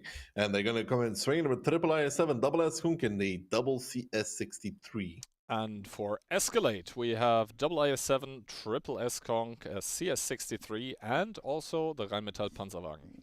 You know what they say, right? Belgian driver, no survivors. We'll see how well Aubrey does in the Rheinmetall Flipwagen. Hopefully for him, he's not gonna overturn, but there's obviously no guarantee. Initial splits, most of the tanks by Escalade are getting sent towards the western part of the map. The Rheinmetall is doing the same thing, or almost the same thing that we already saw today once. A bit more defensive. This is not a good spotting run by Aubrey. It's really not a good spotting run by Aubrey. It's a really disastrous spotting run by Aubrey. Oh! Myself! I told you, man. Belgian driver, no survivors. Oh god. Worst spotting run ever. My man crossed into the forest and spotted. That's it. And then he got double teamed. I think we have to delete the VOD. If there's any children watching, please close your eyes. What are you saying after that one? Brutal. Savage. Wrecked. Absolutely taken down. That was, yeah, that was rough. It's rough. I mean, they can still win this. They can still win this, and they are committing onto the 1 cap. I guess they had, you know, Noob Scout dying after 30 seconds, but yeah, they are over pushing the 1 cap now. I don't know if I would over push. I understand why they feel like they need to over push, but this is going to be a hard one because look at Ox's position. You often see tanks playing close, right, Gihan? And you can kind of push on them, but Ox is in a separate kind of hold down, which is kind of safe, except for the guy speaking on top. So Luca is going to have to be forced to push past this. It's not great because look, the CSs, Muscles and Vova, they have relocated into K4, and if Ox wants to, he can just focus on killing Tiger here, and those CSs, Vova and Muscles, are gonna just like dominate the tanks from Escalade in this position. You can see by the HP lead coming out as well. Ox deciding to shoot the S-Kong is doing a lot before he falls though, because I don't think anybody else has really good shots on him. Finally, Ox falls, but at what cost? 3000 HP lead. The cap did get halted, and now they do see the I7 behind them, so Hoba and Dusan are going to be pushing on towards December there. But for Escalade, it's looking rather dire. Exactly. Muscles now also picking up Blur in the S-Kong. That's an additional gun gone. Luca trying to make it out of there, trying to make it into a hold down. Does get killed though in return. And now December, yes, he is in big trouble right now as there's double S-Kong behind him, just completely, yeah, chipping away at his HP, but in the grand scheme of things, that is not going to matter because those 2 Super Kongs are not going to be able to help their fellow teammates here. We can see that Tigra is probably going to get picked up by Vova in return. Vova trying to play it safely behind the wreck of the Super Kong here, and yeah, Attila in the meanwhile though, just completely getting annihilated. October getting set on fire, so good things happening right now for Escalade, but I don't think they're good enough. No, I mean gun and HP advantage here too strong for Bear Force 1. And that's how we ruin it. You know, he drinks it, attack sided, and Aubrey is like, hold my horses, guys, I'm gonna go spot them. My man went on an adventure. It was a short one, and it probably wasn't a fun one for him, but he definitely went on an adventure. Dusan there. Yes, we're back at Feni Fidi Perivi. Yeah. I came, I saw, I passed away. All in a really quick fashion if you're Aubrey. That was indeed a very, very quick and a very deadly spotting run, at least for him. That means, though, that the Bears actually managed to fend off the first match point that Escalade had. To their credit, they played it out well at the end, but yeah, let's just say the spotting run gave them an opening, an opportunity, and they took it. This is just gonna turn out such a great gift. A U player comes to an expectation, Giga Chat, reality, 2 CSs smashing Aubrey. Oh god, yeah. Expectation versus Mom, we have a EU player at home. EU player at home. You got Aubrey. Oh yeah. Oh, lucky. I love you, Aubrey. So it's just jokes, okay? Just jokes. I mean, to be fair, he's probably still knocked out. Dude, the only thing that could have been worse if he got body slammed by Wally instead. He's lucky. Oh, Jackie waking up today and choosing violence, holy. Anyway, I think we can take a look at the post-battle results as well, because there were actually people in the team of... 1 second. Not sure why it doesn't show at the moment, but... yeah, I can tell you there is people that even did less damage in the team of in the team of Escalade? Escalade than Aubrey. He did 1,370, and as you can see, Bro, he didn't fire a single. Did he even hit a shot, Aubrey? I don't think so. It was all ramming damage. No, he hit one. One-shotted damage. Okay, so we subtract 360, 1,000. I don't even know if it was worth ramming him, by the way. It probably wasn't worth, but it looked amazing. Yeah, but if you think about it, he did 1k by ramming, so 500 to each CS. I don't think he would have fired 3 more shots in this scenario. I mean, he did die quicker, though. To be honest, you always go for the ram there. I mean, for the comedic effect as well, right? Anyway, that leaves us still in the situation where it's 3-2 currently in between the Bears and Escalade, or the other way around, Escalade here on match point, and they will be trying to close it out here, and the Bears will want to stay alive in this because, yeah, you don't want to go out of the tournament with the most memorable thing of the entire tournament being your Rheinmetall Panzerwagen being rammed out of it.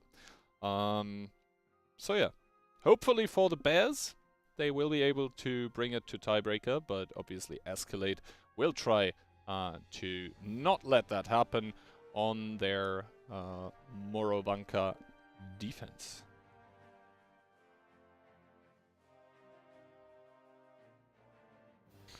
We'll see. I will see. I'm kind of curious now. We said it twice now. It's attack bias, and then so far we have had 3 Muro rounds. You want to guess which side has won 3 times? Yeah, it was attack. Hint, Kihan. Come on, Kihan. One job, buddy. One job. Defense. Sorry, I don't know. Come on, Kihan. It's not even awake anymore. I mean, it's almost 8 o'clock. That's usually when he goes to sleep nowadays. Normally, yes. You know, you're also gonna get to that age at some point in time. You know that. Yeah, but it's still far away. And I'm gonna be there, and I'm gonna be like, I told you so. Anyway, Escalade going into this one with triple IS7, double S-Conk, and double Batchat. Once again, I really like to see that. Batchat, yeah, coming in. Bear Force 1. 4 IS7s, double Conk, 1 Bat. It's almost the same, right? The only difference is one team has 2 bats and the other one has 1. One extra IS7. Honestly, I'd prefer on Morovanka to have 2 bats then, simply because the map can also be played very, very spotting heavy. Then again, we'll just have to wait and see how it all pans out. Muscles, they're doing a very, very aggressive spotting run. And double IS7 getting sent, I believe, towards the 1 cap to make immediate pressure here, but Escalade already on the rotation here. They are going to take the forest with the Batchats, but they are going to find double IS7 there as well. And double Batchat is great, but it doesn't have enough damage in the clips to get rid of 2 IS7s that even have an S-Conk as support. Aubrey and Tiger here. Aubrey is running into the breach once more, apparently, as now he's facing off against Wally and Octo, but Wally there peeking on the top, even a bit lucky not to connect more shells on towards him. And now Octo and Wally, though, do seem to be kind of surrounded here. What do they go for? They're going for the outside into the bad shots, actually. Can Wally hit the shot on the move against Aubrey on the move? He does. 539 brings him into one-shot territory as well. This could at least be a decent trade. Now Octo should probably switch sides once more to get safe as long as he can. They are trying to push over 1-2 line. The forest is lost. Aubrey is alive and still yet swinging and kicking. And on 1-2 line, I don't think the Bears are having much luck either, as the double IS7 is really just pushing into double S-Conk and an IS7. The Bears not prepared. The Bears don't seem to be aware. If these S-Conks from Escalade, though, are making a mistake there while pushing down, that could switch things around, because Blur's dropped rather low. And look at this time, Bears' position. You gotta say, he's in an advantage here. And even Tiger somehow dropping goes a one-shot, and Octo still alive, and Octo still killing somebody. Escalade's making a fumble out of this one. Now Hobo is face-hugging Octo, and finally is going to be picking him up. I'm going to say for Escalade, that is scrappy there. And now they allowed December to play on the top. He picks up Blur. The Batshot coming back in. And Escalade here, they had everything going for them, but the double S-Conk pushing down was not worth it. The double S-Conk pushing down indeed is what's hurting them right now. Yes, they do still have more guns But the problem is that Bear Force 1, they have this Batcher with muscles that's still on 1600 HP. He can still make a lot of plays here. Meanwhile, on the other side, Aubrey, since the start of the game, basically down to 485. He can't really make any kind of aggressive movements on towards the tanks of Bear Force 1 because there is still a tank in the lineup that has a 50-50 of one-shotting him even, and the Batchat easily has 2 shots available in his clip. Now, Dusan is kind of stuck here. Attila now rotating over. Muscles does get unspotted now, so he's gonna maybe continue even on the K line. So right now it's neck and neck, but Escalate, they are making it a lot more difficult than it needs to be for them. Yeah, they are indeed making it a lot more difficult, and still Bear Force 1 has everything to play for here, everything to do. Muscles being this high HP is pretty good for them. Now WoT7 coming on the flank here, fuel tank damage, you can see he instantly repairs that. He's trying to get an angle on towards Dusan as Attila is pushing back up. December now forced down. What is he supposed to do? He has that tank above him of Attila. Muscles is going to be watching that, but Luca now gets the shot on towards December, who's down towards the one shot. WoT7 gets one onto Attila, but that's not going to be it. December getting picked up by Dusan now. Another gun taken out of the game here for Bear Force 1, who are yet still up in HP. No connection there though from Dusan. Muscles needs to get into this game, and majorly Bloop needs to get into it as well with 2.8k HP. Yeah, Bloop right now sort of in no man's land in the middle of all of this there. Luca taking a swing but hitting a house instead. And now the problem starts becoming for Bear Force 1 that yes, they do have the HP, but the amount of guns, the amount of angles is just gonna hurt them here. Because the Vatchat, the playmaker that I mentioned, Muscles, he can't be everywhere at once. He can't cover all the angles at once. A good shot there into Attila by, I believe, WoT7. Dusan is gonna retaliate, and as soon as Aubrey has this additional angle onto the Super Conk, then things are gonna start getting dire for the team of Bears. We see WoT7 now starting to take big damage. That's because Aubrey is shooting from the sidelines. Yes, Aubrey did get spotted. He's down towards one shot now, and this is still very, very neck and neck, but I think Escalate are the ones that are currently succeeding in bridging this HP difference. Yeah, but WoT7 gets a good shot there on towards Dusan though, drops him towards the one shot. Aubrey down towards the one shot as well. Muscles is the playmaker here. He can kill half the team of Escalate in one clip. I mean, Dusan one shot, Aubrey one shot, Luca two shot, Attila 4 shot. It's the harder one to go for, but they need to figure out a way to pick up these S-Gongs and rather quickly because time is starting to dwindle down. They need to find Dusan. Bloop is now coming in. Good shot on the move there on towards Attila. He takes one from the side though. Gonna take another one from Dusan here. WoT7 coming in as well. Bloop still pushing up. Attila peeking out from the side. Can they find Dusan? They can. Muscles picks it up. Now Bloop needs to watch behind him. The fire never repaired the fuel tanks. That's not good for Bloop. That makes him burn so low. It's a 4v3 now. But that is such a big issue. Good shot though from Muscles on towards Luca. But Aubrey with the bat gets Bloop. And that is a disaster. That fire damage. I mean, you gotta say though, I don't know if Bloop had his repair kit available or not, Gihan, but he did not repair the fuel tanks. Now WoT7 here is kind of stuck at the church as well, realizes that, tries to drive away. Attila now also getting unspotted, and the simple amount of tanks that is still available, 4 guns. That is the problem here right now for Bear Force 1. Their playmaker is going to be Muscles, but the thing is, where do you actually start making those plays? Do you drive over the one line? Then yes, you are basically guaranteed to get Luca as a pickup, but you don't know how much is behind it. Aubrey would be able to do shots. Hobo would probably even be able to connect one. So yeah, Muscles get spotted super early as well on that 1-2 line rotation. That is obviously going to enable all of the tanks on the opposing team to basically train their guns onto him. The Batchat should now have a double bush to basically just starting to fire at him. Indeed, we can see the shots whizzing past. He is going to get Luca here. He's going to pick him up, and his snapshot does not connect onto Aubrey. Finally, they do kill each other, but that now leaves WoT7 in this impossible 1v2. Yeah, at least WoT7 in a 1v2, that's never going to happen. And the Bears here, the favorites for this match, are coming in, and they're going to be going down, actually, as well. And even, I think, Escalade made it really hard on themselves with the way they played. A good shot from both these players on the move where Vova Attila getting the aim, but Eskunk on the move is almost as accurate as Eskunk standing still. Another good kill there from Vova picks up on Attila, but I don't think he's going to be killing Hobo on 1184 HP. Bit too much. A bit too much indeed. Hobo not trying to drive towards a hold down, then he just needs to get the spot on towards the S-Kong. Not sure. Yeah, I think Hobo should just remain here, stay here, because Vova needs to push him. You can already see Vova has his gun raised, and he does get spotted out by the IS-7. He does also see the IS-7, tries to fire on the move, but instead it's going to be Hobo closing it out here. And Escalate with kind of an upset, managing to defeat the Bears and throw them out of the tournament. Yeah, and they're going to be moving through the lower bracket there, deservedly so. I Escalate the better team today over the Bears. They're not going to be winning that one. Bears are going to be kicking themselves, though. Could have been a lot different if some rounds went their way. Himmels comes to mind. Even this one comes to mind as well, of course. But at the end of the day, you get what you deserve, and Escalate is going to be moving forward. Yeah, very, very scrappy games in between both of those. I think we'll have a last quick look at the post-battle stats for this match here before we head over to the analysts.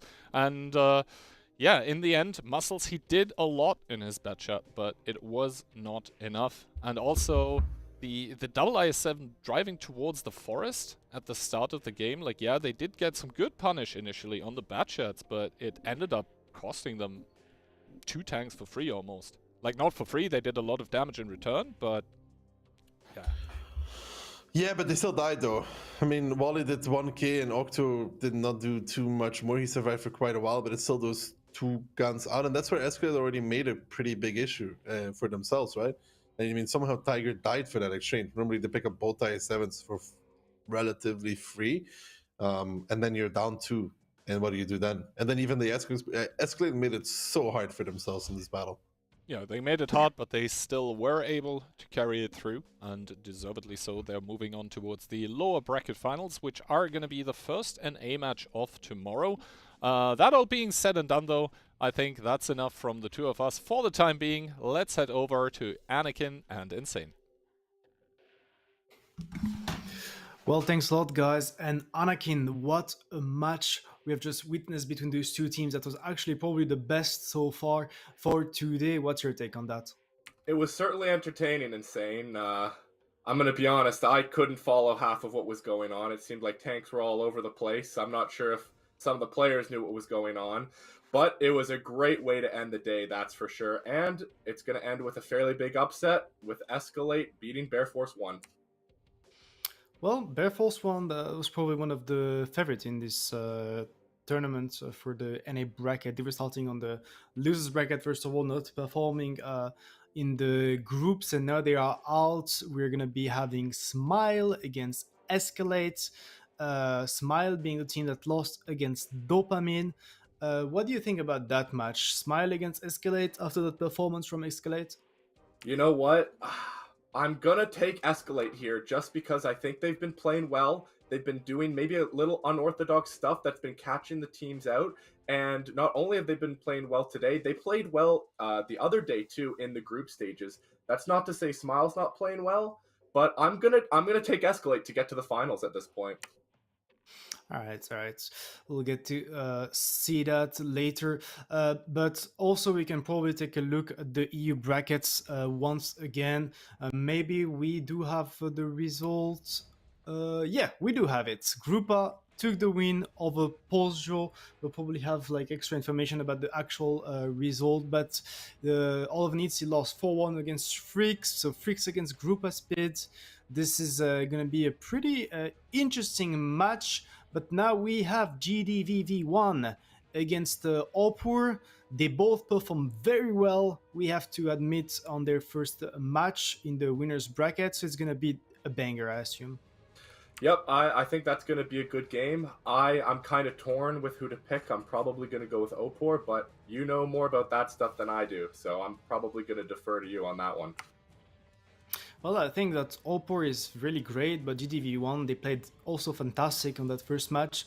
So it's going to be for sure an interesting match. But before that, Anakin, let's get a let's take a quick look at the replays and analyze them for the last match we have seen. We're starting on Cliff between Escalate and Bad Force 1. And as you could see, it was pretty great from the side of Escalate because they completely countered that opening.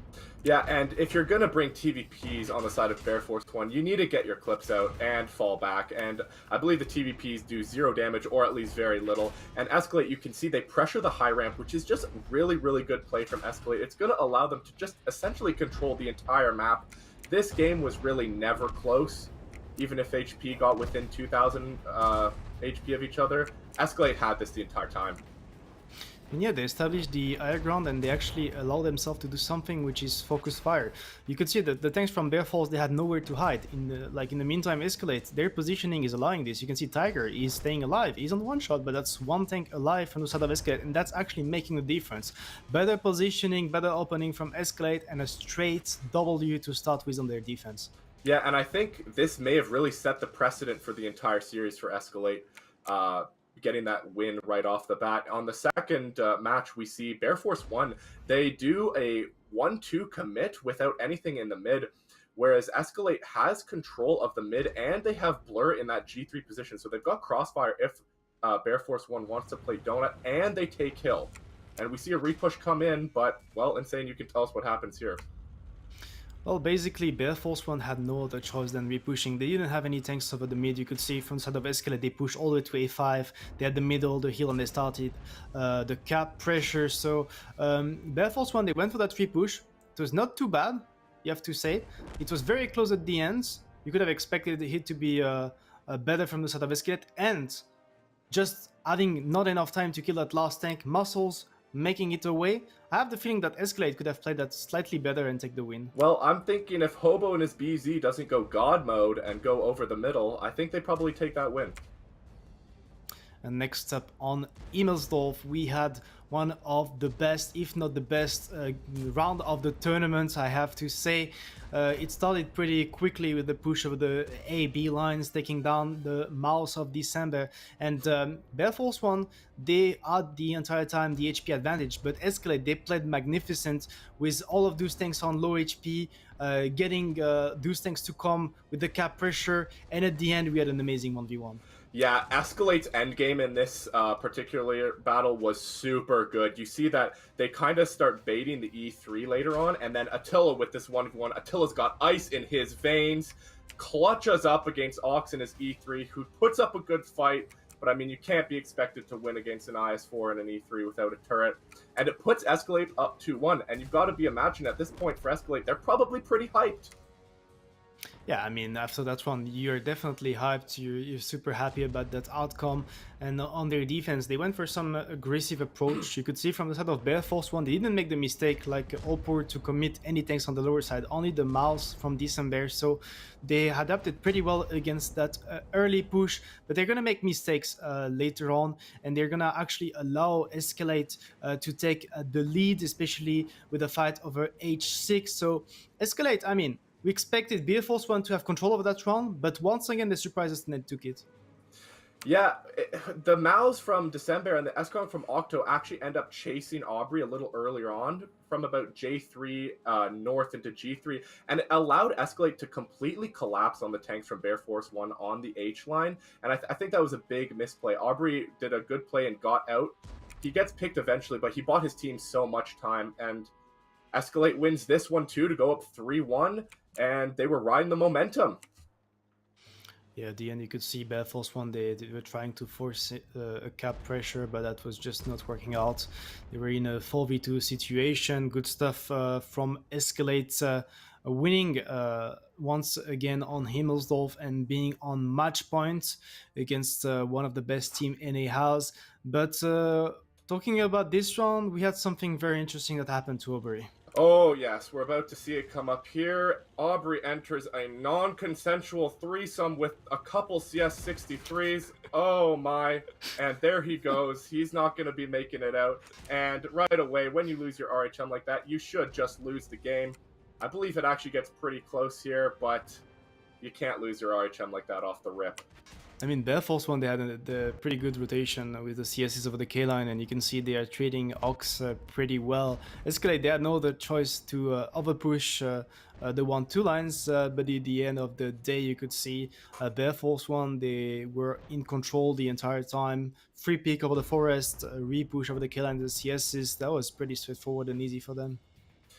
Yeah, Bear Force 1 was in control of this game, as you said, basically the whole time. It was good play for them to get back into the 3-2 stand-in. And then on this final match that we saw, December and Wolhex, they kind of take the gamble, Bear Force 1, by sending these two I7s into the force. I don't know if they thought that Muscles in his bat chat in the 6 line would spot anything coming into the force, but they didn't really, and 4 tanks from Escalade are able to absolutely eviscerate the 2 I7s from Bear Force 1 early in this game. I have to admit that they made it hard for themselves because, yes, they have the overmatch and they take down those I7 in the forest, but at the same time they repush the 4 line to catch an I7. And Bear Force 1, they almost had the opportunity to turn that game back in their favor and go for a tiebreaker, but at the end of the day, even if they were all on low HP, they had the positions, they had the angles to support each other, and you could see Bloop at the end, he was the one with the HP, he was forced to actually commit because there is not enough time left. Maybe Muscles could have also made a play here, but they went for Bloop, and at the end it was a 1v1, but Hobo is not gonna miss that one, taking down Vova and actually winning this match to move forward in the next match of the losers bracket. Escalate in, Bears out. Yeah, incredible match. Very well played by Escalate, and I wish them the best of luck tomorrow. Well, Anakin, now we have possibly the match between the best 2 teams in the EU brackets. Opur against GDVV1, they played amazing both on their first match of the day. Now they are clashing to know who is going to go straight into the grand finals. And we have our amazing casters to introduce the next match. And Kenedaki, take it away.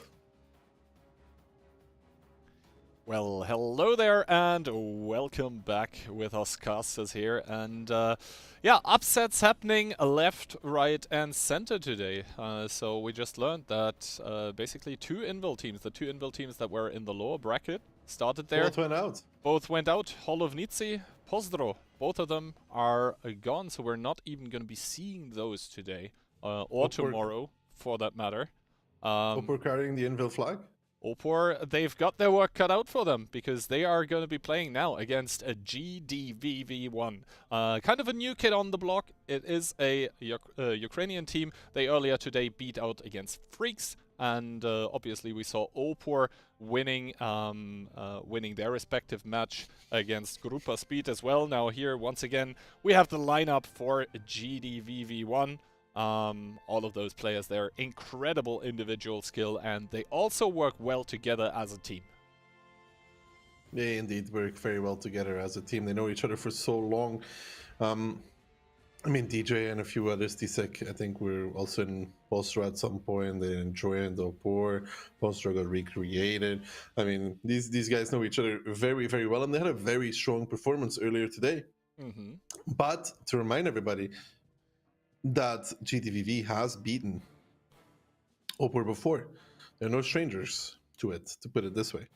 In the group stage, they... Then again, right, how it usually goes with those Invil teams is that, yeah, the group stage... No, not this time. Meh, and then for the playoffs, they actually show up. Not the case today. Holo, Postro, yeah, usually. Yeah. It's not every time. Usually, not this time. Not this time, indeed. And to remind everybody, when GDVV played Opur, they 4-0'd them. And the maps that were played is Morvanka and Tundra. Those were the maps that they played against each other in group stage. Yep. I guess we are going to soon see the pick and ban for either of those teams. That is going to come in. There we go. And we do see Steps and Tundra being removed. Then Prokhorovka and Ghost Town being picked by either side. Sand River then once again being removed, leaving Morovanka as the 3rd map and Cliff as a possible tiebreaker. But if the group stage is anything to go by, we're not going to get there. No, but there was Morvanka and Tundra. Tundra's banned down and Morvanka's 3rd map. So that's a whole different thing altogether. I am very, very intrigued as to how this match is going to go, because GDVV1, they've I mean, both of those teams here right now that we saw earlier today, both of those won their respective matches 4-1. And the fact is that the teams that they won against then went on to beat Holovnici and Pozdro in the lower bracket. So they definitely aren't slouches either. So we should, in theory at least, see the most high-class gameplay, at least for the EU part of the bracket, in this upcoming upper bracket final. And I personally can't wait. Let me just tell them to hurry up, thank you, and if you can't wait, huh? Just click press start battle right now. Do it. I'm unfortunately not the room admin, but yeah, there is some tactical waiting going on right now with some players in the queue, but that gives us a bit more time to talk about the maps, namely mostly Prokhorovka. We haven't really seen that a lot today. There was one Proko battle with a 13-105 that did not end up working out. Indeed, that is indeed the case. But we'll have to see what these teams are bringing for us. Key hand between these two predictions, though, from the casters and analysts. Wow, Opor Train for Kihan Insane and Anakin 4-2, 4-3, and 4-2 respectively, and me believing in GDVV.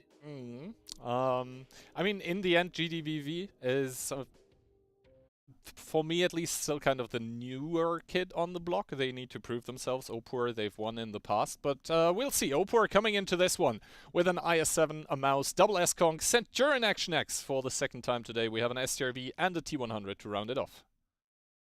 An AT100 to round it off, indeed. The other side, GD has their own STRV, double CS, triple IS-7, and a S-Conk available to them. Exactly, and there is gonna be a restart of the game, which, I'm not moving. This is where I'm usually watching the game from, leaned in, you know. Yeah, me as well. It was like, need to watch it. But obviously that means already that we know the lineups. This means, in turn, that a light tank advantage does go towards one team. Both teams, interestingly enough, bringing in STRV.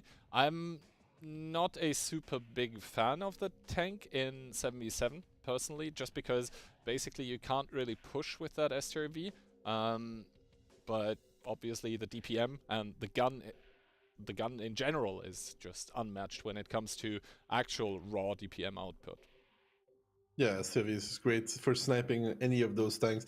The only thing it really struggles with is IS-7 turrets, to be honest, because you can't really reliable pandas. But S-Conks actually are quite alright for an STRV. They have this I don't want to say weak spot, but they have the spot in the gunman. Like even when the turret is angled in a way where you can't penetrate the cupola, you can still always try to just shoot straight at the gun and then hope that it goes through. And yeah, obviously 350 or 352 APCR pen, that is enough for most cases. Obviously, IS-7 turret is... Depends on the player using it, right, Kihan? That is true for any gun, though, Ducky. Yes. I would not put you on an STRV. I think that's what we're getting at. I wouldn't want to play on the STRV either. I'm more the heavy tank player kind of guy. Anyway, Opor, we already went through the lineups. I think the most interesting thing here is the Centurion Action X in the lineup. But then again, since it's recent buffs, it's like really a great all-round tank, especially for random battles.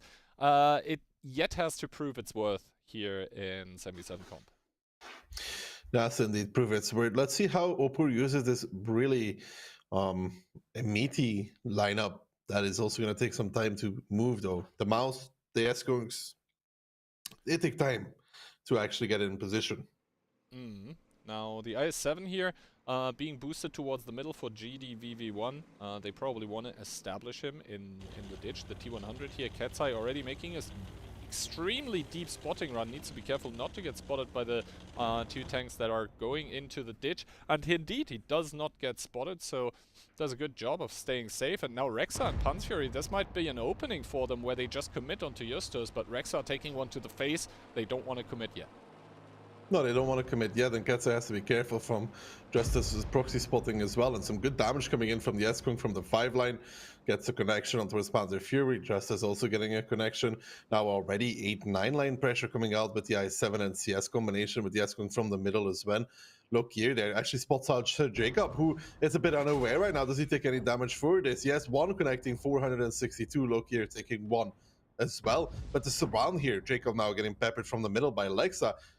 Jesus, GDVV has taken a lot of map control. Yeah, exactly, and that is the second time that the engine of the Centurion is damaged, so he's going to be for at least the next 80 seconds without that engine. Now Rexa and Pan's Fury finally starting to go for that push, but that is a lot of punishment that is coming on towards the IS-7, and also the S-Conk here, 1500 remaining on that one. Justus with another good shot into the IS-7 is possibly even gonna roll him or set him on fire. We'll have to see. Justus is gonna go down, we know as much, but from the back lines, it's Vikshare with a steel share. He's also coming into the ditch here, prompting Katsai into pushing into it as well. Yeah, but it's all in the meantime, there's also going to be an S-Con coming, and the connection from Beauty Fruity and Panzer Fury. So crucial in the SCRV to do that. Now Katsai will win this 1v1 here. It depends if the S-Con can get a shot in on that T100. Can Katsai connect? He can. So he's going to be down towards a one-shot. But in the meantime, though, Opor is still in a bit of trouble everywhere else on the map. I mean, Lexa did take a lot of damage in return for that as well. Down towards 782 here.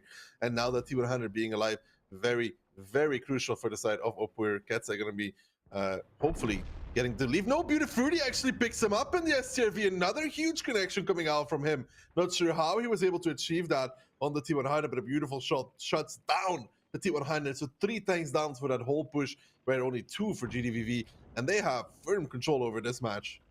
They do have firm control. Caesar there taking a shot in SCS is not the best thing to ever happen to them.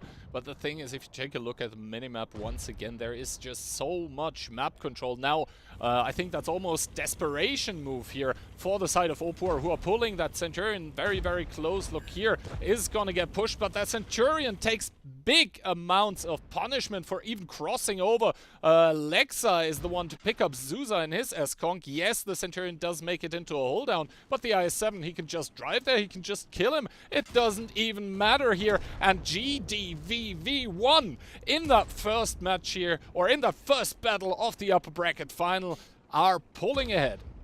Yeah, really good stuff there from GDVV. Absolutely tremendous gaming. So much map control so quickly. Seemed to have a pretty good clue what Opor wanted to do. Take the whole 6-0 line almost immediately as well. And as a result, such a chokehold on Opor that they felt to repush the hole. But you know what? An S-Conk is not a good time to repush the hole. And why? Because it's that slightly too tall, you know? And the SRV got a lot of shots on him because of it. And then the SRV even shutting down the T100. If Vic was a little bit faster, like 2-3 seconds faster, I think they could have kept Justice alive even for that whole repush, because he came in, but it was like just too late. Yep. But in the end, it still worked out for GDVV, and yeah, Opor here left with picking up the pieces of the first round, where it seemed like from the get-go that they didn't really find an opening into the game. Like the map control immediately switched over to GDVV, and Opor was never able to come back from this. No, really good stuff there from GDVV. Such a chokehold, like I said, immediately. That's kind of what Opor's style is as well, you know.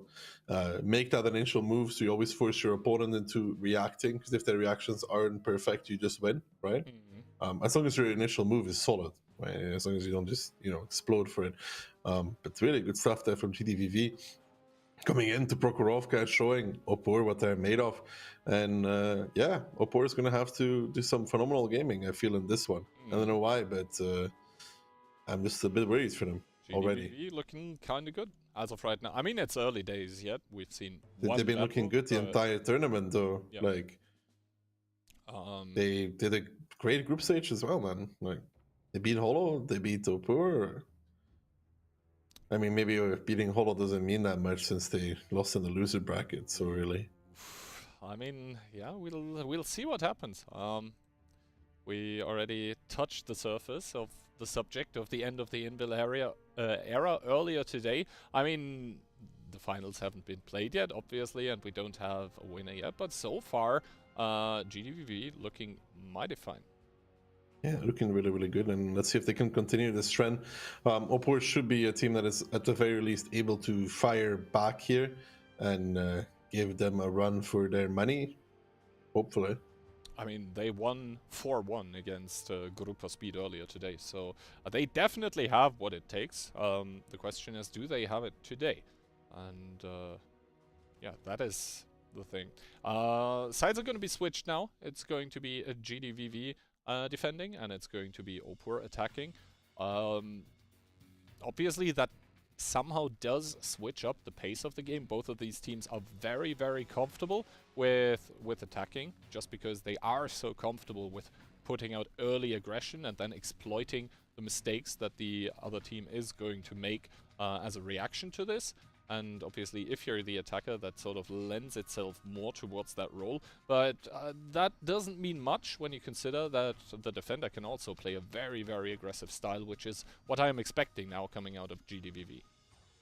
Yeah, I'm expecting the same from them as well on this Prokhorovka.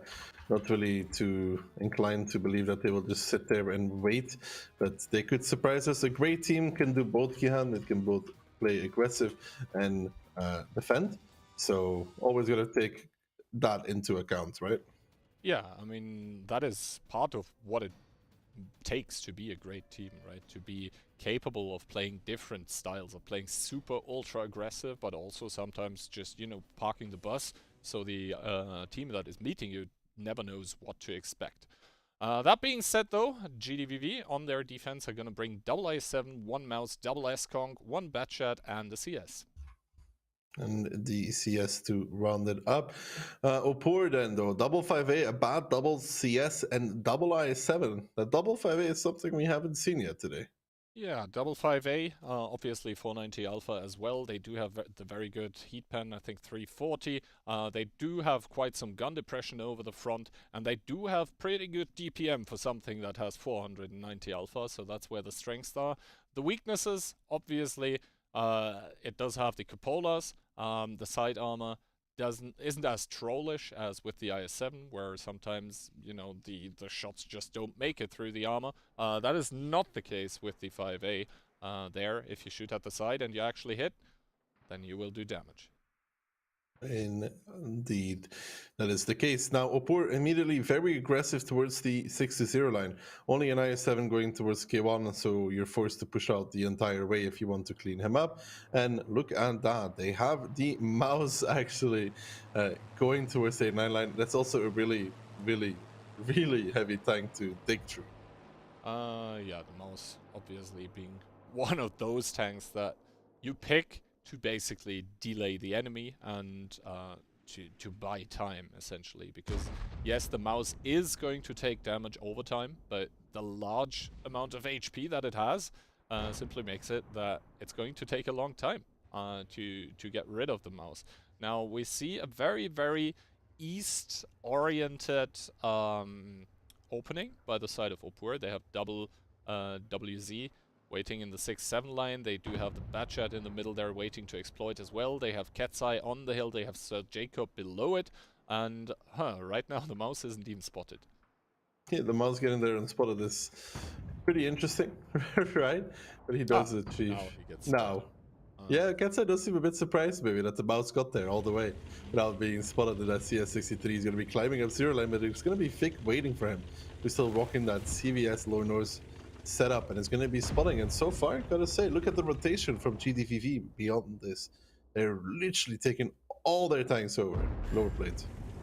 Yeah, good hit by Ketzai there into the lower plate of the mouse. I'm not sure why Trash Panda is also angling his turret.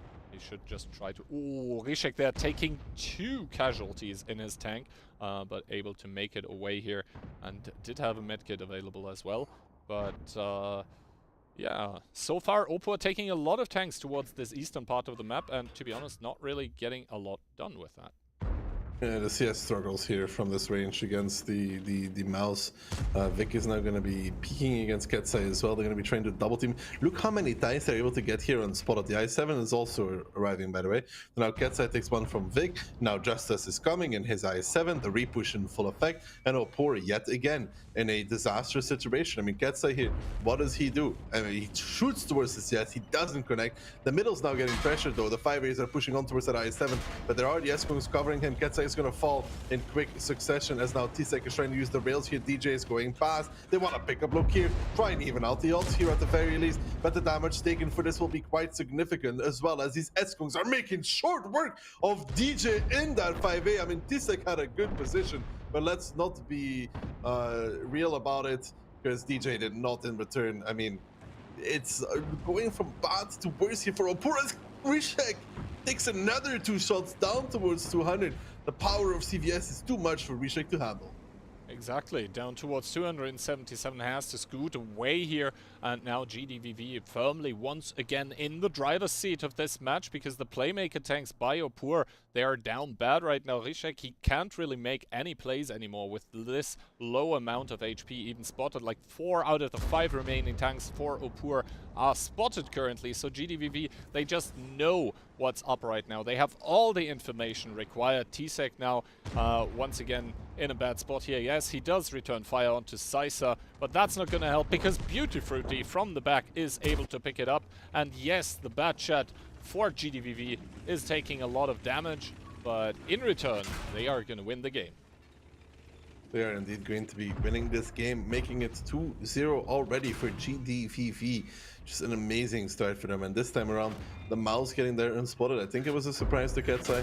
I don't think he would have done what he did if he was too aware of that.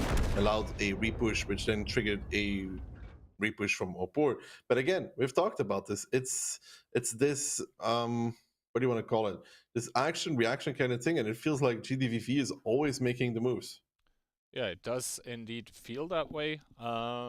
We'll have to see how Opur is basically able to withstand that pressure. I mean, picture seems stuck for me right now, but there we are back again in the action that Opur probably didn't bargain for, because let's be realistic, GDVV is running the show here currently. Yeah, they're just really running away with it. Even good stuff from GDVV. I mean, it's super solid right now. Like, actually firing on all cylinders. And Opor, I do believe that it's one of those emotional teams still that can maybe get a bit tilted and moody if things don't go their way. And it's definitely not going their way right now. Yeah, Pants Fury here. The next one to get picked up, it's Victor. Now the Batchat also spotted here. Sisa is gonna peek, Sisa is gonna shoot, Sisa is gonna take the kill, leaving only Zuza alive for the side of Opur.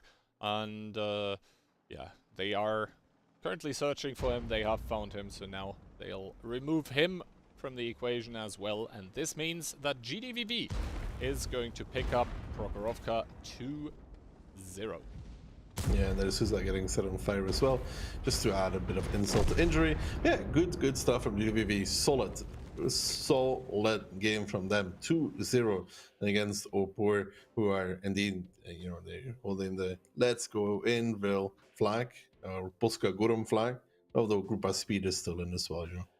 Grupa Speed still in this one as well, but yeah, currently Opur not really able to cope with what GDVV is throwing at them. Like, yeah, you could argue it's maybe a bit unlucky that they didn't see the mouse going there, and that basically, like, you know, that's where the problems essentially started for Opur, because they committed in Ketsai and that CS63, and then he was faced essentially with the impossible task of one, you know, trying to hull down fight against a mouse in a CS where the turret isn't really strong enough and the mouse just has enough HP to just trade it out with you. I mean, it's a super heavy trading against the medium, and then he gets repushed. Then Opur needs to make something happen somewhere else on the map. They try this middle overpush, that gets them nowhere either, because DJ just completely gets obliterated, and T-Sec is also kind of in the open after it. So yeah, things just going from bad to worse. Did Rishek shoot, or did he just get spotted? In the beginning, you know, when he lost the 2 crew members. He got spotted. Like, he was spotted before that. Yeah, maybe the CVS kicking in, huh? Fix the CVS. CS. Oh, God. You said you weren't going there. Yeah, it's a CS with a CVS. Yes, it's a CS. It's with a CVS. A CVS, yes. It works either way, dude. I mean, yeah, and the Batchat not working out for the team of Opur here. Sisa making it work a lot better. But yeah, in the end, it just, like, at least on Prokhorovka, it felt like Opor had found no way into the match. Like, just completely. Anything that they tried immediately got shut down. No, maybe Ghost Town will be a better story for them.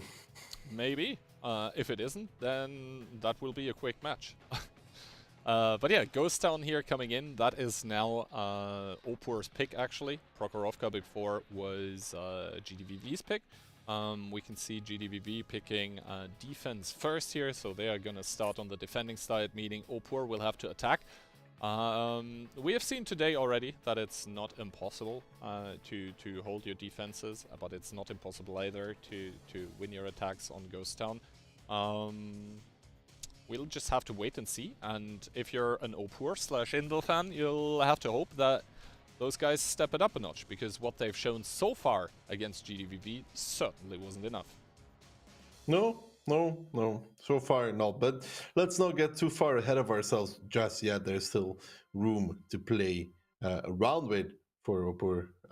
But they're going to have to play this round in particular with triple IS-4, an IS-7, an S-Kong, a CS-63, and I don't see why, but the Progetto 65.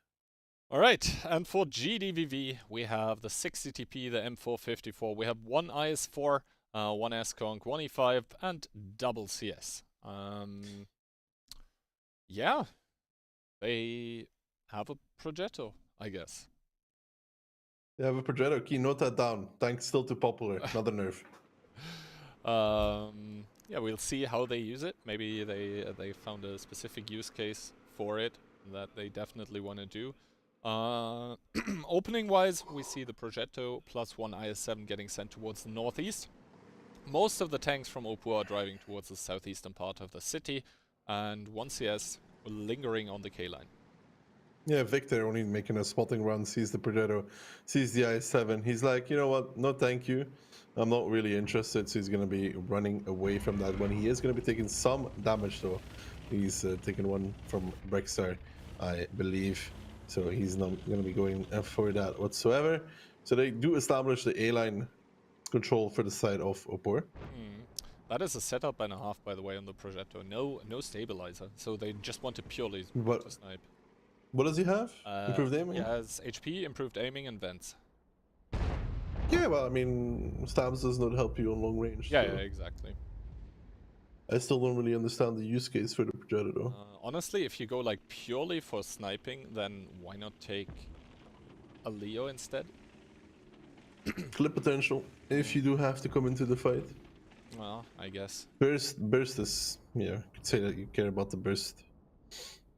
Anyway, 1.5 minutes done, and now, slowly but surely, Opor and GDVV are starting to feel it out here in the city, I guess is what you could call this. Basically exchanging a few spots, exchanging a shot or two of damage. Nothing too critical as of yet. The IS-7 on the A-line for Opor is being pushed even further.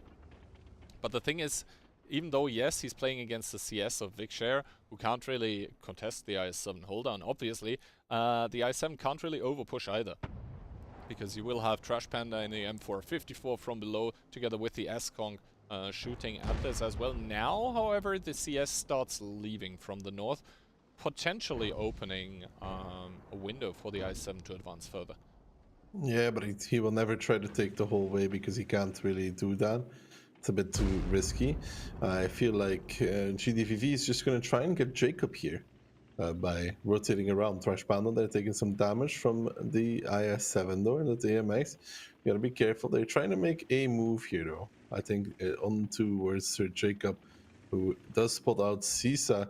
He's going to give a shot as well on towards it, not connecting. Beauty and Trash Panda actually running. They took a lot of damage. The I-7 is actually going to be able to take it for free. And you got to say for GDVV, this is looking a bit rough right now. It is indeed looking a bit rough. They're also down like 1,500. Can they find Jacob? They do find Jacob here. Sisa and Jacob, they're exchanging spots. Now, Jacob opting against the continued trades here. Vicshare is already very, very close, but pretty low HP, but there is nothing that it would be able to cover Sir Jacob here. Already starting to take a shot into the back here. Vikshare is also going to stop, and ooh, actually barely misses, but I don't think the CS can make its way completely out of here. Yeah, but I think Seaside should normally continue to chase, but they're going to allow Jacob to escape. Ketsai has started the cap, though, on base number 1. Something we don't see to even. Jacob still spotted, though, running away. I don't know how this man has taken so little damage for this movement across the map. He's just running and running and running and never stopping, as Lokir is going to try and give him at least one shot here. Triple cap pressure now underway, which will mean that the tanks from GDVV will have to come and reset, and Beauty Fruity takes one from the IS-7. He has to be really careful. 18 seconds left now for the side of Opor. They might trigger a reaction here. Justice is trying to destroy the building, but that's not going to be enough just yet. Fury gets a nice shot on towards Trash Panda. It's going to have to be Lexa coming out with the reset. Trash Panda going forward. 5 seconds left now. Can they actually find the reset? None of the buildings have been destroyed. So now still Cap goes. No, not true actually. That's Trash Panda to find the last second reset, but did that cost too much as Lexa had to commit into the cap. He's going to be giving a big shot onto the back of Zuza. Beauty Fruity reversing for dear life, trying to stay alive as well. They will find Lexa, they will find the 60 TP, and now Beauty Fruity seems to be the next target in his S-Gonk. He's yet still running away though, but look at Panzer Fury's position, Kihan. He's a bit isolated. He could get pushed on. Exactly, he does indeed get pushed on here, as we also have the Progetto still able to clip out. I think he's on 3 or even 4 shots now. Rishek is starting to dip deeper into his clip here, as Lokir now also coming in from the back lines to push onto Rishek. But right now GDVV, they do have more HP again. They are starting to pull it back. Yeah, because the Vic and Beauty Fruity combination has killed one of the IS-4. Lokir here trying to stay alive. Actually should be pushing forward in towards T-Sec, in my opinion. Now he's just going to get sandwiched between them. But Beauty Fruity and Vic actually killed another IS-4, Kihan. They picked up both Ketsai and Suza, and Lokir here doing one more shot of damage, even low rolling. But Sisa from the back picks it up. Rishek now trying to block so his teammates can do the damage. Gives one more, but a Progetto with no TPM. Rexar now the one that has to pick it up. But Lokir does even one more shot as well. Goes for the face hug, doesn't get hit. Rexar picks it up. But what is happening to Opor here? They're getting dominated by this team from GDVV. Sisa though in a little bit of an open spot here. Kind of making a mistake out in the open. Not sure what this was for. He will be in a slight hold on here in a second, but Vic picks up Sir Jacob, and that should be the nail in the coffin. The last second reset. But again, GDVV getting ahead. GDVV indeed getting ahead once more here, and it looked for some time that Opor actually had what it took to take this round, but as the dust settles, we are down to 1 minute and 37 seconds here now. Oh, Beauty Fruity not connecting the shot onto the Progetto, is possibly going to reload in time. Nope, Rishek is gonna pick it up here, but that leaves a 2v2 with the HP advantage currently on the side of GDVV, and also the informational advantage is there as well. It's such a Sisa, that's world of tanks right there. That's world of tanks. You hold the angle, you hold the angle, you hold the angle, and then what happens is the guy, of course, peaks the exact moment you stop holding. Now Sisa peeking once, giving a shot, taking one in return. That is fine though, because they know where Rexa is, they know where the IS-7 is, and now Sisa even picking it up without taking another shot of damage from the Progetto. We are... Compensation. Yeah, I guess so. Yeah, Rexa now announcing where he is by tapping the cap here. Does get a good snapshot into Sisa here, but it's also low roll, leaving Sisa on 3 HP. And yeah, Rexa is never gonna get to Vikshare in time. Man, if you're Opor, how are you feeling right now? Like, honestly, you had the cap down to 1 second. You get a 60 TP relatively for free after. You even did a lot of damage to the S-Gonk. How do you lose that? How do you actually lose that? Well, right. No, but like, really, how do you lose that? I don't have an answer for you right now, honestly. Beauty Fruity was 900 HP, right? And he was alive until one of the last ones. He got pushed by double IS-4 and they both died. Ketsai and Suza, they both, Ketsai and Suza, I think, and they both died. Maybe he's just built different. Yeah. That is the only explanation that I have. Opor falling to pieces here at the moment. The CS from Zero Line did so much damage though, and Vic as well. Actually, they both did so much damage. Yeah, it was yeah, incredibly weird to see, but and it also felt right. It felt like Opur had it. It felt like they had done the exactly right things, and then all of a sudden it just starts falling apart, and then GDVV just capitalizes. I don't know. Let's see though. You see Lexa did 861 one-shot of damage, but then in return you have Susa on 1000 as well.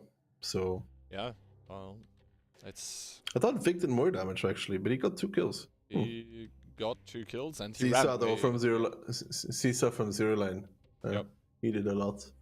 And These Ice Force from Opur not really delivering. I mean, the projectile stopped damage. Yeah, God. I guess meta tank again. But obviously in the end, I think also the problem was that how long Lokir was allowed to stay alive in his E5. Like he A did, man did 3 more shots than he should have. yeah, and if he doesn't do those 3 shots, then all of a sudden we're looking at 1 more tank alive for Opur, more HP on the Opur team. Yeah, but Sisa also made like an interesting play though, if you remember. From Zero Line he pushed across, lost like 1k for it. I still think if he doesn't do the, if he does like 1 less shot in the E5, they still win. If he does 2 less shots, I think they still win. So Also, I think Rishek probably went too early, too deep into the clip. Like he probably didn't have any DPM remaining at the end. So yeah, a lot of things coming together and basically forming this result that we're at currently, and that is 3-0 for GDVV. Like, that's kind of rough for Opur right now. So now for them it's, I mean, once again, this is upper bracket final, so they could afford to lose this and still be in the tournament, but the way that GDVV are presenting themselves is incredibly good. Like, yeah, they fell behind regarding positions in the round we just saw, and then somehow they are still able to claim it back. Next round though, sides are gonna be switched, and Opur is going to try and put a first round on the board. And they're doing that with the combination of 1 IS4, 1 IS7, 1 mouse, double S-Conk, and double CS. GDVV though on Ghost Town, triple CS, double E5 and double mouse. Triple CS and Ghost Town, that's a lot of mediums, like a lot. Yeah, I mean, they do kind of make up for it with the fact that they have double mouse, so they shouldn't be down too much HP. They're actually up in HP. No, sorry, down, but not too much as of now. But the thing is, they really, as soon as those E5s and mouses get collapsed upon by Opur, or if that happens, then the CSs definitely need to be somewhere in that rough area to provide support. Otherwise, the super heavy tanks that you picked are just gonna die in vain. Indeed. But how do you use this triple CS effectively? That is the real question. I am not too sure. So I think it passively does give them a lot of map control, and it passively serves as a big threat towards them, because theoretically at any time the CSs are so fast with their rotations that theoretically both A4 and K4 permanently run the risk of getting overrun by like 3 CSs. So Opur, they need to respect that, but at the same time, as soon as they see heavy tanks somewhere close, they immediately need to engage with them, and they need to make it that fast so that the CSs can't join in time. Tsek now spotted in his IS-7, does go up here, does not see Sisa, who is in a bush currently, and yeah, tries to blind shot here, but I don't think he connects. Yeah, he did not connect. So Opur, I like that they put the IS-7 here. He's very deep. They're playing a little bit more aggro, because you have to be able to utilize those CSs, right? And if Tsek is spotting it early, you can get some damage. Other people may be getting some damage as well. So you end up with this slightly deeper hold, but it can work. It can work. But yeah, 2 minutes now over in this game here, and finally GDVV seem to Be confident enough to make a decisive move. Trash Panda and Lexa both moving up here.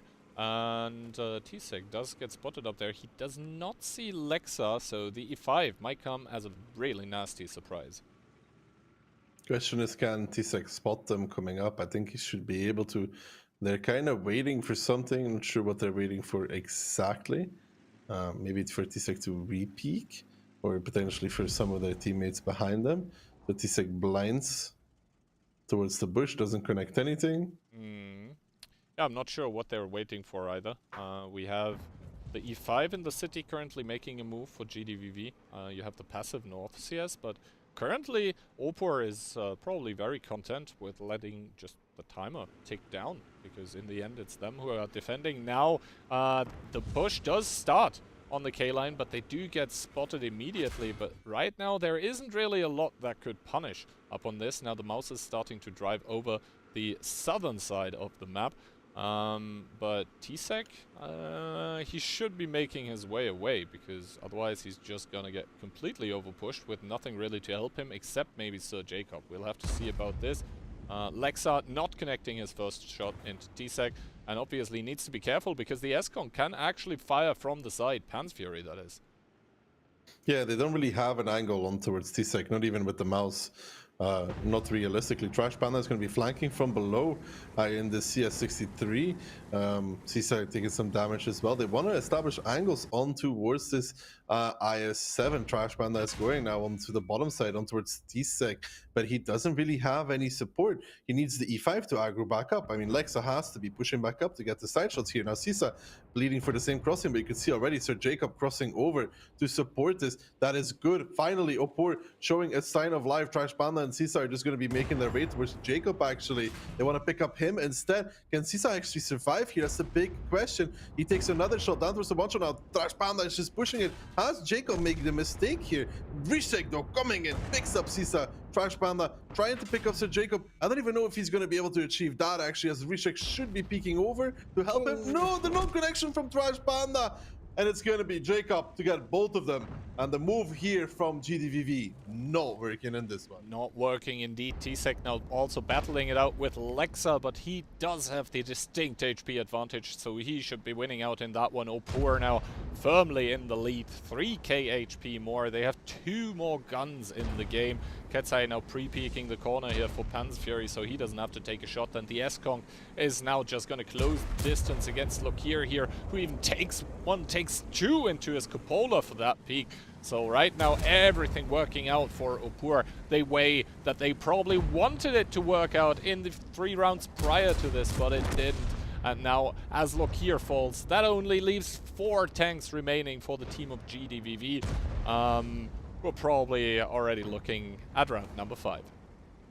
Yeah, moving on to Morovanka. We're going to get to see it at the very least. Yeah, they tried the move here. Trash Panda kind of went by himself, and then Sisa followed up, but there wasn't really a push in Union. I almost think that them just pushing across the K1 would be smarter. Like, you know, you peek with the E5, you take the shots from the I7, you go to K1, right? You take whatever damage you take, and then you kill the I7 from there. But even that would not be a good trade, though. Yeah. So in the end, Opor on their ghost zone defense, able to hold on and able for the first time in this match to hold strong, most importantly. The first 3 rounds, like the first couple of rounds actually, it didn't really feel like they were even mentally there. And round number 3 just started falling apart, so finally Opor finding something at least here. It is a start, but for a full-on remontada, they will obviously need a couple more rounds to even make it to tiebreaker. Yeah, they will need quite a bit more for that. Let's not get ahead of ourselves just yet. I mean, Opor picking up 1 round. Who's attacking or defending first, Samuro? I think it is. It should be Opor attacking first. But let me actually confirm that. I mean, T-Sec closing out on the Vic makes it 3-1. So Opor finally getting a round on the board here in this match. They are still having 2 more match points to play from. So yeah, so in the end, 3-1, pretty decisive scoreline already, and now Opor, they just need to, as we said, they need to step it up. They need to really get going. Otherwise, they're going to be faced with dropping down towards the lower bracket, and it's still going to be an uphill battle for them from here on out. And yeah, in the coming map, Morabanka, GDVV picked defense first, so it's going to be Opor attacking there. yeah, so we might see a 3-2 scoreline at least, which means that we might go to 4-2, which also happens to be somebody's prediction yet. It's just not Kihan's though. Mine is still possible as well, though. But we'll see if it happens. I think I predicted 4-3 for... Or no, I predicted 4-2 for Opor. Ah, damn it. Anyway, damage numbers here. Saisa not really finding a way in the game. Essentially, yeah, Trash Panda, same thing for him. They bled twice for the same cross. And then also... They just didn't have the support there. Look here with the E5. I mean, the biggest problem is that he was basically sent to face off against an IS-7 hold down. And yes, the E5 is a great tank, and it's got good pen and good gun handling, but it also has a cupola, which the IS-7 is able to exploit. Indeed, that is very true, Monsieur Kirand. But yeah, overall, good stuff there from Opor. This slightly unorthodox defense, right, where you're a bit pushed up as well on the K line. It really made the CSs that much less effective, I feel, in this game. And as a result, they got a round. Now they have to somehow do that 2 more times and then win in tiebreaker. It's a hard ask for any team. Exactly. I mean, Moravanka, now we saw earlier today that it is possible to win your defense as well on it. But yeah, with the backs against the wall here, kind of in the upper bracket, but you still knowing that you will have the second chance in the lower. If you're Opor here, do you like take your best strats for this, or do you try to hide them? Why would you hide them? To keep them for later in the lower bracket. You have an entire day to prepare for tomorrow still. That is true as well, yeah. I mean, I'm just saying, I don't think you keep anything hidden. Alright. Then let's see if that's actually the case for Opor and GDVV. Oh! GDVV coming into this one with a double BZ. 1 IS-7, we have double E5, triple E5 actually, and 1 CS-63. A bit more standard from Opor. CS, BAT, VZ, Eskong, triple IS-7. This is a very interesting lineup from GDVV. Especially since they are defending. Like, for attack, maybe, yeah, okay, the BZ boosts into the cap, but we'll see where they actually choose to go with their tanks here, as we do see the initial splits by Opor coming in, sending tanks, well, basically everywhere. Most notably... Half moon attack. Half moon attack, indeed.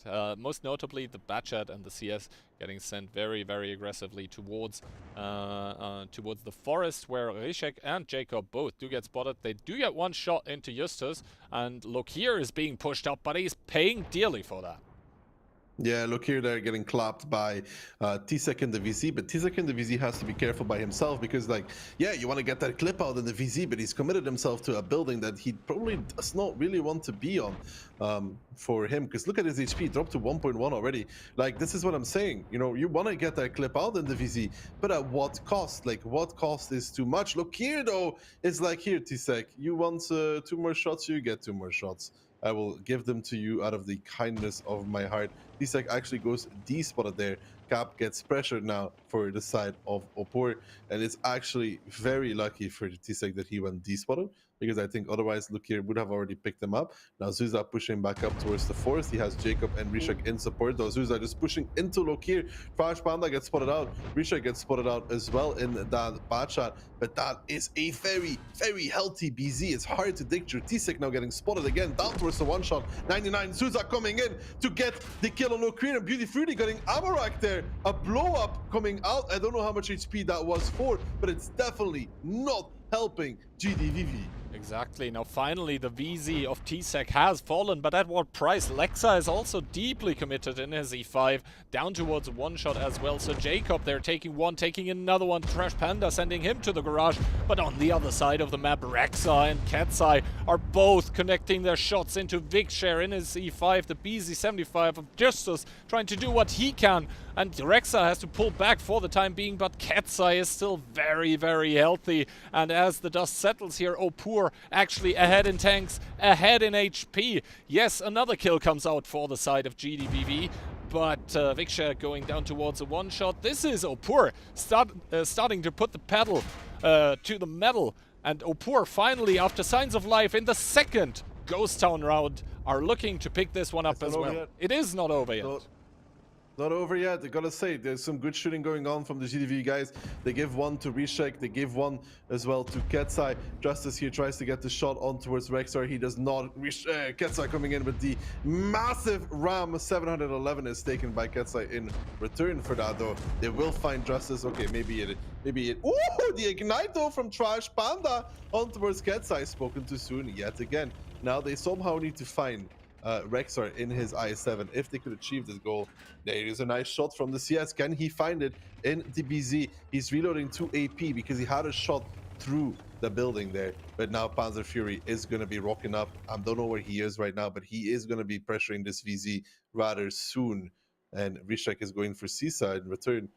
If Trash Panda would find Rishek here, if anybody would find Rishek, it would be so huge. But I think Opur is just establishing the angle on towards this BZ, using that Eskunk as well to get into position, at least bait Sisa to shoot. We'll have to see. I mean, it is 3 versus 2 guns. Rishek is the ace up the sleeves of Opur. We can see Trash Panda now starting to trade it out here with the bigger Alpha, but he's taking a lot of shots for this. Panzer Fury actually not connecting this one. Needs to start being careful. Sisa does get picked up by Rishek, leaving Trash Panda here in the 1 versus 3. He should be able to pick up the S-Conk at the very least, but that leaves him still in the 1v2 situation against an unspotted Batchat that can run rings around him. Yeah, and he still has the issue that he has to push Rexar somehow. He has to kill one or the other in one way, shape, or form, and Rishek is close to distance. Very, very, very smart by Rishek to get that distance closed. He's now going to be having the side of Trash Panda as well, who's probably not going to try and go for this. I'm still wondering how much the ammo rack was for, though. It's a really, really interesting question to me. Rexar misses. Rishek hits the shot, though. Trash Panda now down towards a one-shot. I don't think he has any rockets left either, by the looks of things. He probably doesn't, otherwise he would have probably used it to cross here. But also, the first shot that Rishek did there, very well timed. He basically waited until the turret and the gun of the BZ were behind the house, and then he fired so he wouldn't get spotted. So well played. Good little micro play there by Rishek. But yeah, in the end, it also got very, very close once again. Like, it felt like Opur had the upper hand for the majority of the battle, but they almost ended up giving it away again. I mean, Fury, they're popping off. 5.5 will round up for him. I think there's a few mistakes there. Look here, shouldn't take the second shot. So, wait. How many pens did Beauty Fruity take? 3, right? I think it was. Beauty Fruity took 3 pens, yes. He was the one that was Amarak then, yeah? I guess so. Out of the shroom? Yeah. So 3 pens. That is half HP 5 though. That is a lot of damage that he got blown up for. And in the end, that could have possibly changed something. That No, it would have. No, it really would have. 100% it would have. And I sold 99%. This was the 1%. But they kind of got compensated with the fire on Katsai though. Katsai wouldn't have died otherwise. But look here there. I mean, I think Tisa got really greedy for his clip. Got stuck behind a terrible building, and then had the luck to get despotted and get 2 more shots on Lokier. Because honestly, T-Sec should get 1 clip there from that building and just die. Yeah, also I think Lokier bounced 2 shots onto T-Sec, and if he connects those, then the VZ is just dead there. The way it played out, basically one of the E5s had to push him. I think it was Lexa, but not sure actually. And the E5 just paid dearly for that. He went completely into open towards everyone just to get out that VZ that was down to 700 as well, and then the VZ ended up giving not 1, not 2, but 3 clips actually on towards the tanks by GDVV. So yeah, even though it probably was a crappy building to hide behind, the situation couldn't really have played out any better for TSEC. No, you got the most out of a bad situation. But one more for Opor to go to tiebreaker at the very least. They're bringing it back here from 3-0 to 3-2. They are now going to have to be playing from the defensive side, though, on Morovanka, which is a hard ask for any team. So let's see what they do. I mean, we don't know the lineups yet, but we already saw that GDVV are not afraid to shake it up even here on Morovanka with that double BZ pick, which in my opinion is kind of unusual, but yeah, they probably made it work in the past and also in their training. So kudos to them for trying to bring something new, trying to play around new additions to the game. Let's see if here they also try to do that on their Morovanka attack. They probably would like to close it out in regular time. Let's see if they're able to do that. And Opor, obviously, they want to make it to tiebreaker first. They're doing that with double VZ, double WZ, one bat shot, and double CS. Double CS to finish it up. GDVV, triple Eskong, double VZ, a bat, and a mouse. Pretty heavy, especially for the attack. No IS-7s whatsoever. No IS-7s at all, and the medium tank, like, the mobility advantage firmly in favor of Opor. The question is it going to help them with the, like, pure brawling setup that GDVV is bringing here? We can already see Rishek driving towards the forest. He's not going to find anyone there because, except for the mouse, everyone is driving towards the cap. Yeah, except for the mouse, everybody's driving towards the camp. Indeed, and you could see there, Opor, a lot of tanks outside of the fight, a lot of tanks outside of that as well. Now the VZs are going to be taking the cap for GDVV, and you gotta say, though, Key, they look to be in a pretty commanding position right now. Yeah, I mean, they do have the cap. Yes, Beauty does take one on the cross in his VZ, but that is probably a price he was willing to pay. And now, look here, he will be able to maybe even assist Trash Panda in that mouse. So far, that WZ repush that's coming out by Opor is not being spotted. They do see the double VZ where they are, but they have no clue at this point in time about the WZs pushing up. 12 seconds left though. Opor, they need to make something happen rather soonish. Yeah, DJ getting spotted out. He should be able to get the reset, though, in that 5A. He's peeking now. Can he get the reset? Peeking even deeper. And there is the reset coming out. I think he even loaded HG, and GDVV reacting immediately by pushing off of this as their mouse, Trash Panda, is getting pressured in the middle. Battered, bruised, absolutely surrounded. They're going to go for DJ. They're going to go for Panzer Fury. Panzer Fury, smartly enough, already adjusting, moving back. But here comes the clip potential, though, from the bad shot. Vic pushing in as well. And normally you'd see an Eskunk on the 3-line behind him. But there is no such thing. Fury surrounded. T-Sec down and out already, and now Fury is going to live for that ever so slight longer amount of time as the Clippers from GDVV have run out of steam, have run out of ammo, but that'll only take so long as Sisa comes in from the side on a one-shot, still picking up Fury. Now Ketsai peeking from above, but it's 4 tanks left standing here from Opor, and Trash Panda in the middle of the map has been alive this whole time, just in the middle of the Opor side, in the Opor sea, living, shooting, surrounding, doing mouse things the whole time. It's amazing that he still has not died. He tracks Susa without the damage. Ketsai falling, and I think the rest of the team sees actually team killing Trash Panda. He should have been dead a long time ago. But GDVV in the upper bracket, bringing it to Opor and gonna be taking it home 4-2, Kian. Yeah, there was some time during this match where Opor was basically sniffing a breath of fresh air, but that fresh air just turned very, very stale here. GDVV with a convincing attack on Morovanka, bringing it to a final scoreline of, you called it, 4-2. They're going to be advancing to the grand finals, and they're going to be waiting and probably chewing away at a bit of popcorn, watching all the other teams in the lower bracket now battle it out. Yeah, great for GDVV. I mean, coming in dominating group stage, dominating the upper bracket, putting themselves in the grand finals already. Good stuff from them. Absolutely tremendous performance. Huge. Yeah, I think we'll take a last look at the post-battle results, just to underline what we just saw. Is yeah, GDVV domination 7-1, and not even a single kill allowed for Opur, because Trash Panther got picked up by who was it? by Sisa. Sisa team, yeah, I call him Sisa Sisa. He team killed him. But I think he was even trying to shoot at the VZ that was trying to go away. But yeah, in the end, that didn't make a difference. I think GDVV, they were just the better team today.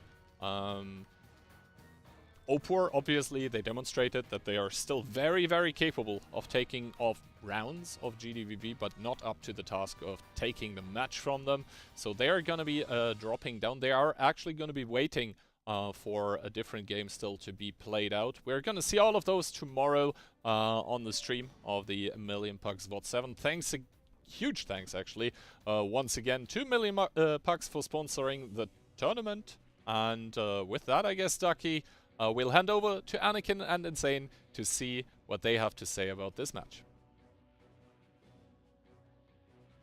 Thanks a lot, guys. And Anakin, what a convincing performance once again from GDVV1, the Ukrainian team taking the victory over Opur. They had a really great showing in the first match of the day. Once again, they have done it.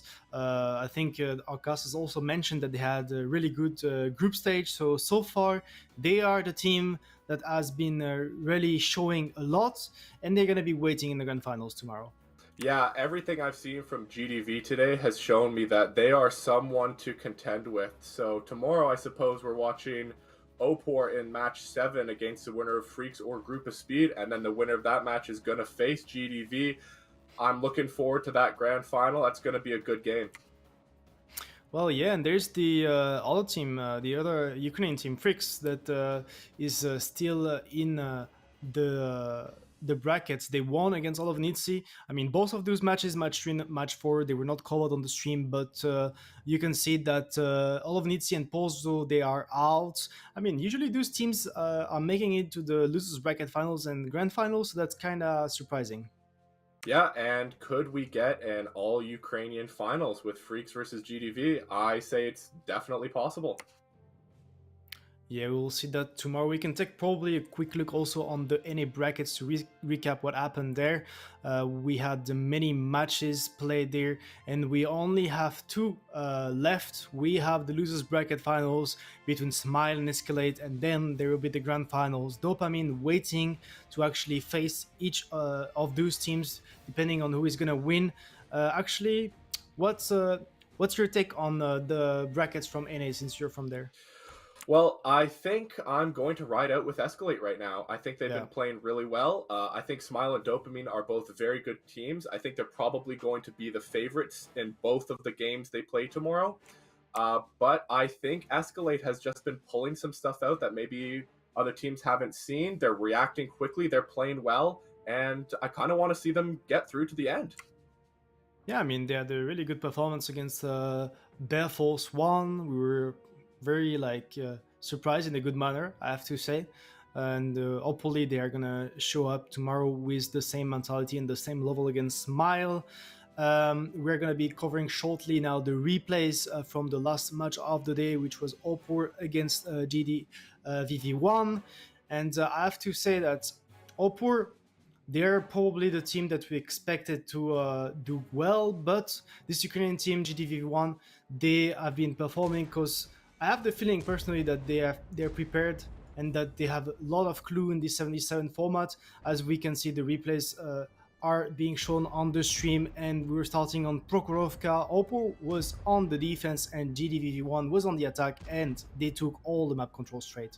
Yeah, and you talked about how GDV just looks prepared, and as you said, they take the map control quickly, they do it decisively. Opur's kind of forced to recommit into this bowl here, and it just doesn't work out for them. GDV's ready for it. You see the Sturv is farming, the CS63 comes into support, and it's over fairly quickly for GDV in the first round. What's interesting is that they're not bringing a light, and even though they don't have a light and they don't have possibly like control over the 1-2 lines, they compensate that by having some aggression over the 8 line. So they completely surround those tanks from the side of Opor, and it worked beautifully. And next up, another thing a bit surprising, that's not something we have seen before, Mouse, making it all the way to D8 unspotted, and then you had Ketsai pushing here, he got caught off guard. And once again, GDVV1 forcing some push out of Opur, but they were ready for it. Yeah, and it looked like, again, GDV just kind of knew the timing with the Maus. They knew Opor wasn't rocking a light tank, so they figured they could get the Maus there unlit. They do. They pick CS essentially for free and end up going up 3,000 HP early. And Opor, they try to make a re-push through the middle. Unfortunately for them, GDV at this point just has so much HP, they can essentially kind of rotate where they want, and that's what they end up doing until they decide to collapse on the remaining tanks of Opor. I mean, they had two different options. They could also kept Neskunk A2 the whole time, but they preferred to play it fully safe and rotate all their tanks out to A6. Then they were basically flipping the map 50-50, and then made the perfect rotations to handle their defense. So they were 2-0 up, and we had next Ghost and round where we expected Opur to come on top, because they had a pretty interesting way to attack. But once again, the Ukrainian team showing a really good performance. Yeah, this was a weird one in my estimation because they take A4 for free, Opor does, essentially. The I7 doesn't bleed. They're getting onto cap without bleeding, and that generally means if you have A4 and you're getting onto cap without bleeding, you're probably going to win the game because, as you see, GDV has to re-push into the open to get the reset. But it just seems that GDV is just playing individually better than Opor here. You see the E5 here, I'll let you take it over, but he just outplays 3 tanks. Also, you have to mention the double CSs. They were the entire time covering those tanks from 2 different angles. You can see one over like D1, the other one over D0, C0. So they constantly had those tanks to cover, and they made sure that when Opor pushed out of that cap, yeah, they're taking the kill on the 6 TP, but they did bleed very heavily for it. Yeah, like you said, having those CSs out for GDV, it's going to allow them to farm. And the CS in C0, he just put in a ton of work. He was probably one of the primary reasons Lokier in the E5 was able to live so long and put out so much damage. On the next game, we see GDV actually make their first, I'd say, big mistake. They cross Trash Panda and Caesar, but they cross them like really late. It's a little bit of a weird cross. Additionally, T-Sec in his I7, he's just so hard to pick there. I think this was the first one where we saw Opur having like an amazing defense that was completely countering GDVV1 plan. That IS-7 very hard to deal with at K3, you can see is still alive at that stage of the game, even though they had double CS and E5 committed on that side of the map. So it's good preparation, good knowledge from the side of Opur, coming up with a strong defense, also well countering the K-line push that GDV was going for. Yeah, like you said, with F1, K1, and that K4 IS-7, it's going to be really hard for GDV to make any sort of play. They try it, and Opor reacts immediately by getting their HP in City to push, and it works out well for them there. Next up on Murvanka, Opor was on the attack and GDVV1 on the defense, and you could see that they were pretty well spread all over the map on the mid, but also there's some brawl happening with the forest. Souza picking up the kill on Lokier, and at the end it was once again very close between those two teams, but Opor managing to take the kills, and the damage over the 3 line made it work for them. Yeah, and this game started off a little unorthodox. It was a little weird. Tanks, guns, shots seemed to be all over the place, but Opor get it in the end. GDV just goes down so much HP that Opor is able to, as you can see, kind of just bully them out. It does get close at the end, but Opor is going to make it 3-2 here. You see the fire makes it even closer, but Opor is going to pick it up. What's actually interesting is that even if that round is won from the side of Opor, it was really close at the end. You can see like Opor only had 2 tanks on 2 shots left. So even when GDVV1 lost some rounds, they still had some very close ones. I mean, the Ghost and one was probably not that close. And then Anakin, the last round of that match, GDVV1 coming up with the cap pressure and actually forcing a reaction from the side of Opor. Opor actually going for that defense, pushing over the middle, pushing the forest, but the Ukrainian team, they had the answer with the mouse on the mid. Yeah, so GDV actually went almost full west, and Opor on their defense, as you said, went full east, which allowed GDV to put cap pressure on immediately. That forced Opor to return to the cap to try to get resets, but that's exactly what GDV wanted. They push out with 3 tanks and catch 2 of Opor's tanks fully out in the open because, as we said, they had to get the resets, and it's just really good for GDV. They go up 3,000 HP, they're able to stabilize, and you can take it home Insane. Well, basically, those 5 A's from the side of Opur committing with the fall line was probably the mistake from the Polish team, because they actually gave the opportunity to GDVV1 team to have an overmatch somewhere and push and take advantage of it. And they did it fairly well. The mouse was alive for so long on the mids. It's a great showing from them on how to attack on Murvanka, utilizing that mouse on the mid to tank and buy time, forcing them to come close to get the decaps, pushing out, S-Kunks in the back to cover and do the damage. Good stuff. Very impressive. I'm looking forward to see them tomorrow. Yeah, I think GDV played incredibly well. I think Opor played pretty well, but GDV just was the better team today, and I wish them the best of luck tomorrow. Yeah, well, tomorrow we're gonna have them in the grand finals, but before that, we will have the losers bracket finals between Opur and Grupa, if I'm not mistaken.